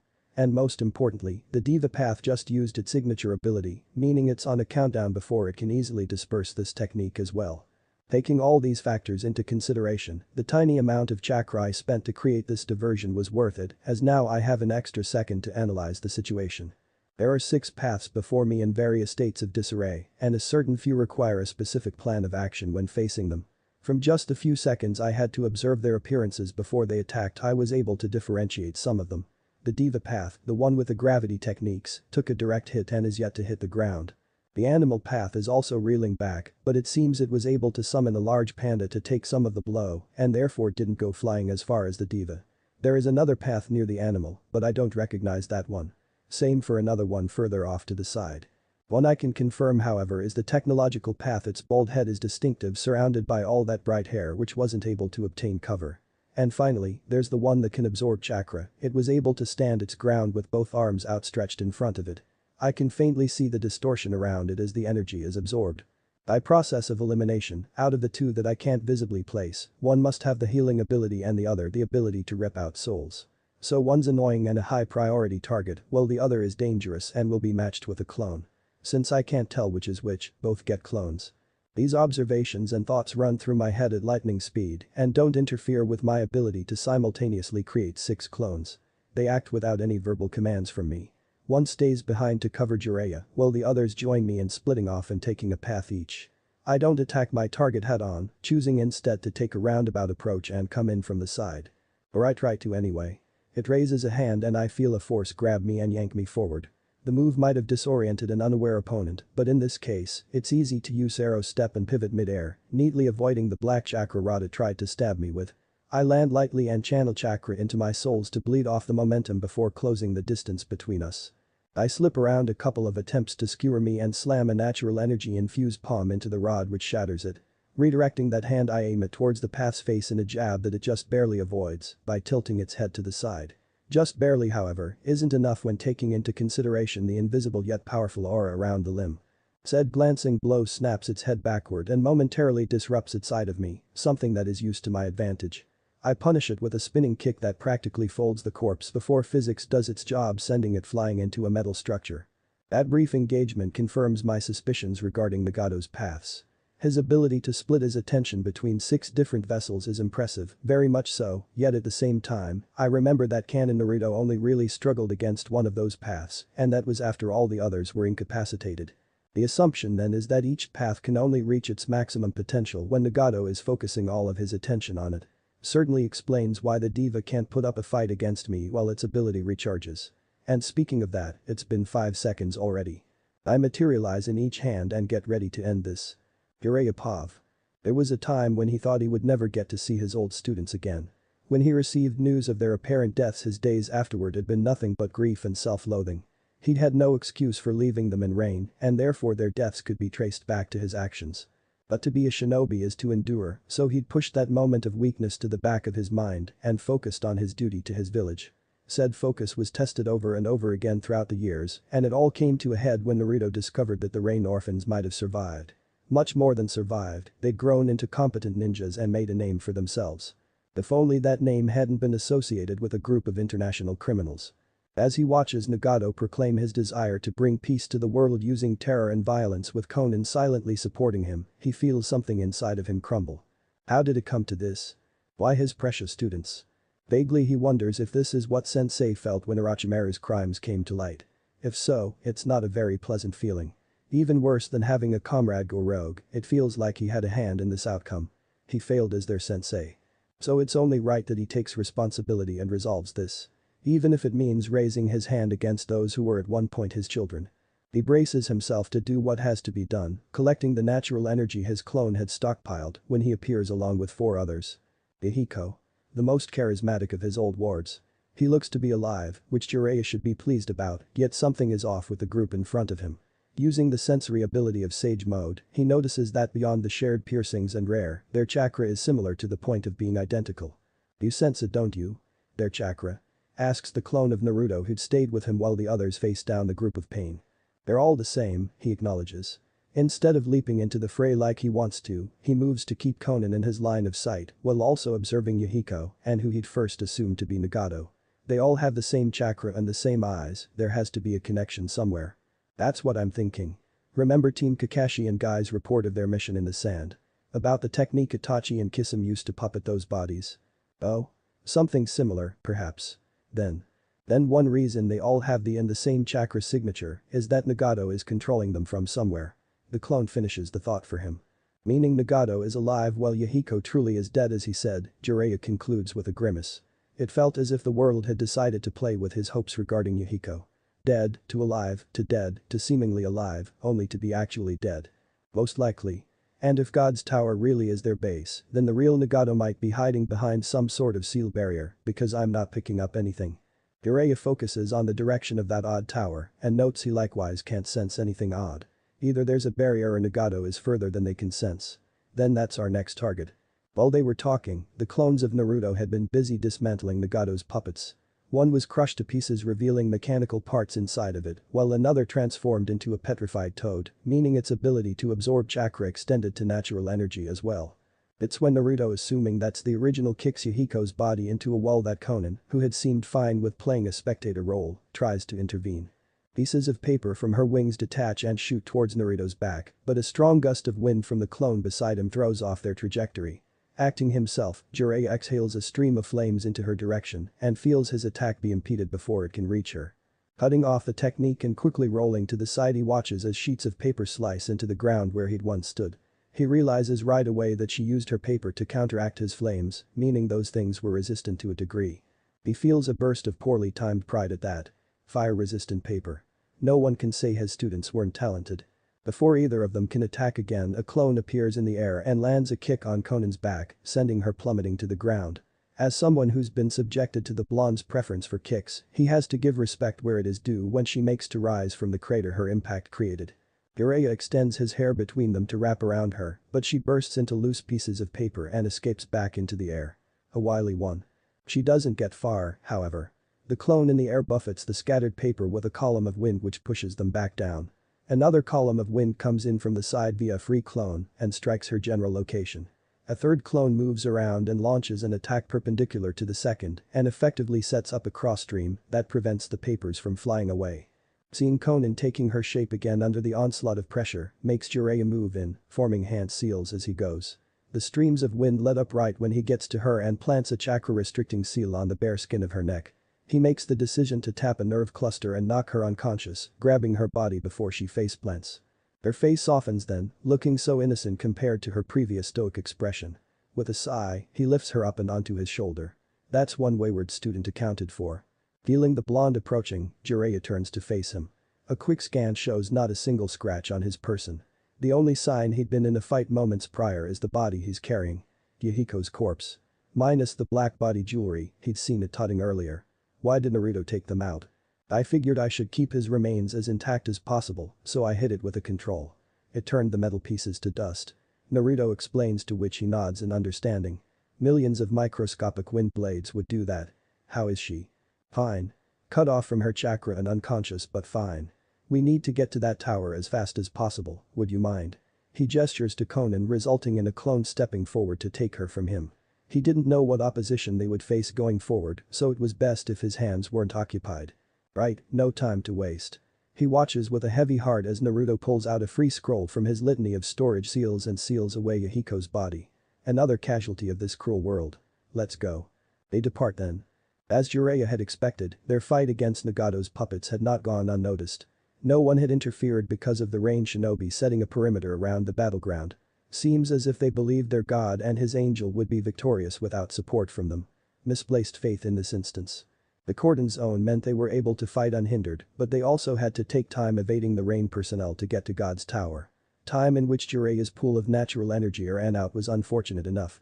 Having barely done anything during the previous battle and now running out of power shortly before arriving at their destination, Jiraiya counted that particular usage of Sage Mode as wasteful.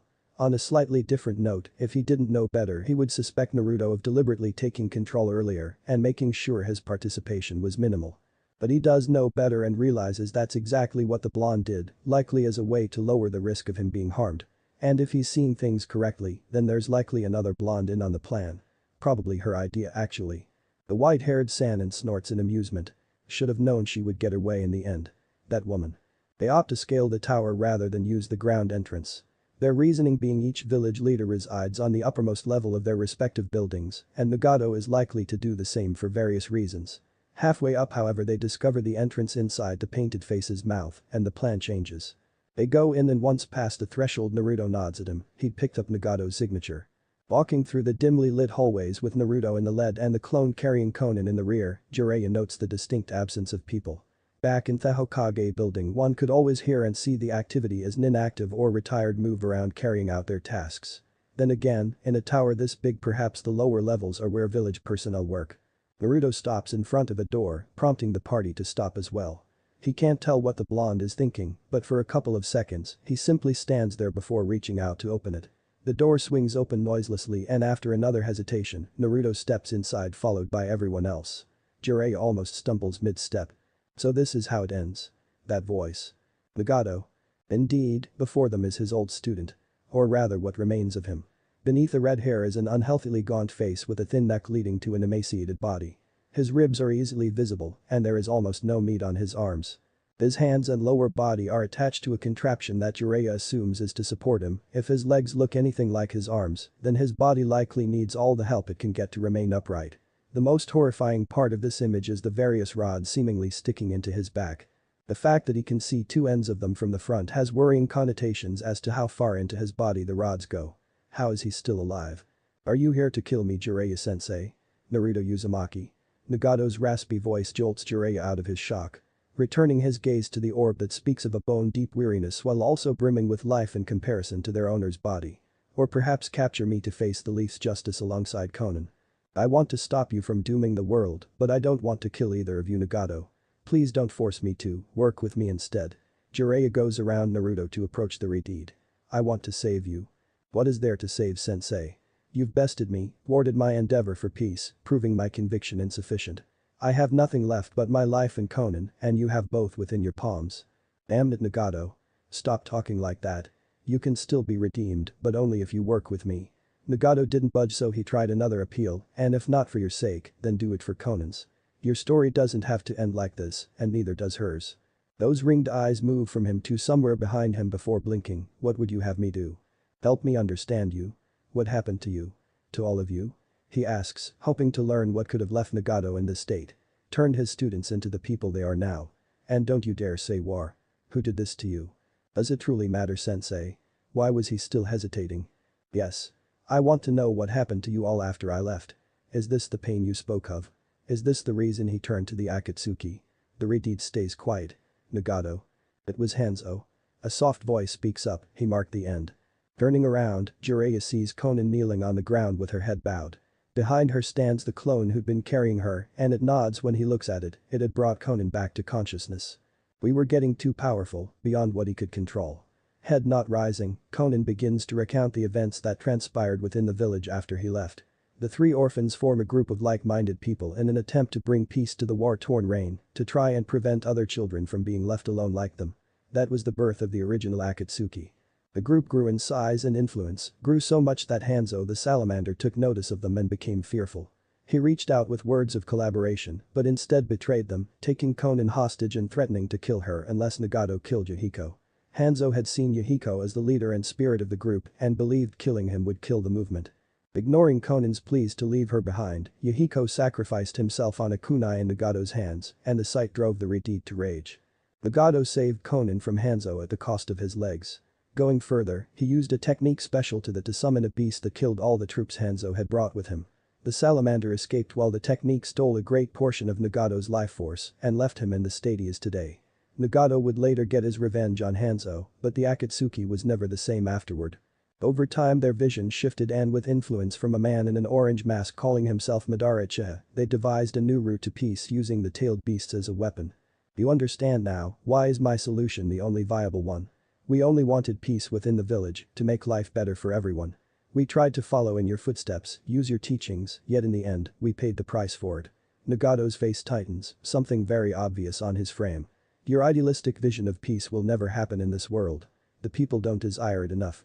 I understand where you are coming from, Nagato. Jiraiya takes a moment to organize his thoughts. He won't get another chance at this. It can be all too easy to lash out at the world when it hurts you, especially when you have the power to enact vengeance as you do. However, rarely is violence the answer. More often than not, you will find that those actions, in turn, hurt another, and that creates a vicious cycle of violence and suffering. The same cycle that exists currently. My plan would have broken it, sensei. Once everyone had experienced pain, true pain, everyone would want it to end. They would cease the wars and violence that brought them pain. There would have been peace then. Jiraiya shakes his head. It's a good thing Nagato is willing to engage in the exchange of philosophy, but there is a disconnect between them. Your logic doesn't account for human nature, Nagato. You believe the world would see the results of your weapon and stop their ways, yet, although that may be the case for a while, they would eventually rebel. They would band together against you, and once you were gone they might go on to have some semblance of ceasefire, or they might turn on each other again. What I'm trying to say is that you would kill countless people for no reason. Like many things in life, peace is not something you can force and then expect to last. But why? Why would they purposely do such a thing? Why make their lives harder? Nagato asks, and at that moment he sees a younger, less jaded pupil struggling to understand how people could be so cruel to one another. Because it's their life. Naruto responds, free will is important and people would rather make the wrong decision freely rather than be forced into what's best for them. You would think you're doing a good deed creating your brand of peace, while to them you would be another great village doing as you want with no regard to their opinions. That's why, although idealistic, Jiraiya's teachings have a certain merit to them. Do you believe people can come to embrace peace as sensei envisions? Nagato questions Naruto. Jiraiya glances at Konan, who also seems to be waiting for the blonde's response. I do. I can't say that it will happen in your lifetime or even mine, but I believe that if we work together towards peace, to simply change how things are today really, then each successive generation will be better. Naruto pauses and then shrugs. That's just what I've come up with myself, but I think it has potential. It won't be a quick thing, but just like today people can have better lives than those who lived during the warring era, so too can our descendants have better lives than us. We just have to be willing to put the work in. Does that make sense? And what of those who oppose the efforts for peace? What would you do with them? I received some advice a couple of years back. You have to find your reason for the things you do in this life. It's phrased differently, but Jiraiya recognizes the advice he'd given to Naruto after his first kill. To think it would come back like this. There will be people like those you asked about. People who enjoy causing suffering. To whom peace is not something positive. They will force your hand when it comes to dealing with them. You'll have to resort to methods that aren't exactly peaceful, and my suggestion then is to remember why you're doing what you're doing. Recognize that each life is precious, but that each violent act can play a part in the creation of something better. A fine line to tread. Nagato muses and Jiraiya nods to himself. A very fine line. Conan. My oldest friend. Said friend turns to him, I've always been so assured of my path that I never once asked you what you thought. I was wrong for that. Nagato. So I ask you now. What do you think? She's silent for a long second, seemingly deep in thought, and when she does respond it's with a quiet conviction. I would like to see this world they envision. The one in which peace is achieved peacefully. You think it could come to pass? There's a certain weight to the question. As if the response is something he desperately needs. I would like to believe so. Even if it is not easy, I'd like to know I played a part in it. That we all did. I see. I was not a very good friend to you, was I? He asks rhetorically. Conan makes an argument, but he shakes his head. To have missed this all along. I'm sorry for everything. Jiraiya notes the finality in his tone and gets a bad feeling, Nagato. I lost sight of your teachings, Jiraiya-sensei. Even now, I have doubts as to whether true peace can be established. This world we live in is simply not conducive to your vision. Yet merely because I am disillusioned does not invalidate what you believe in. Nagato, what are you saying? Conan rises to stand on her feet. I couldn't do it, but perhaps you all can't succeed where I fell short. Jiraiya-sensei. Naruto. Conan. I wish to put my faith in you. Bring about the seeds of peace where I could not. You can help us, Nagato. Renounce the Akatsuki name and take on another one with the original goal of the Akatsuki. Jiraiya tries, but the Redeed smiles sadly. I cannot, sensei. My time in this world isn't much longer. Seeing the state of Nagato's body, Jiraiya can take a guess as to what might be the reason for that. Conan voices what he's suspecting. Your condition. How bad is it? I hid the worst of it from you and didn't want to burden you further. That's why I hastened our timeline like I did, as otherwise I would have risked the completion of our plan. I have mere months to live in, Conan. No, she murmurs, coming to stand before him like Jiraiya. No, that can't be. Old friend. I know better than anyone how close I am to death. I can see its grasp on me. It is inevitable. Silent tears roll down Conan's cheeks. Jiraiya can feel his own eyes burning, perhaps it is for the best. I did many things for the sake of my peace. Things Yuhiko would never have done if it were him. I don't deserve to continue while they all died. This is my penance. You don't have to die, Nagato. I don't know the specifics of what that technique did to you, but I might be able to help. Naruto offers. And if not him, then Tsunade might. Jiraiya throws out as well. The faint embers of hope flare only to die again. Perhaps, yet that is not to be. I've long since made peace with my fate, so I can only be grateful that you stalled my hand. Nagato declines with a sad smile. Are you sure, Nagato? Don't think you have to do this because it's your punishment. He tries again. He really doesn't want another of his students to die, not if he can help it. We can work something out. Truly, Jiraiya-sensei, my condition is beyond repair. It's the price for wielding the power I did. He grinds his teeth yet doesn't continue fighting. When was anything in life ever so easy? If that's what you want, then so be it. Naruto acquiesces when everyone else stays silent. By the way, the man you mentioned, Madara. If he wore a mask with a spiral design along with the Akatsuki cloak, then you will be happy to hear we encountered him on a mission not too long ago. He didn't survive. Are you sure? Conan questions. Yes. I made it permanent. It is for the best. He would never have stopped whatever the Redeed was about to say is cut off by a violent bout of coughing. Seeing the way the contractions wreck his frail body really drives it home for Jiraiya how bad his condition is. It's a hard sight to stomach. He's not used to talking so much in this form. Conan flicks her hand out to no effect before turning to them, help me move him, please. Right, her chakra was sealed. Stopping briefly to undo the seal, Jiraiya steps up to help remove Nagato from the contraption and get him into a different room while Conan grabs the medicine. Vaguely, he notices how incredulously this mission ended, with him tucking in his fully grown pupil, but he says nothing of it. It isn't his preferred outcome, yet it's also not the worst. Almost like the old days, really. He'd do his best to cherish the second chance with them, even if it means putting one of them to bed. I've restored. Somehow, despite everything, I actually thought this could have ended another way. Instead, there's a dark cloud hanging over what could have been a joyful moment. I'd always sympathized with the Rain orphans. Seeing their sad origins and how their lofty goals were torn apart really spoke to me. It made me dislike the salamander and hate Danzo even more when I learned of his role in those events. In my mind, Jiraiya wasn't blameless as I believed he should have taken them with him or at least made the offer. And after that came Obito, Madara, and Black Zetsu in the chain of deception that saw Nagato and Konan working with rogue ninjas to bring the world to its knees. It's hypocritical of me to have pitied the latter duo while disliking Obito, who was also a victim, but that's how I felt about it. As per the primacy effect, I was introduced to them first, so even when the true villain was exposed, I still had issues with Obito. Plus he killed Konan to loot Nagato's body, so there was that. It's honestly a relief not having to kill either of them. All those years ago when I first found myself in this situation, I'd promised myself that I would do whatever it took to end the Akatsuki and the threat they posed. If I had to eliminate all their members, then that's what I would have done. Wouldn't have been happy about it, but I would have done it. And isn't that a clear sign of how much I've changed from the person I used to be? Plotting another's demise when conflict was never really in my nature. Needs must, I suppose. Thankfully for me, I had a Jiraiya tag along for this encounter. Without him I wouldn't have been able to connect with the two, my appeal wouldn't have carried the same weight as one coming from someone they knew and respected, even if only in the past.